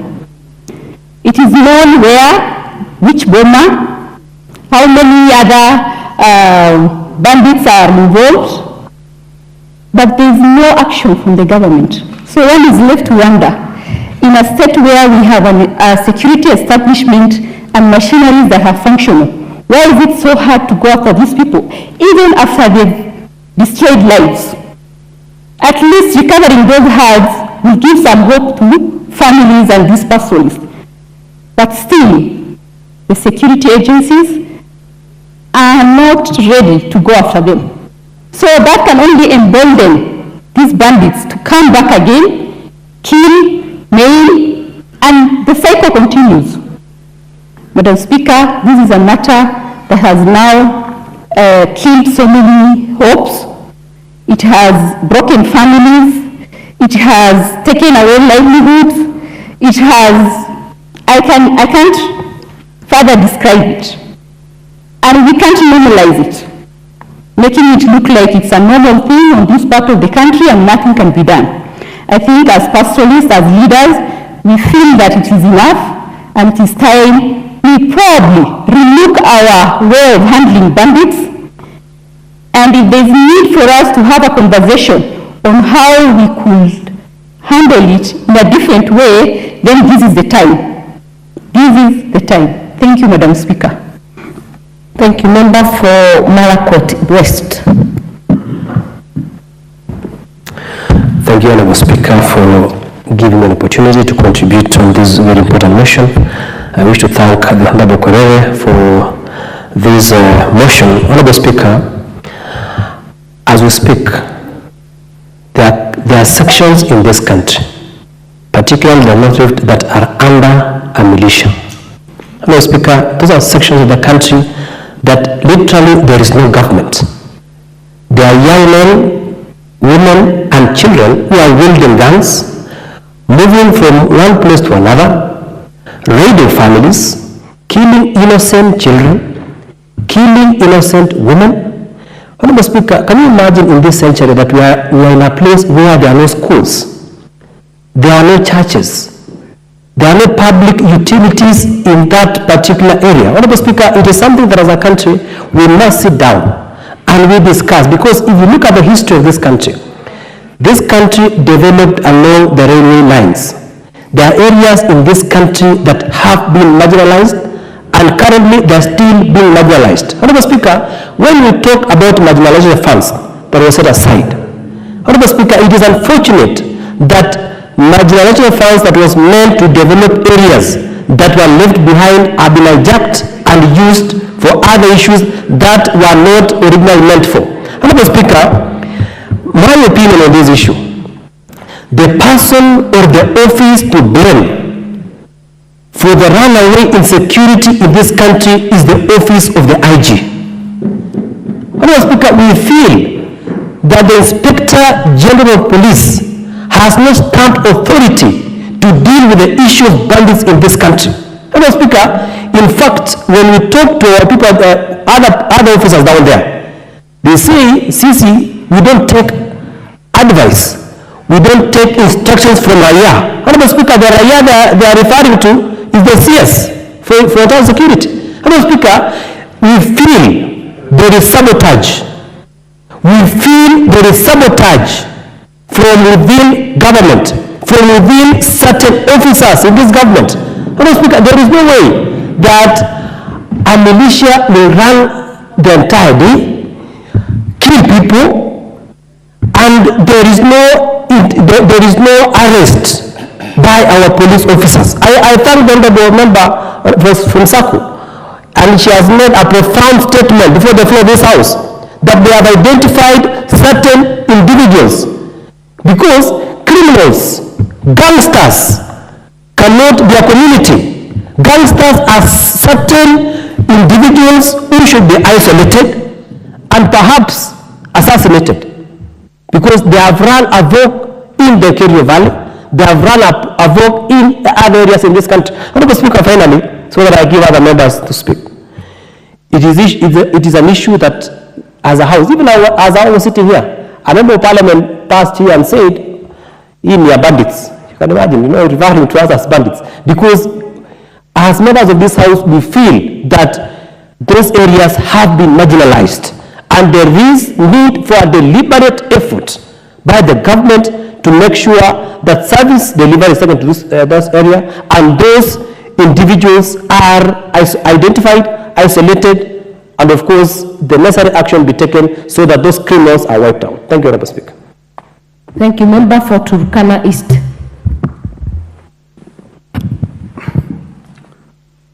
Thank you, Madam Speaker, for giving me this time to add my voice to this motion.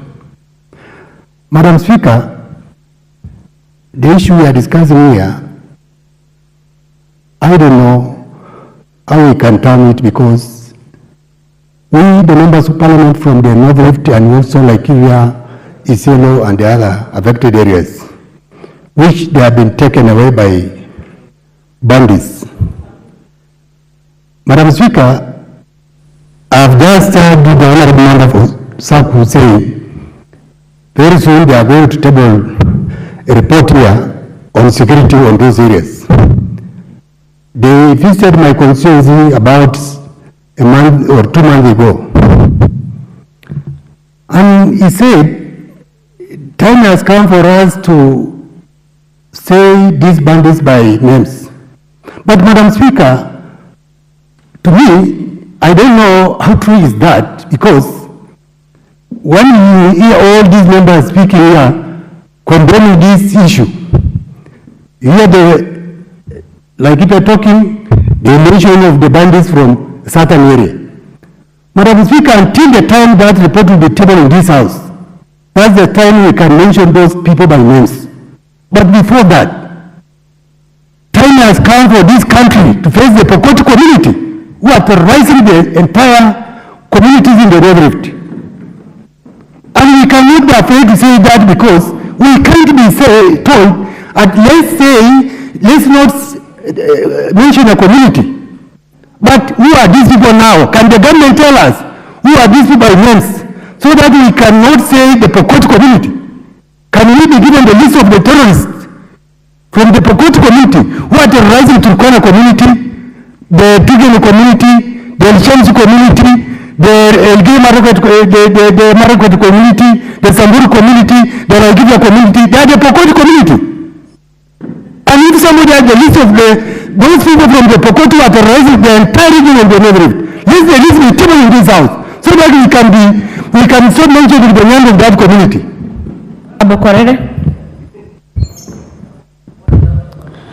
Honorable Speaker, from where I sit, there is no community of terrorists by that terrorist.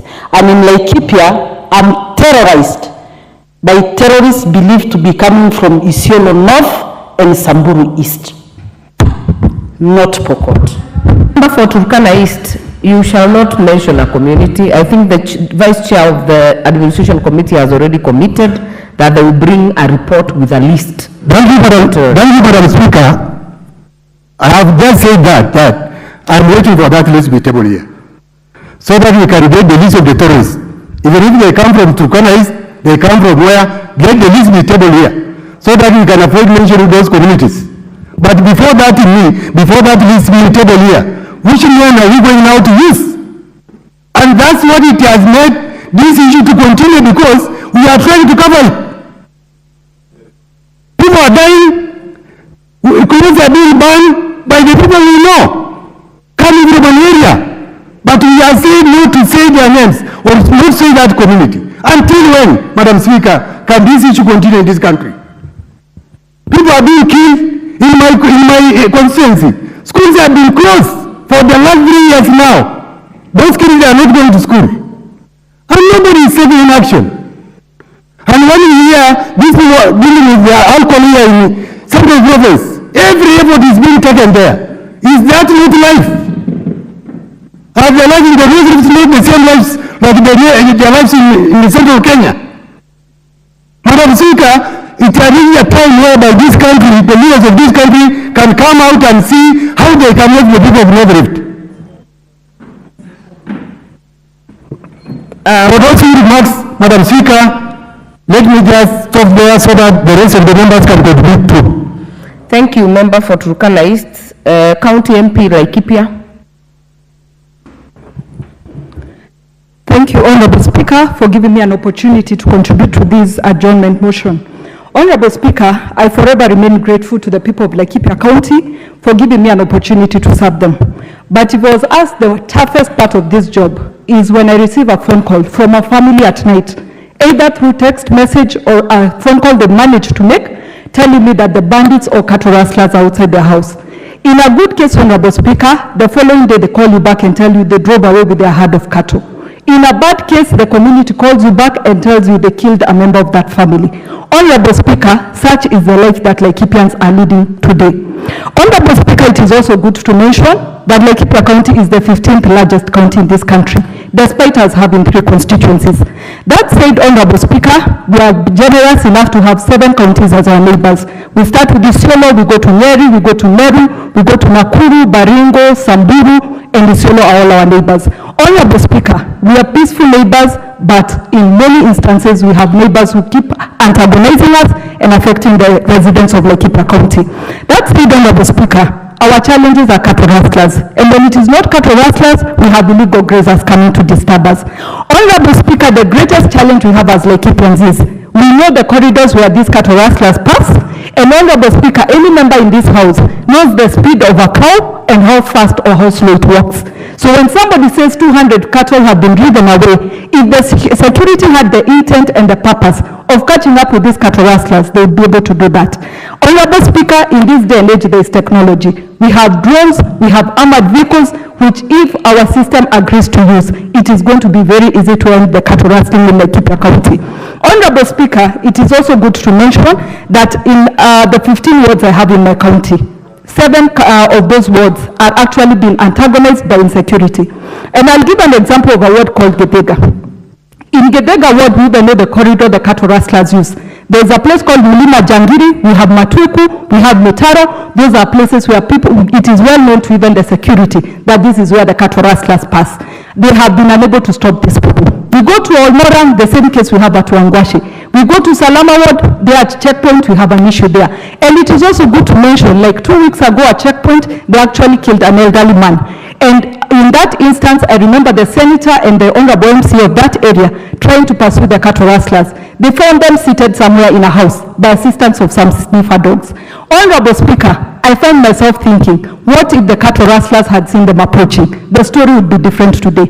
Again, we have been forced as leaders to become security agencies on the ground because the security agencies on the ground have refused to work. It is our plea that we need to know the structure that is going to be used in security in our areas, because as it's been mentioned by our colleague earlier, it seems these security forces have instructions they receive from somewhere else.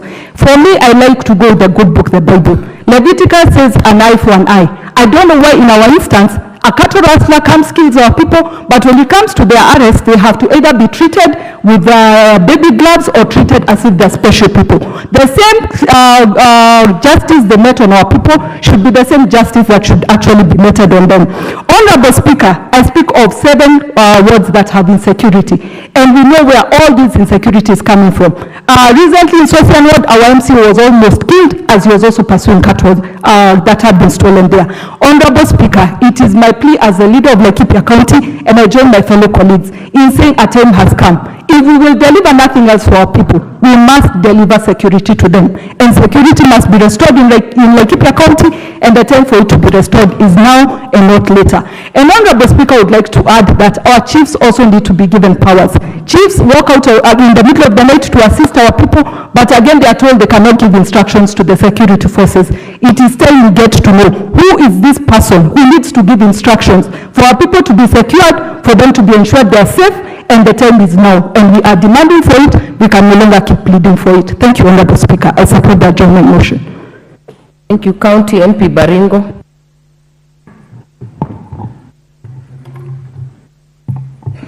Thank you so much, Madam Speaker.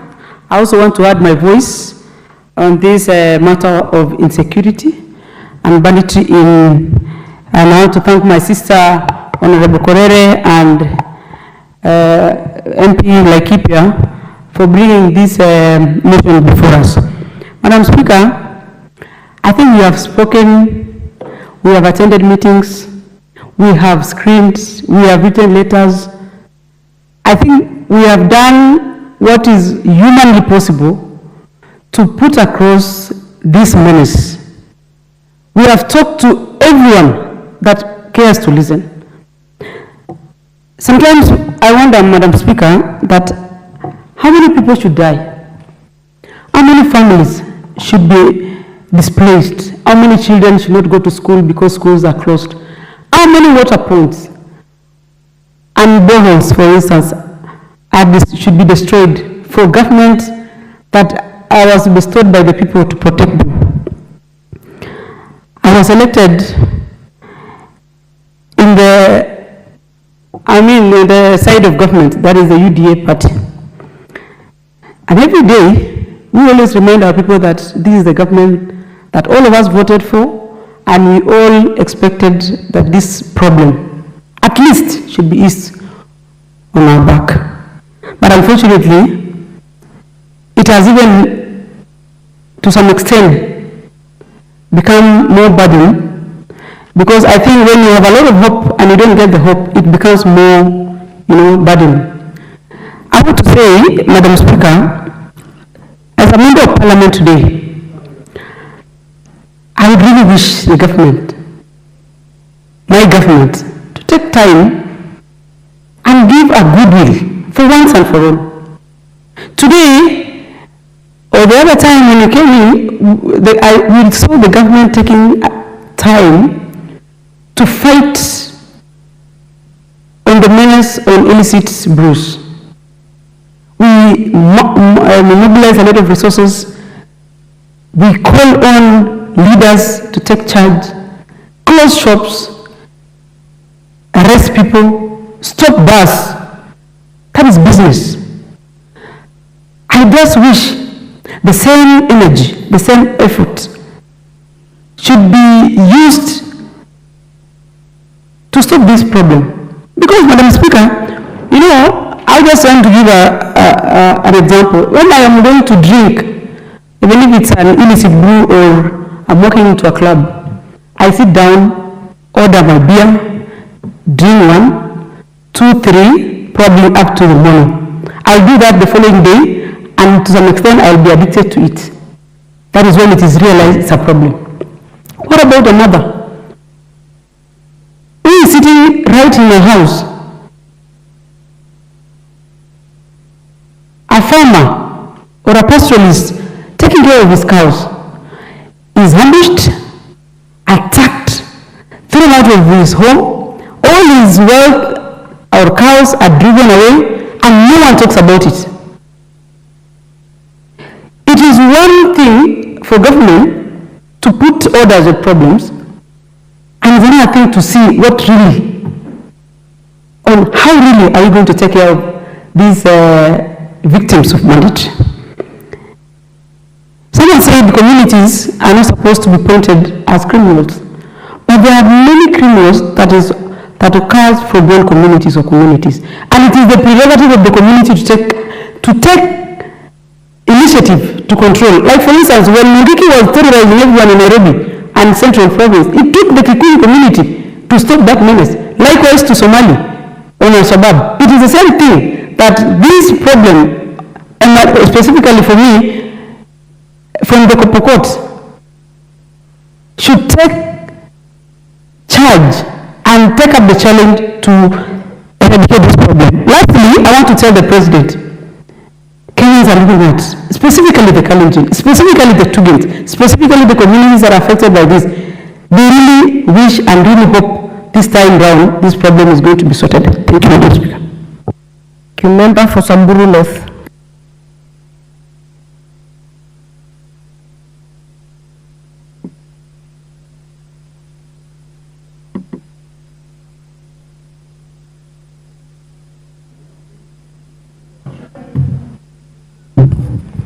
Thank you, Madam Speaker. I rise to support the motion by the Honorable Member for Laikipia North, Mheshimiwa Sarah Perere, and I really feel for her, just like I feel for all the other members from the North Rift who are affected by this insecurity menace.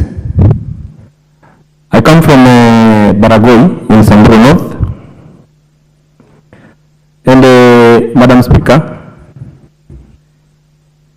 we are now going on 30 years of gun-related cattle rustling in that part of this country. I believe very many voices have spoken about the vice in this house. And the fact that we are still talking on the floor of this house about this issue really is an indictment on the government of the Republic of Kenya. 30 years down the road, people are still being killed, families are traumatized, children are killed. You heard from the women rep, Isiolo. You heard from Mheshimiwa Sarah Kore. You heard from Mheshimiwa Jamatia.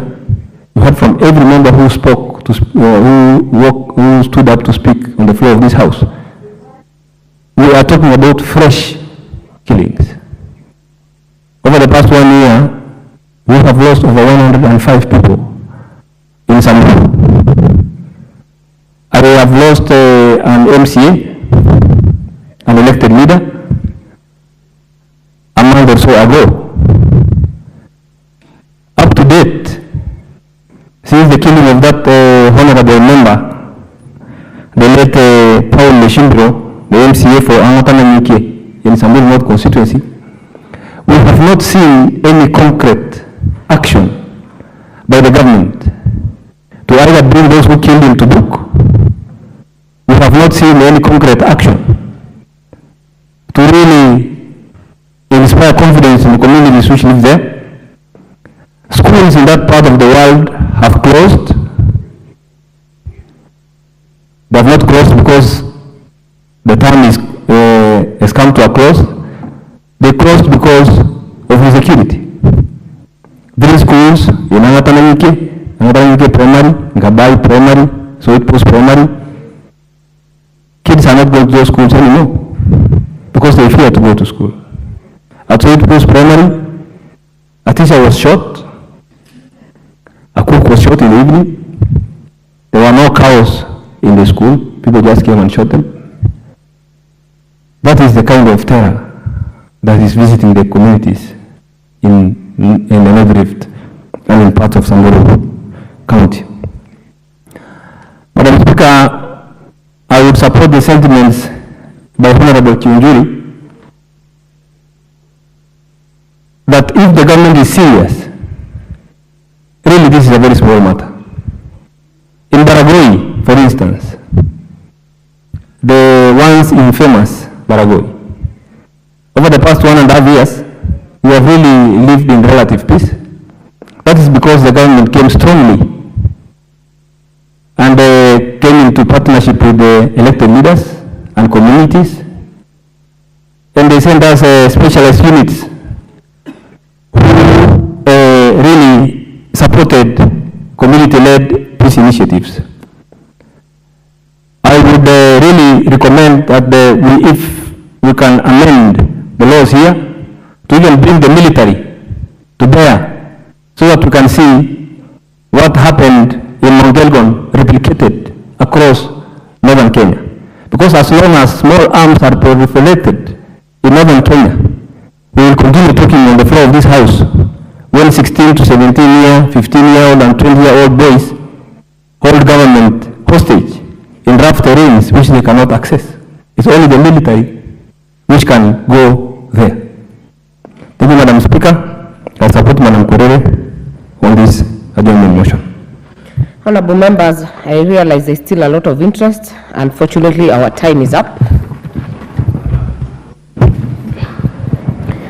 Honorable members, and the time now being 2 minutes past 7 p.m., this House stands adjourned until tomorrow, Wednesday, 17th April 2024 at 9:30 a.m.